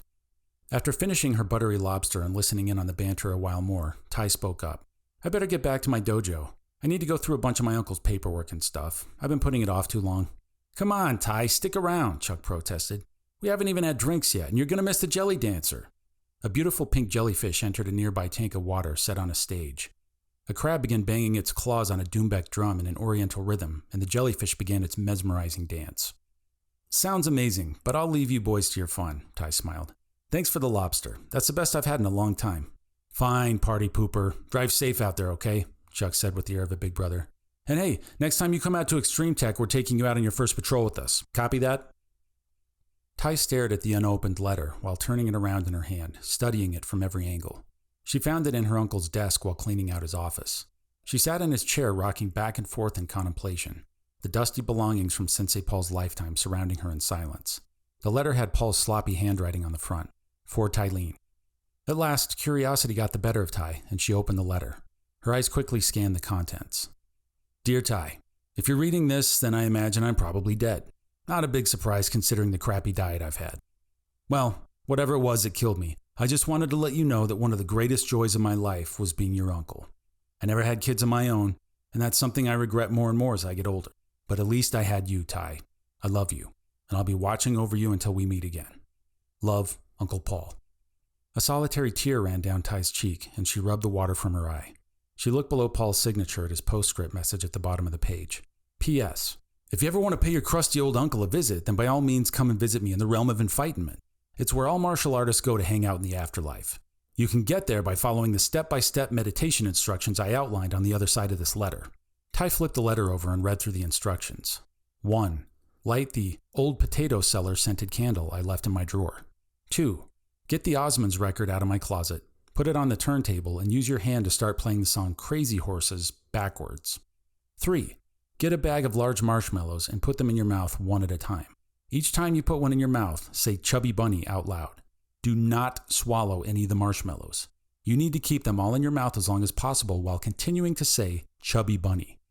Ty's eyes narrowed skeptically at this dubious list of instructions. Still, she thought, it might be worth a try. Or it might be an elaborate practical joke by her uncle that was in very poor taste. After making a quick run to the AM/PM store on the corner for the marshmallows, Ty came back to the dojo and started to set things up in the office. She lit the candle and began rotating the Osmonds record backward with her right hand. The music wove a strange audio tapestry in the air. With her left hand, she inserted the first marshmallow into her mouth and muttered, Chubby Bunny, reluctantly. The smell of old potatoes and dirt filled her senses, and she found a steady rhythm with her hand, rotating the record round and around. The song lyrics played backwards formed a strange incantation, spoken in a foreign tongue. By the 10th marshmallow, Ty was barely able to move her mouth without allowing the gooey contents to spray all over.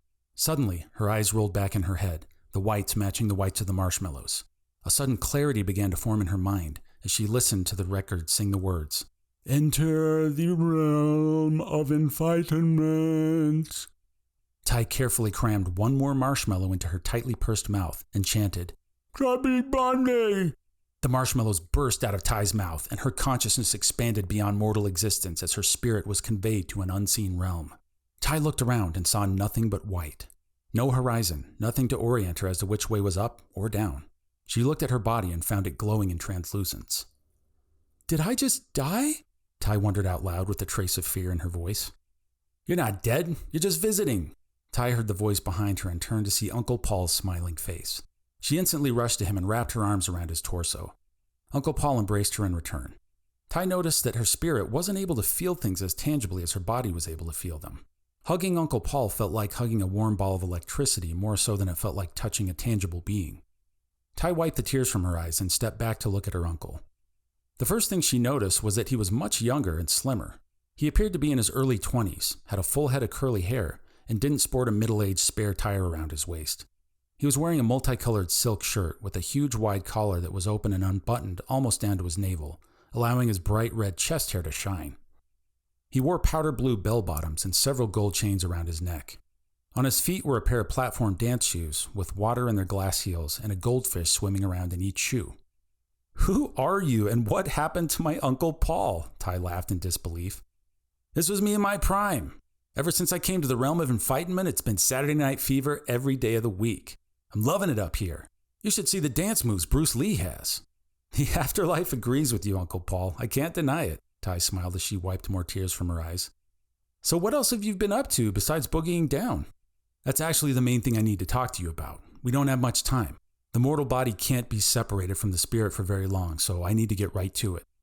Sensei Paul reached out his hands and placed them firmly on Ty's spirit shoulders as he looked sternly into her eyes, the smile fading from his radiant face.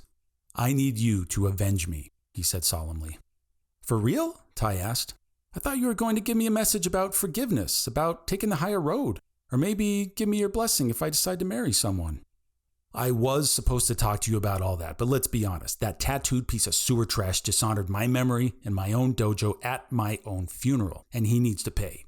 I can't get my own revenge on him while he's alive, so I'm going to need you to separate his life force from his body so I can beat him senseless once he's in the spirit world. I'm in. How do you want me to do it, Uncle Paul? Ty responded without hesitation. Bruce Lee taught me a technique that I'm going to teach you now. You can use it to send a living being's life force flying straight out of their body in one blow. We don't have much time, so pay careful attention. You focus all of your own life force into one of your legs, grab a hold of your opponent, and drive your knee into them while shouting this specific phrase. Chi ni. That will separate their chi from their physical body. You got it, Ty? A rumbling low voice with a southern accent suddenly interrupted the conversation. They say revenge is a dish best served with a side of peanut butter bacon sandwich. Ty looked in disbelief as Elvis Presley sauntered up, folded his arms, and stopped a few paces away. He wore a white jumpsuit that glimmered with gold sequins from head to toe. A yellow scarf hung from his neck. His thick dark sideburns and overgrown pompadour looked just like the photos Ty had seen in magazines. A defiant sneer spread across his face as he stared at them from behind his tinted gradient sunglasses. Dang it, Elvis, I told you I didn't want you coming anywhere near my niece for this visit, Uncle Paul threatened. And I thought the big guy told you to deliver the message you're supposed to about forgiving and forgetting, Elvis retorted smugly. So you take a few karate lessons in Memphis and some fraud sensei hands you a black belt because you're famous and now you think you get to spend the afterlife partying with real martial artists? Uncle Paul's face burned with righteous indignation. My black belt is just as legitimate as anyone else, man. That's a low blow, I tell you. Tell you what, pretty boy. I'm going to give you a free lesson right now in the art of disco-rate. Watch and learn. Even though he was a few feet away, Sensei Paul shot his right leg out toward Elvis, directing it toward the rock star's head. The glass heel of Paul's platform shoe burst into pieces, and the goldfish went flying out like a bullet. The goldfish flew into Elvis's left eye socket, shattering the sunglasses lens upon impact. Elvis dropped like a white sack of rocks onto the invisible floor beneath his feet and reeled in shock, clutching his left eye and shrieking in pain. A little less conversation, a little more action next time, pretty boy, Uncle Paul shouted triumphantly as Ty held him back from doing further harm to his foe. Ty began to see and feel her spirit fading away from the realm of enlightenment. Paul looked back to her and could see they only had seconds left before her spirit would return to her body. Remember what I told you. Avenge me. I will, Ty said as her uncle began to fade from her view. Avenginate my dojo! Uncle Paul shouted, his voice growing dimmer, his spirit shrinking into the distance. I will, Ty promised, shouting back to him. Revenginate my legacy! Uncle Paul screamed. Blah, blah! Ty blurted out, bits of marshmallow flying from her mouth. She sat on the floor cross-legged, her hands on her knees. She was back in Uncle Paul's office. The candle had gone out, and the static nothing of the turntable whispered faintly through the speakers as the record sat still, unmoving. Geez, Ty, we thought you OD'd or something. What the crap happened to you? Martin shouted down to her as he, Navdeep, and Renzo stood around her in the dingy office. Their eyes were wide with fear, their mouths hanging open in apprehension. Ty coughed out a few more bits of marshmallow and unsteadily came to her feet. She took a step toward the door but began to faint. Renzo quickly rushed to her and reached his arms out to catch her before she could collapse to the floor. Get some water from the sink, Renzo said, and Navdeep quickly came back with a plastic cup full of lukewarm tap water. Navdeep coaxed Ty into taking a small sip as Renzo continued to hold her, kneeling with her on the floor. I saw Uncle Paul, she finally muttered after a few sips of water. Looks like she took a trip to the mystical realms of the afterlife, Martin announced as he read the contents of Paul's letter. What are you talking about? Navdeep asked, placing the plastic cup in Ty's hands. He's right, Ty said, feeling some of her strength coming back. Uncle Paul left me instructions on how to visit him in the afterlife. It nearly killed me, but I was able to see him for a few minutes. I'm just sorry you had to listen to an Osmond record to get there, Martin said in a brooding tone. My mom made me listen to one of their records once. I'd rather drink a bucket of Oprah's butt sweat than ever have to listen to that thing again. My dad has a couple of Osmond's albums. That Crazy Horse's song is pretty cool, Navdeep said defensively. The KMFDM cover of Crazy Horses is cool. The Osmonds original is most definitely not cool, retorted Martin heatedly. Guys, can we cool it for a few seconds and let Ty finish what she was going to tell us? An exasperated Renzo shouted over the argument. She just visited her uncle in the afterlife and you guys were over there arguing like record shop nerds. Ty rose to her feet unsteadily, Renzo close by her with his hand on her back. Sensei Paul showed me the way to get back his dojo's honor. I know how to honor his legacy now. So what did he tell you to do? Renzo whispered tentatively. I'm going to send Thrash to the afterlife. Chapter 20. Ty joined Chuck and a dozen other shark soldiers in an underwater tunnel. A line of lights ran through the top of the tunnel and ended at a large gate. The sharks were all equipped with harpoon guns, amphibious rifles, and miniature torpedo launchers that were harnessed to their bodies. Ty had been issued a vest with protective armor that could also be used as an emergency life jacket by pulling a cord in the back. They had also equipped her with an oxygen tank and mask. She decided to wear them even though she could breathe underwater without them. Better to keep her hidden gills a secret until she got to know this crew better. She held her amphibious rifle upright as she'd been instructed and waited for the signal to open the gate. Hey Chuckles, whose idea was it to bring this skinny chick on patrol tonight? She gonna be our midnight snack if we get hungry out there? The long, wiry Mako shark snickered at his own joke. You've seen Ty in the training cage, Tangaroa. You better watch your tail or she might take a bite out of it, Chuck casually remarked. The rest of the crew laughed lightly. The Mako shark spit angrily, but remained silent. The room shifted to a green hue and a siren went off overhead. The green lights on the gate parted as the doors slid open. Let's move out, Chuck commanded. Alpha on my 9, Bravo on my 3. You stick behind me, Ty. Boss's orders. Shark attack! Shouted a smaller blue shark, fin raised enthusiastically upward. Chuck stopped, turned around, and stared at the smaller shark in cold anger. Rip, I warned you about street shark references on missions. If I hear you humming the theme song or you say Jawsome even one single time today, you're off the team. You copy? Rip's eyes fell to the floor in shame. Copy that, sir. The sharks began to glide through the water, their weapons glistening in the moonlight rays that sliced through the dark blue sea. Ty felt an electric thrill run through her spine. Why did it feel so good to have a rifle in her hands? Why did it feel natural to swim around with the same kind of sharks she'd beaten into wet leather scraps while patrolling the beach? Chuck and the rest of his squad mates wore transmitters in their harnesses that allowed them to communicate with their headquarters buried deep beneath extreme tech. The clear mask covering Ty's face was equipped with a mic and speakers that allowed her to communicate with the others. Similar to the beaches she patrolled near the dojo, there were monumental amounts of garbage littering this part of the ocean. At one point, the squad passed an entire semi-truck and trailer partially buried in the sand. It was completely covered in rust and barnacles. As they swam through the refuse and debris at the ocean floor, it seemed a sort of underwater ghost town. Lamps on, Chuck commanded, and the sharks turned on the lights that had been integrated into their harnesses. The beams of illumination stretched across the dark shapes that cluttered the ocean floor, bending and dancing from one surface to another. The wetsuit and body armor Ty had been issued were obviously designed for a man, and she felt a bit clumsy swimming with all the new gear they'd strapped to her. The bubbles emitting from her mouthpiece were a distraction to her as well. She was used to the quiet efficiency of her gills. The constant stream of oxygen bubbles she was trailing above her were a telltale sign for marine life to see and hear. In spite of her distracting equipment and the loads of human waste all around, Ty also found signs of beauty and wonder. Green anemones undulated peacefully on the ocean floor. A small school of fish swam through the unit, apparently unafraid of the massive sharks. Ty held her bare hand out and touched the smooth, silver scales of the tiny fish as they slid through her fingers. Spiky purple urchins dotted the ocean floor here and there. Ty made note not to put her feet near the urchins as she declined the diving fins the team had offered her earlier. Since childhood, she preferred swimming in the ocean barefooted. A sudden shadow darted from behind some corals toward the squad. Before their lights could touch it, the dark shape intercepted a lemon shark who swam on the right wing of the squad. A large crack broke the silence as a trail of light blazed from the mysterious shape. The lemon shark exploded in a bubbly cloud of flesh chunks and blood. A hammerhead shark who had been swimming to the left of the dead lemon shark quickly fired his harpoon gun into the dark shape, scoring a direct hit. A cable connected the hammerhead's harness to the harpoon. The dark shape tried to swim away but found itself tethered to the hammerhead. "Attack!" Chuck shouted, and the other sharks nearby shot their rifles and torpedoes at the dark shape as it pulled against the cord in vain. Ty fired her weapon along with the rest of the squad. The sharp metal bolts from the amphibious rifles pinged as they connected with metal, and a small torpedo exploded upon impact, blowing the shape in half. Both halves sank slowly to the ocean floor as a black liquid seeped into the water. The squad closed in around the motionless remains and shined their lights downward. As Ty looked down, she saw the split metallic body of a robotic shark. Greasy dark oil spurted from its innards. A soft light in its eyes dimly flickered. "Guess it's my turn to eat crow," Chuck muttered. "Looks like we got robot sharks swimming around our beaches after all. Gather up the scraps. We'll take what's left of the boys in the lab. Snag our fallen soldiers' shark tags, too. Boss is going to want to know about this ASAP." "You think there might be more of those things down here?" Ty asked. "Not sure," Chuck responded gravely. "Our sonar back at base should have picked this thing up. They should have warned us long before we were attacked.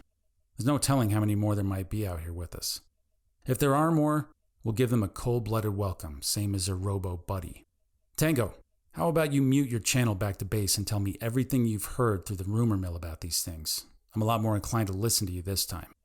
Chuck patted Ty on the back with his fin and turned to the rest of his squad. "Let's head back to base. Keep your eyes and ears wide open." Chapter 21.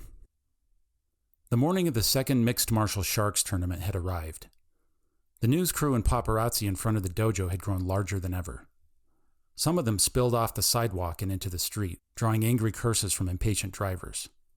Renzo had politely asked him to leave Ty alone so she could focus on training. The reporters simply ignored his pleas and peppered him with invasive questions about Ty's personal life. Ty paced around the dojo and shadowboxed. Everything she needed for the fight was packed and ready to go. After warming up for about 30 minutes, she simply hadn't felt like leaving. Renzo and his father had come along in her Corvette for moral support and waited patiently as she continued lightly punching and kicking the air. Tank asked if she wanted any pad work, but Ty decided against it. "Want me to put on some En Vogue?" Renzo asked. This got a smile out of Ty, and she flipped him the bird in between her punches. "I'll be ready to go in 5 minutes, she said. "You said that 30 minutes ago," Renzo reminded.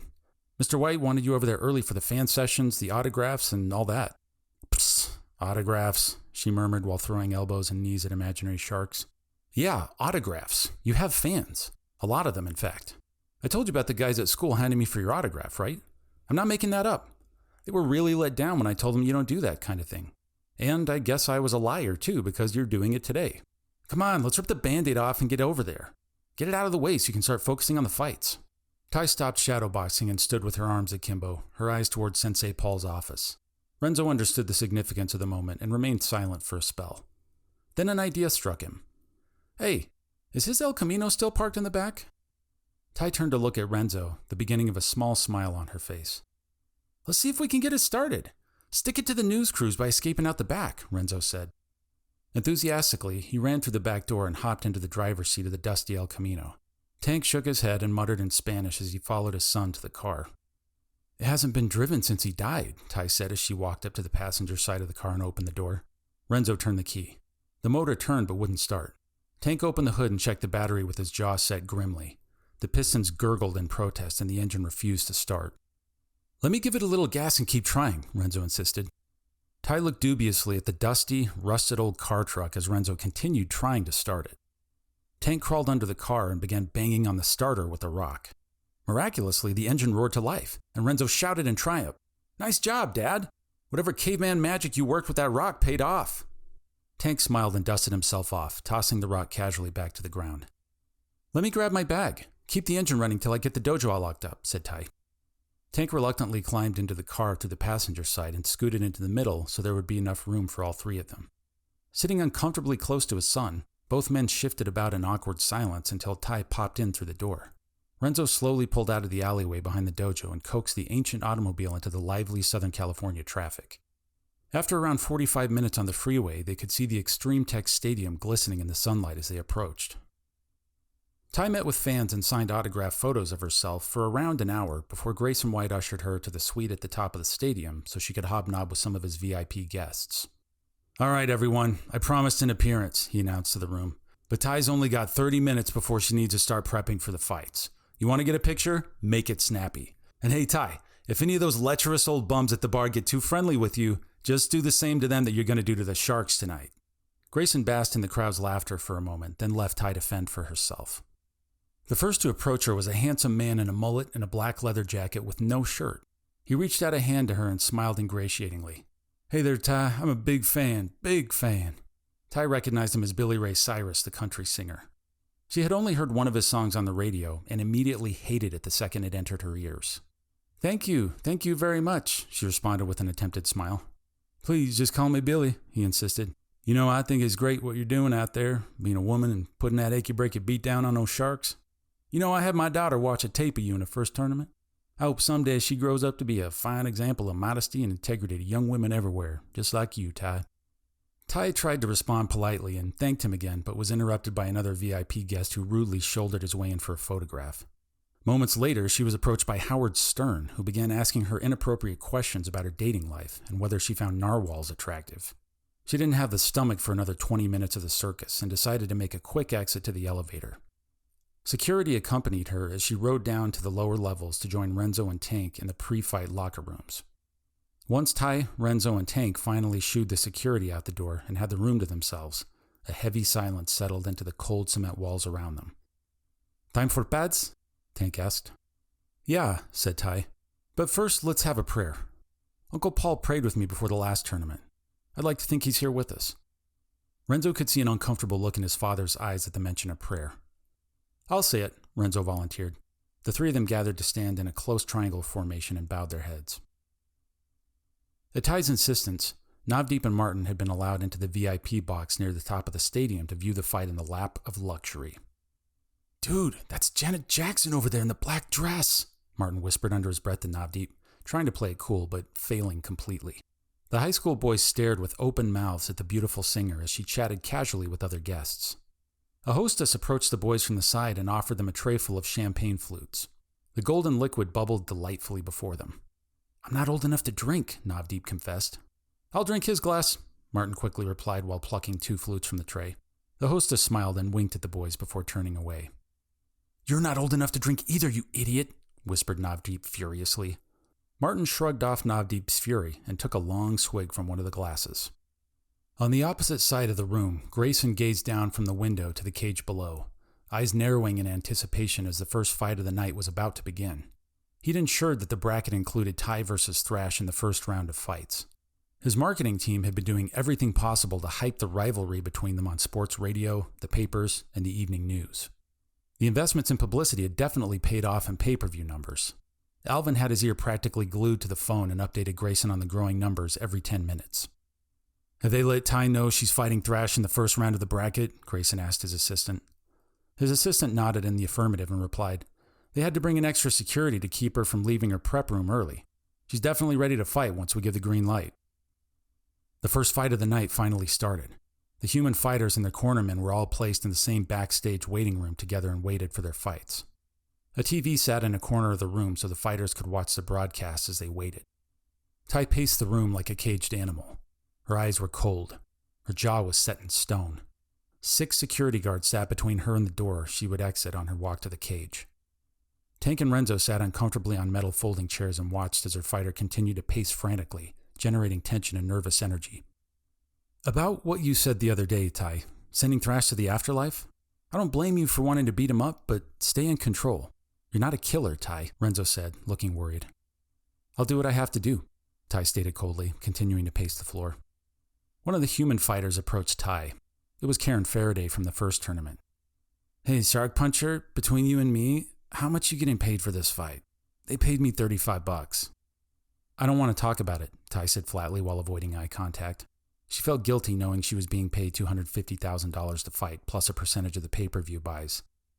Karen continued on obliviously. All I'm saying is the fight game doesn't pay, honey. I mean, $35? Who are they kidding with that crap? Karen leaned in closer to Ty and lowered her voice. I mean, I had to slip the athletic commission $100 just to get my medicals cleared to fight tonight. You know what I'm saying? Not to mention the hospital bills I had to pay to get the shark bite in my arm sewed up after the last tournament. At least the hospital was able to work out a payment plan with me. Maybe if I wait enough tables, I'll pay him off before I'm 50. No offense, but I'm really trying to focus on my fight, Ty said, finally looking Karen in the eye. Okay, hon, I get it. Just let me know if you ever need any help, okay? Denny's is hiring right now. Girl with a cute figure like you could probably do pretty well in tips. Hey, I got a tip for you, Karen. Put a bag over your head before you walk out in front of the camera so you don't scare the audience. A cocky young male fighter sneered at Karen as a handful of his entourage laughed along with him. Karen moved in on the cocky young man in a heartbeat and threw a slicing right elbow to his face that split open a deep cut above his eye and sent him reeling to the floor. "Looks like your face could use some work now, Junior," she screamed. The security guards swarmed Karen as the young fighter's friends began to retaliate, and pandemonium ensued. Ty jumped in to defend Karen, but Renzo and Tank pulled her out of the fray. "Focus on your own fight, Ty. We can't have you getting hurt in a backstage brawl right before you walk out. Get it together," Renzo shouted loudly into her ears as screaming and shouting around them escalated. The security guards eventually separated Karen from the young fighter and his cornermen. The chaos settled. Most people picked up their chairs and sat down. A cut man was called in to work on the young fighter's injury, and Karen smirked with satisfaction as the doctor applied glue to try and close up the wound. An Extreme Tech employee with a walkie-talkie finally signaled to Ty and the security guards that it was time for her to begin her walk. As Ty burst through the doors, an extra handful of security guards joined the half-dozen that already surrounded her and accompanied her toward the cage. Renzo and Tank followed behind her as she briskly walked through the cement corridor that led to the inner stadium seats. She could hear her walkout song, Biscuits for Smut, blasting over the stadium speakers as she neared the end of the corridor. She picked up her pace from a brisk walk to a steady trot as she entered the inside of the stadium. The roar of the crowd flooded into her ears. The cheering was deafening, and hands reached out from all around trying to touch her as though she were some kind of rock star. The security guards kept the rabid fans at a distance. One overzealous fan jumped down from his seat toward Ty with a pen and photo, begging for an autograph, but was quickly subdued by a large security guard. As she neared the cage, she could see Thrash swimming around smugly in his half of the water. A confident smile laid bare what seemed 1,000 sharp white blades. Ty began replaying the day of her uncle's funeral in her mind and felt the white-hot fury of that moment. She could feel Renzo and Tank jogging behind her now to keep up as she came nearer to the cage. Ty felt her anger burning bright within her chest until it flashed and devoured some small thread of self-restraint that had been holding her back. She burst into a sprint, leaving Renzo, Tank, and all of the security guards behind her before they knew what had happened. Sharky Shark was on commentary and picked up on Ty's movement as the camera zoomed in on her. "Ty, come out to play games tonight, homies." As Ty ran up the ramp on her side of the tank, Thrash lifted his head and pectoral fins on top of the cage divider in the middle to taunt her. He shouted obscenities at her as she continued toward the cage in full sprint. As Ty reached the edge of the cage, she jumped from it like a cat, flying over her half of the tank straight toward Thrash. Before the Shark, camera crew, or a referee could do anything about it, Ty sent a flying jump kick straight into Thrash's nose. A cracking thud sounded as her foot connected with the rubbery cartilage. Several metal rings from the pierced nose went flying into the air and landed like raindrops in the water. The Thresher Shark reeled back in complete surprise and crashed heavily into the water where he flopped around spastically. In the VIP booth above, Grayson spit some of his whiskey back into his glass as he watched Ty attack her opponent before anyone had time to officially start the fight. "Security wants to know what your call is, sir?" his assistant requested, hand covering the receiver of their phone. "Tell them to hold off," Grayson responded. "Let's see where this goes." Before the large Thresher Shark could recover, Ty grabbed another handful of metal rings in his nose piercings and brutally ripped them out. Blood spurted from the torn snout, and the few remora fish who remained loyally sucking on their hosts after Ty's initial jump kick now swam away in fear. The lone referee in the tank held to his taser in paralyzed fear and watched from a safe distance as Ty raised her fist and plunged it mercilessly into the shark's left eye.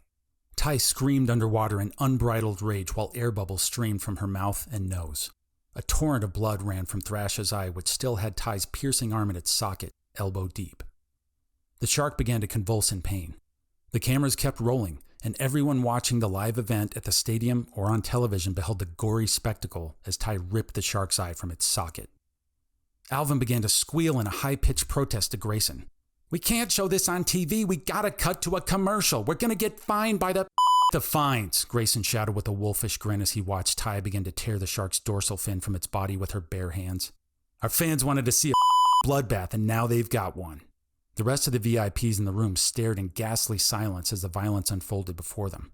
Martin somehow became a paler shade of white and thought he might throw up the double glasses of champagne he downed only moments ago. Navdeep looked down in horror and realized that Ty was going to murder her opponent on live television in front of millions. "Yo, this ain't right," Sharky wailed into the microphone. "Somebody gotta stop that girl before she kills that shark. Why the ref ain't doing nothing? Where's security at?" The referee floated uselessly a few feet away from Ty, apparently too scared to use his taser to put an end to what had clearly left the realm of sport and become butchery. Ty had now ripped the shark's dorsal fin off completely, and a new stream of blood poured from its body as it thrashed around wildly. Ty locked her legs around its tail and began to tear at its right pectoral fin.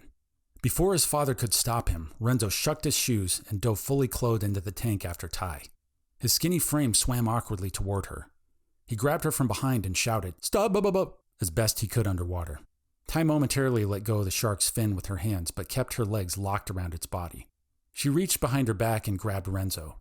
Without looking at him, she threw him into the side of the tank, and his lanky body hit with a thud.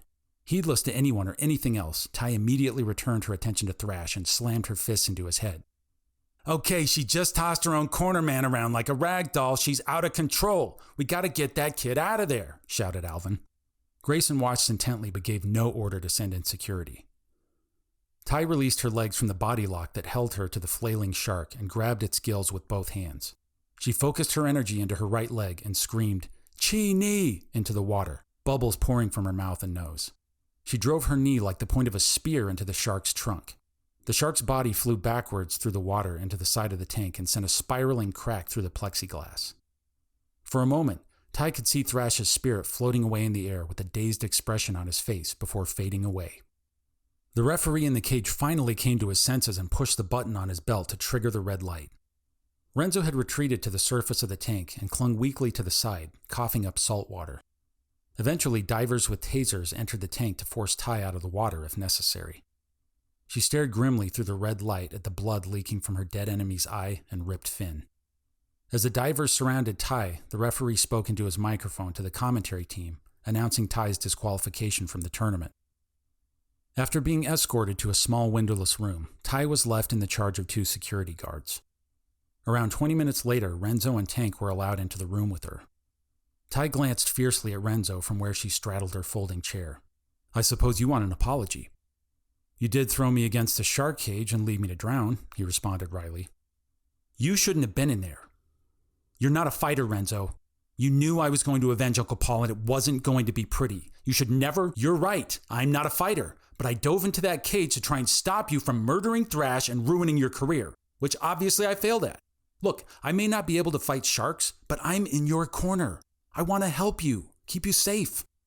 Ty stood up suddenly enough that the chair toppled over. "Get this through your thick skull, Renzo. I don't need anyone to protect me," she shouted defiantly. "There are dozens of security guards and a mob of angry shark fighters and fans who beg to differ, Ty," Renzo spat back from across the room. "You didn't just beat that shark in a fight, you killed him, in cold blood. There are fights between sharks and humans breaking out in the audience. We'll be lucky if we make it out of the stadium without being attacked by every shark under the roof.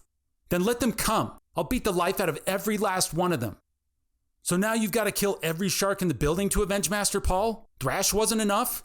What's next then? You kill every shark in California? Then the world? Where does it end, Ty? When are you finished fighting?" Ty buried her face in her hands and began to cry. Deep, heaving sobs shook her body with grief as she sank to the cold floor. Renzo could feel his throat tighten with emotion as he heard Ty breathing raggedly. Tank moved slightly and, catching his son's eye, silently used his chin to motion him toward Ty as she sat on the floor crying. Renzo sat down next to her and put his arm around her as she continued to cry. One of the walkies on a security guard crackled with an order to remove Ty from the room. 8 additional security guards arrived to escort Ty and her cornermen to the top floor. Apparently Grayson wanted to talk with them. Ty wiped the tears from her eyes and stood up as the guards motioned her toward the door. They began marching toward an elevator when the sound of an explosion erupted from the stadium roof. Chapter 22. The metallic remains of a missile-like shape crashed to the stadium floor below. Another explosion followed seconds after, and the panicked crowd ran in all directions, searching for exits. Grayson grabbed a walkie-talkie from his assistant and screamed, "Engage exterior defense protocols, now!" Flaming pieces of metal crashed right next to the fight tank. As the smoke cleared, it revealed metallic teeth and fins among the charred remains on the ground. Explosions and gunfire sounded all around the Extreme Tech Stadium. An army of robotic sharks invaded the bay and launched a full assault on the city. The mechanical monsters terrorized the citizens on the beaches. Their metallic jaws tore cars, boats, and surfboards to shreds. Mounted machine guns and missiles on the RoboSharks' backs fired at will. Grayson shouted furiously into his walkie at Chuck, "Get every soldier you can to engage these RoboSharks in close quarters. Don't worry about the ones that are already on land. You work on controlling the threat in the water. Move!" Chuck gave a curt acknowledgement and immediately began relaying orders to the other shark soldiers through his comm. The security escort with Ty was ordered to change their plans and bring her to Chuck's squad. As they exited the stadium, they found the pandemonium outside was worse than in. Ty shouted at Renzo, "Can you get Tank back to the El Camino without getting shot?" As though it had heard someone mention its name, the rusty old car truck sped to a screeching halt next to them with Navdeep in the driver's seat and Martin wide-eyed and glued to the passenger seat. "You guys left the keys in the ignition," Navdeep shouted. "Hop in, let's get out of here." The security guards glared suspiciously at the car truck. "We're not going anywhere," Renzo shouted. He looked at Ty and took her hands as he spoke to her. "We all know what you need to do, Ty. Take the fight to the robo-sharks and don't get killed." Ty embraced Renzo tightly. "I'm sorry I threw you against the tank in there," she whispered in his ear. "I'm used to getting beat up. I'll be fine," Renzo smiled. He took Ty's face gently in his hands and kissed her. Navdeep smiled with pride as he watched his friend kiss a girl, good and long. Martin's beakish nose began to twitch into stain, and after he could bear the awkwardness no longer, he finally spoke his mind. "Stop sucking face and let's jet!" Ty turned from Renzo and the boys and filed in with her security escort. One of the security officers ordered Renzo and the boys to get to safety. They surrounded Ty and began running toward the fighting on the beach. "Renzo, Mr. Caballero, hop in, let's go!" shouted Navdeep, again insisting that they find their way to safety. Listen, Renzo resisted. "Other than my dad, I know that we all suck at fighting, but we can be a distraction to help Ty. Navdeep, move over, let me drive." Renzo quickly shoved Navdeep over as he took the wheel. After grabbing a large club-like piece of metal, Tank hopped into the back of the El Camino. "Al diablo con esos tiburobots! Órale, mi hijo, dale!" the man shouted like a war cry. Renzo floored the gas pedal and drove toward the beachfront roads, running over sidewalks and fallen traffic signs on his way. As Ty and her security escort came closer to Chuck's squad, she saw a robo-shark trying to get in close and attack with its mouth. She quickly honed in on the machine and grabbed it from behind. She ripped its damaged guns from its back to ensure there was no chance of it shooting, then ripped the bottom jaw off its head in one motion. Chuck noticed her attack and stopped to call out to her. "Get over here, Ty! We need you in the water with us now!" Ty dodged her way through the debris and chaos around her until she reached Chuck's side. "There's no time to fit you with any armor or comm. I'll be coordinating the rest of the attacks. I just need you to get in the water and start damaging the enemy wherever you can. Any questions? Just get somebody to watch your tail down there since I won't be around to do it," Ty shouted with a smile. She gave the giant great white shark a high fin and bolted toward the water. Extreme Tech security guards fired their weapons at the robo-sharks on land. Grayson sat inside a security armored transport vehicle. He shouted into his headset, helping to coordinate the defensive strategy. "Why are my soldiers having to waddle their way over a beach flying with bullets? Why weren't they near the water already?" Infuriated by the idea that his coveted shark warriors were being picked off en route to the ocean, Grayson screamed into his headset, demanding that the head of security prioritize a safe escort of the soldiers to the water. Throwing his headset down in disgust, Grayson shouted at his personal assistant to help him strap on his custom-fitted bulletproof vest and helmet. "Sir, I'd like to recommend that you stay within the security of the armored transport." The assistant jittered before being cut off with a threatening stare from their employer. Grayson grabbed an M60 rifle from the weapons cache and ran out the back doors of the transport toward the soldiers. They were finally nearing the water, but their journey had cost them. Grayson could see a handful of the soldiers lying wounded or dead in the sand. He stopped to fire his M60 at a small group of nearby robo-sharks, the bullets from his machine gun tearing through their metal bodies. One of his bullets struck a missile launcher on a robo-shark's back, and the missile exploded, sending the machine flying to pieces. Grayson turned, running again toward his soldiers, bullets and explosions peppering the air around him in every direction. A grenade exploded near Grayson, and the blast sent him flying to the ground. Shrapnel hit his vest and helmet.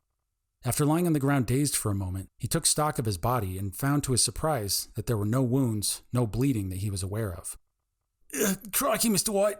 Cactus pooped us for the old hammerhead here, I'm afraid." Startled, Grayson turned over and saw a large hammerhead shark riddled with bullet holes and bleeding out into the sand. "If I lose any more blood, I'll be as dry as a dead dingo's you-know-what." "I know you," Grayson muttered to the shark, drawing closer and looking into its eyes. "I met you in testing. You said you had a lady shark back home in Australia?" "Speaking of which," the shark said in an unusually upbeat tone for one on the brink of death. "Here, take these. Give the old girl my shark tags." The shark took his fin-shaped metal tags from his neck and handed the chain to Grayson. "Give her my love and tell her I died fighting for a noble cause." Grayson reluctantly took the shark tags and solemnly shook the shark's fin with his meaty hand. "I promise. We'll get your tags to your girl and let her know you died heroically." "Thank you, Mr. White. Thank you." The hammerhead shark seemed to teeter on the thin wire between life and death, then slip away into silence. For a moment, Grayson was oblivious to the chaos and danger around him as he stared at the tags in his hand, glistening in the sun. The massive chest of the hammerhead shark heaved suddenly, and he turned his head to cough blood directly into Grayson's face. After the coughing subsided, Grayson tried in vain to clear the blood from his eyes so he could see again. One more thing, Mr. White. A request from one of your dying soldiers? Grayson tried to muster some amount of dignity with his face and helmet covered in blood, and he cradled the dying shark in his arms gently. Anything you ask, son. I'll do it if I can. Could you tell whoever handles my arrangements that my Uncle Roger is not allowed to speak at my funeral under any circumstances?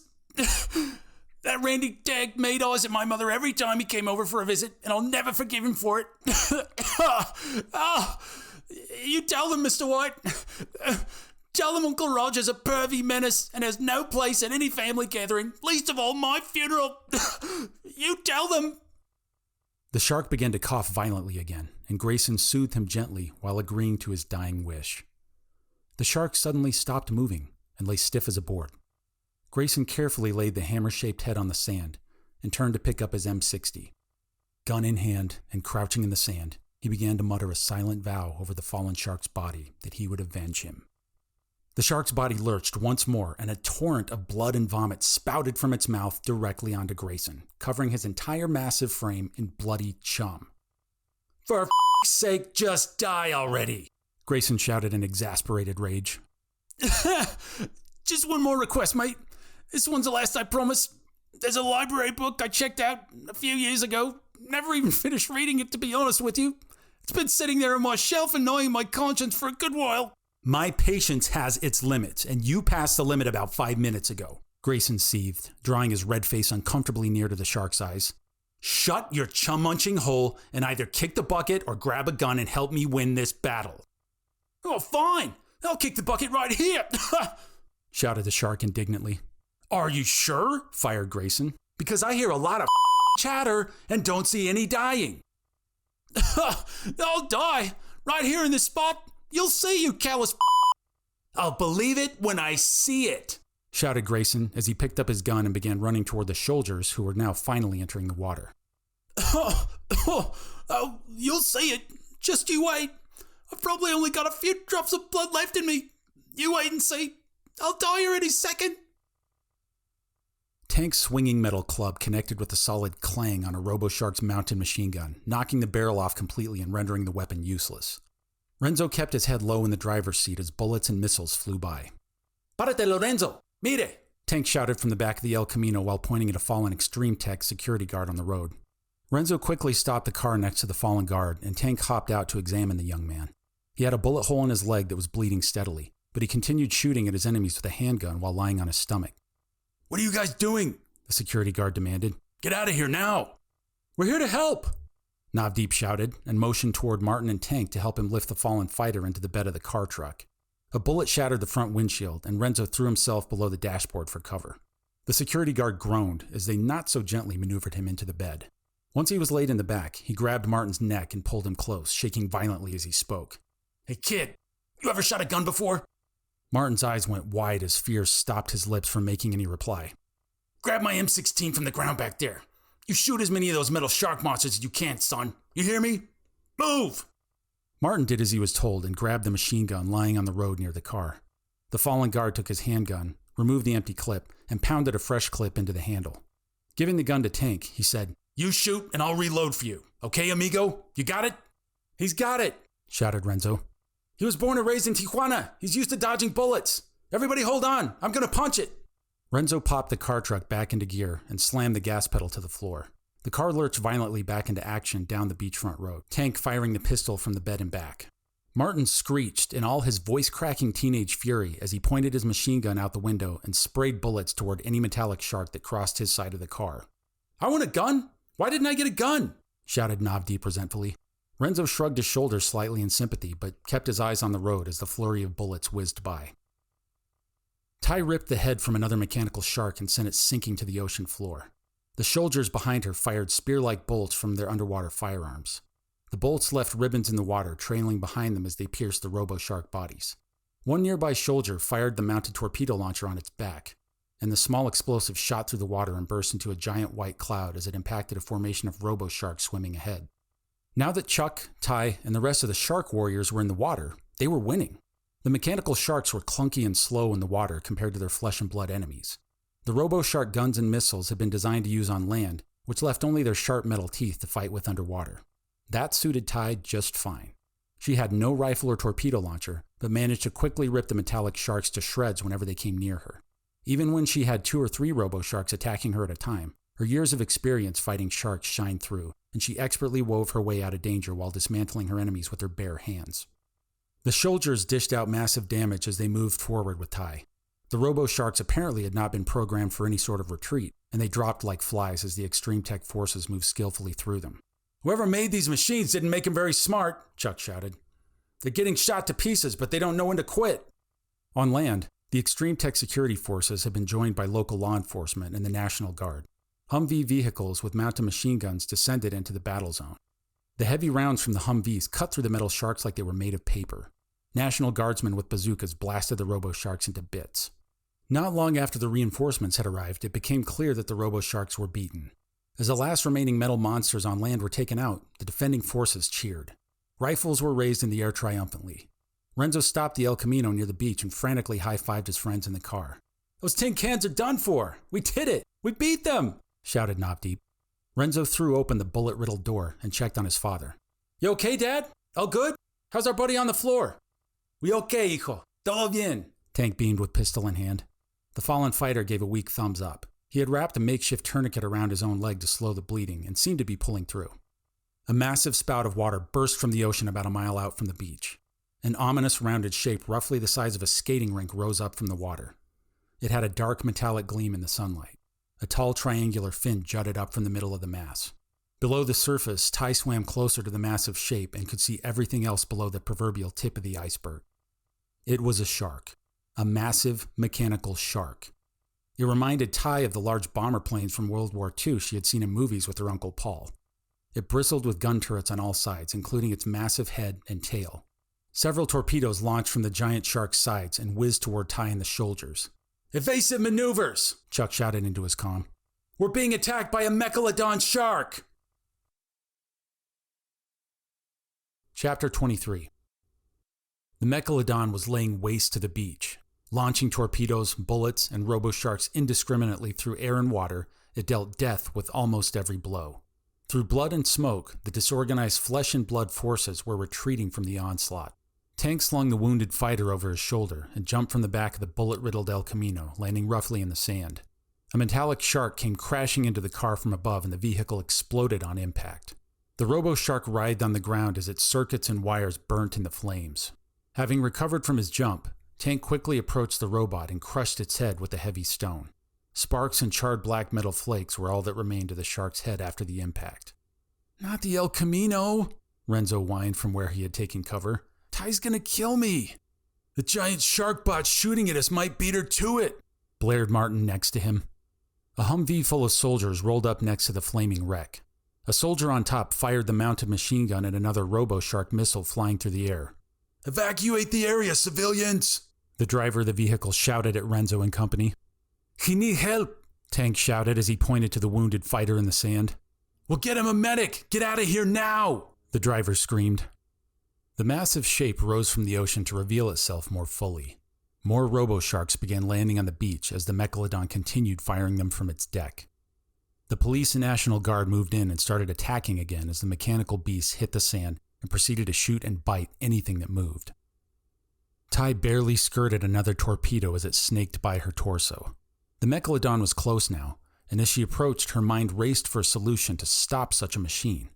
This fight was too big for her, and the nearer she came to the monster, the clearer her futility became.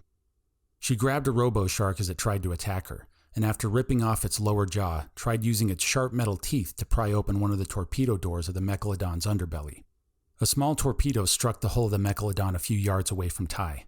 After the debris from the blast dissipated, Ty could see only minimal superficial damage. Even a torpedo had not been able to penetrate the Megalodon's armor. From her peripheral vision, she saw Chuck and his squad of shark warriors approaching. "Clear the hull, Ty," Chuck shouted as he swam next to her and planted plastic explosives on the hull. "I need you to distract the robo-sharks long enough for me to detonate. Lead them to the other side." Ty nodded and swam quickly to the other side of the hull while managing to draw a few robo-sharks away in her direction. Chuck set the timer on the explosives to 20 seconds and ordered his squad to follow him away from the Megalodon in the opposite direction Ty was swimming. Robo-sharks continued to attack, swarming Ty on all sides. During his retreat, Chuck saw a robo-shark swim to the plastic explosives and remove them with its teeth. The robo-shark swam away from the hull quickly with the bomb in its mouth.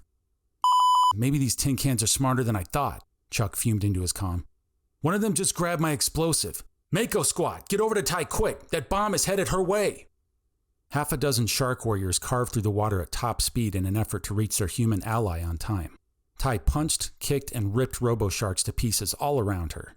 Anything that moved next to her was quickly reduced to scrap as her limbs expertly glided through the water, bringing destruction to anything they could reach. As she crushed and demolished her enemies, she caught sight of a robo-shark swimming toward her with something in its mouth. Recognition came too late as the explosive came into focus. She fired her body away from the shark with the bomb and swam as fast as she could. She didn't have time to see the number on the timer, but it couldn't be more than a few seconds, and the bomb could only be 15 yards behind her, maybe less. She needed more distance, and she needed it quickly.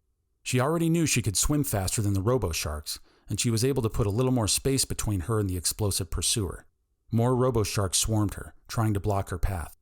She dodged them gracefully and kept moving forward, but the swarm was making it impossible for her to swim as fast as she needed to. Panic gripped Ty's throat, and her legs burned as she kicked frantically through the water.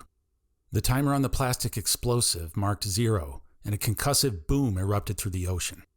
The robo-shark who had been carrying the bomb and all its metallic allies swimming nearby were blown to bits. The force of the blast sent Ty and the robots around her spiraling out of control. Ty lost consciousness, and her body sank helplessly to the sand below her.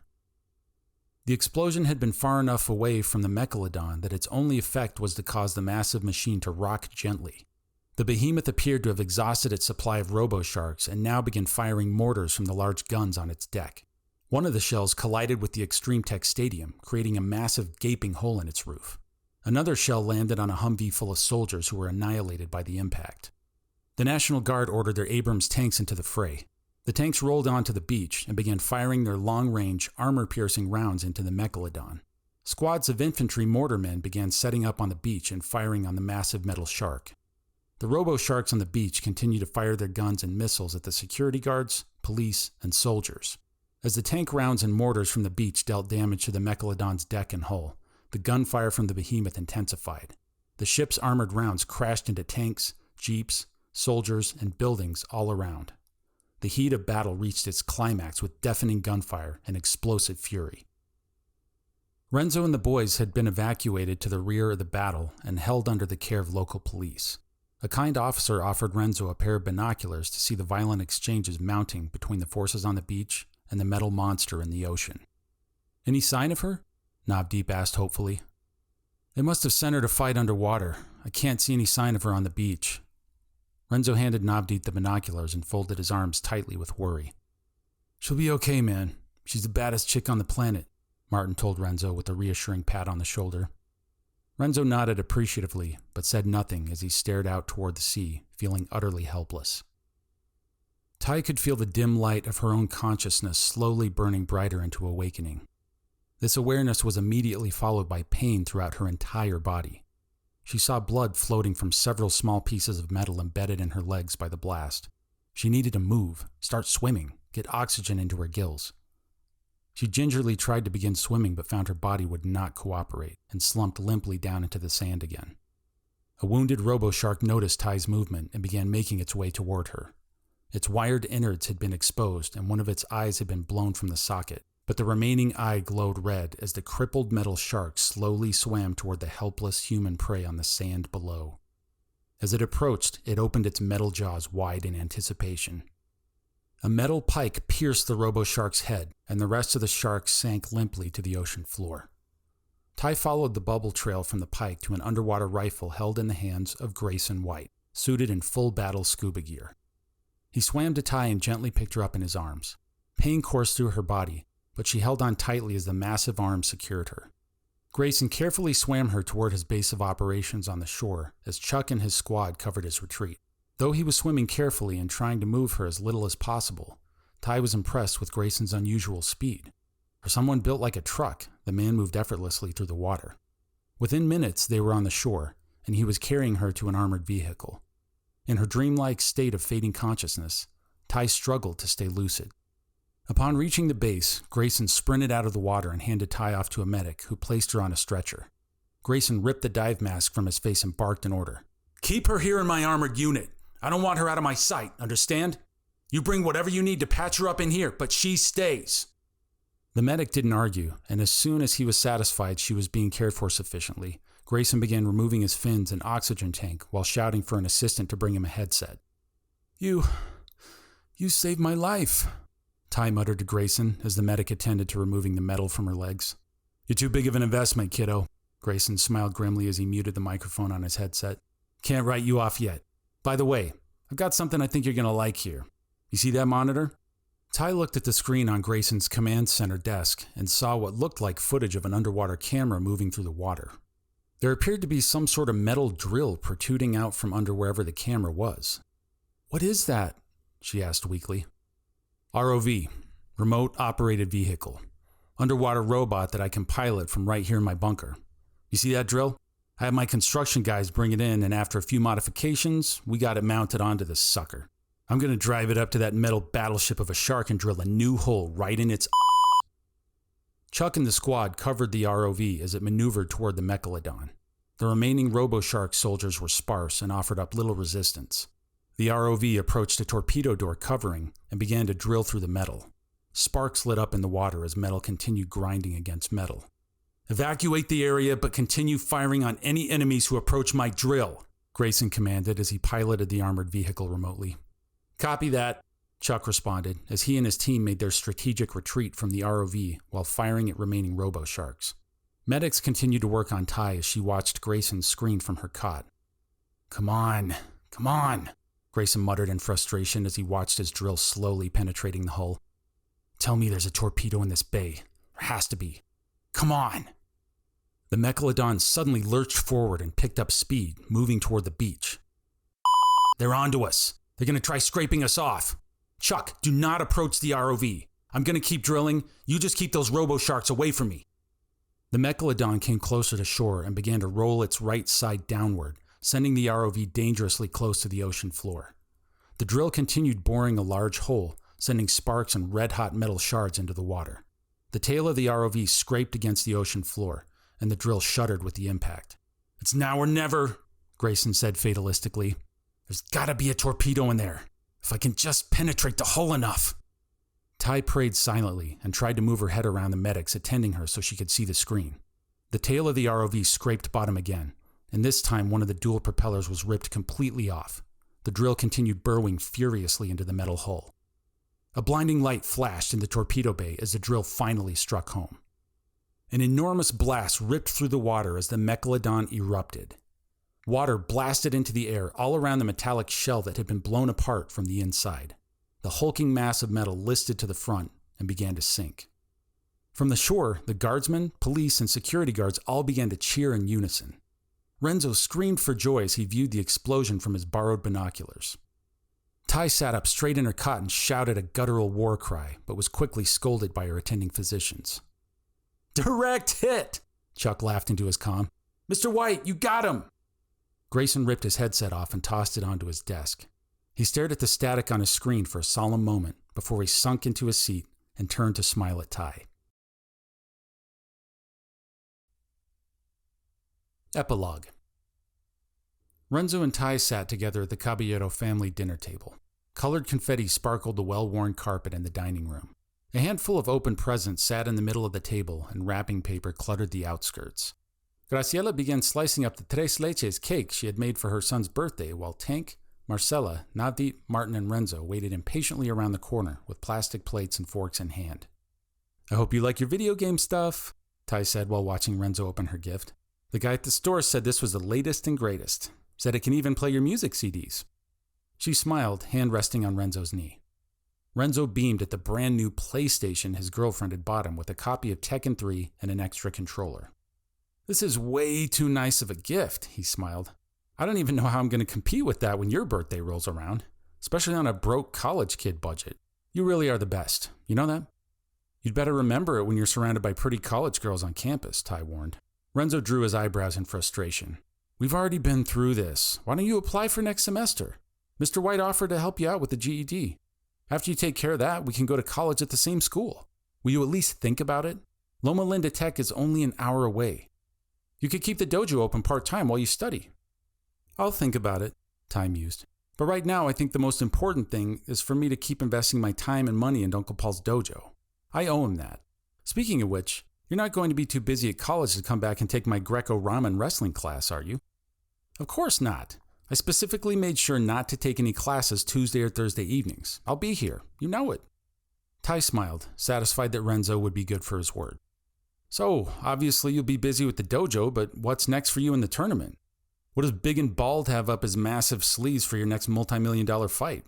Are they even going to let you fight again after what you did to Thrash?" Ty began to respond but was cut off. "Okay, lovebirds, come join the rest of us. We're going to sing Renzo Las Mañanitas," Graciela demanded, grinning proudly at her son as he walked hand in hand with Ty toward the counter and picked up a silky white piece of cake with a red candle on top. His father smiled and patted his son on the shoulder as he lit the candle.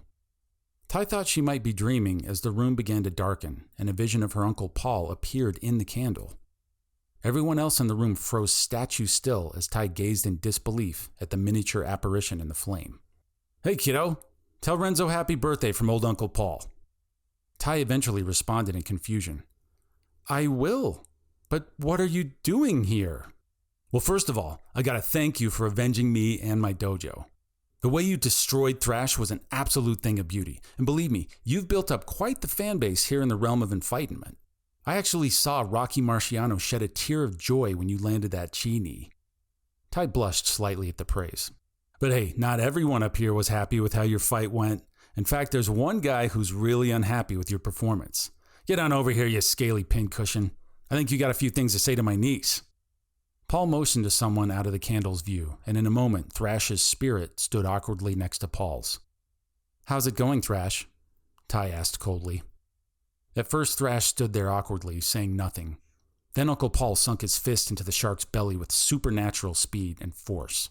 The shark doubled over in pain and then began to speak in a strained voice. "I guess I'm sorry for disrespecting you and your uncle." "You guess you're sorry? You're worse at apologizing than you are at cage fighting." Paul shouted down at the shark and kicked him viciously in the belly again. I'm sorry, Ty, okay? I'll never talk about you guys again, I promise." The spirit shark coughed painfully. "What do you think, Ty?" Uncle Paul asked. "Apology accepted. So, did I separate Thrash's spirit from his body permanently? Or does he get a second chance at life or something now?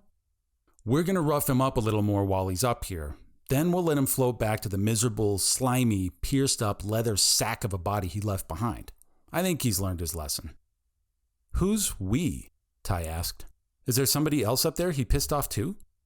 "As a matter of fact, there's a couple of somebodies up here that are very protective of you, Ty. Even more than I was, if you can believe it. They want to say hi to you, as a matter of fact." Her uncle smiled and stepped aside, and the silhouette of a man carrying a mermaid came slowly into view. Ty gasped in awe and began to cry as her mother and father smiled at her, beaming proudly. "Ty, honey, we've missed you so much. Your father is so sorry he made that horrible choice to go fishing in the same waters as an enormous territorial megalodon, leaving you, an orphan little girl with nothing but a slummocky fat bachelor of an uncle to care for you. Aren't you, dear?" "Your mother's right. I'm really sorry," Ty's father said tersely while continuing to carry his wife in his arms and smile at his daughter. "Wow, guess it's National Apologize to Ty Day around here," grunted Thrash from below. "Nobody's talking to you, freak show!" Ty's mother shouted angrily at the shark and slapped him roughly with her tail. "You probably thought your temper came from the red-headed male side of the family," Paul ribbed. Ty laughed heartily along with her uncle and parents. Her mother's laugh was musical as a siren, her father's low and guttural. "So, it looks like you've got a very nice boy you're dating down there. Does he treat you well?" asked her mother. "Yeah, Renzo is definitely a good guy. He's going off to college, and I'm going to keep the dojo going, but he's going to come visit every week. We'll make it work, I think. Well, if it doesn't work out, I know some really handsome mermen your age. You know, ones who are still alive, not dead like your dad and me. Anyway, I could start haunting up some cute ones if you want me to. I'm good for now, Mom, but thanks. Paul piped in. Renzo's a good guy. If those two, ever decide to go ring shopping, they have my blessing. I don't need your blessing. I'll marry him if I want to, Ty smiled. She burned you, dude, Thrash chuckled hoarsely. Ty's father stomped the spirit shark's head roughly without letting go of his mermaid wife. A couple of spirit teeth went flying from the shark's mouth. Well, we'll let you get back to your boyfriend's birthday party, sweetheart. But remember, we love you, and we'll be watching out for you from the great beyond, Ty's mother smiled. I love you too, Mom and Dad, Uncle Paul. Then look away from the candle and get back to all that sappy mooning over your wimpy boyfriend, Paul smiled. We'll come see you again when the time is right. Promise? Promise. Ty looked away from the candle, and the lighting in the room returned to normal. Time went from standing still back into motion.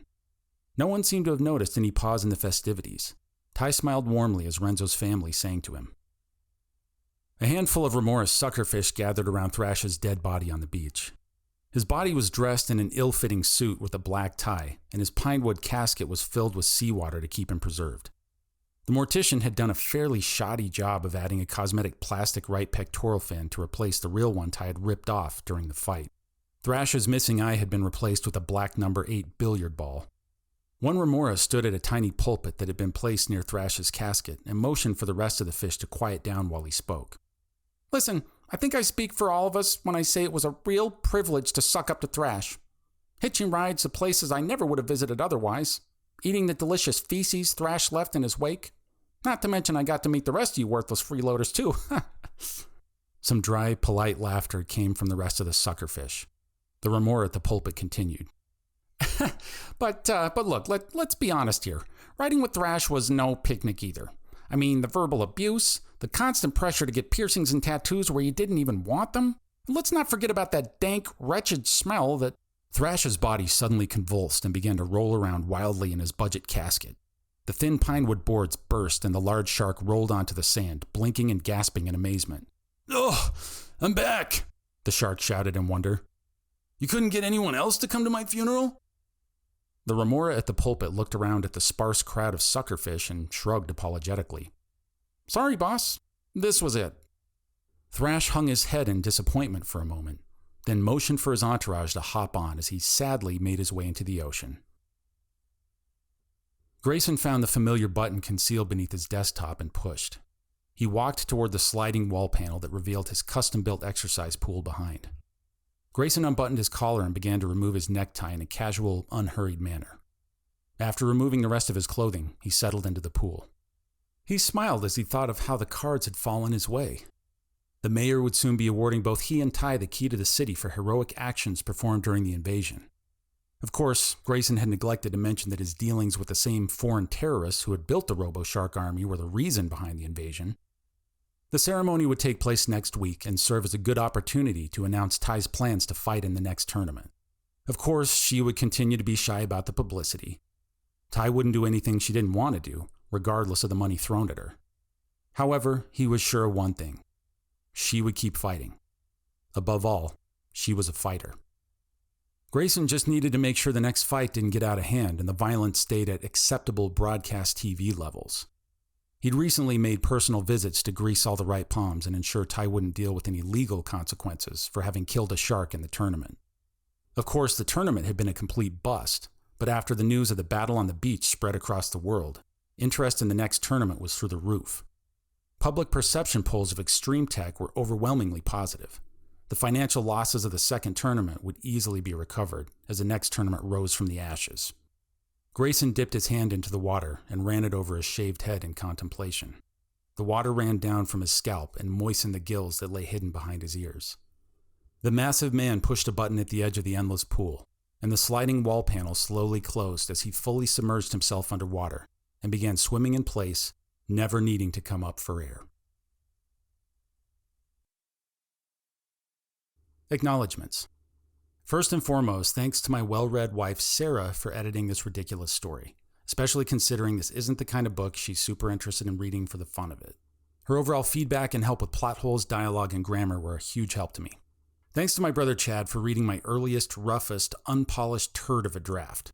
I mean, he owes me for all the frigging poetry books he's written and obligated me to read, but still, I'm grateful to him. It's wonderful to have a brother who can be honest enough with me to tell me where the story just wasn't working and needed help. Beyond that, he gave me some great ideas on how to improve key parts of the book. Thanks to Dave B., my writing pen pal. Dave and I both happened to be writing new fiction at the same time, and I really enjoyed reading a draft of his book while he was reading a draft of mine. Dave offered positive, constructive criticism that gave me a great outside perspective and helped the book along, one email at a time. Through our emails, I feel like I got to know Dave on a more personal level as a friend, and the fact that he was willing to read my story means a lot to me. Dave was also kind enough to introduce me via email to Michelle Grapple Girl Bishop, formerly Michelle Farrow. Michelle is a pioneer in women's MMA and was kind enough to let me ask her questions about what things were like for her and other fighters in the early days. Obviously, this book is meant to be an absurdly comedic tale, but my emails with Michelle helped give it a little dose of authenticity. Some of the details I included in the story came directly from her shared experiences, and I'm grateful to her for helping someone she's never even met face to face. If Michelle ever gets around to writing a book about her life, I'd like to get in line and buy a copy.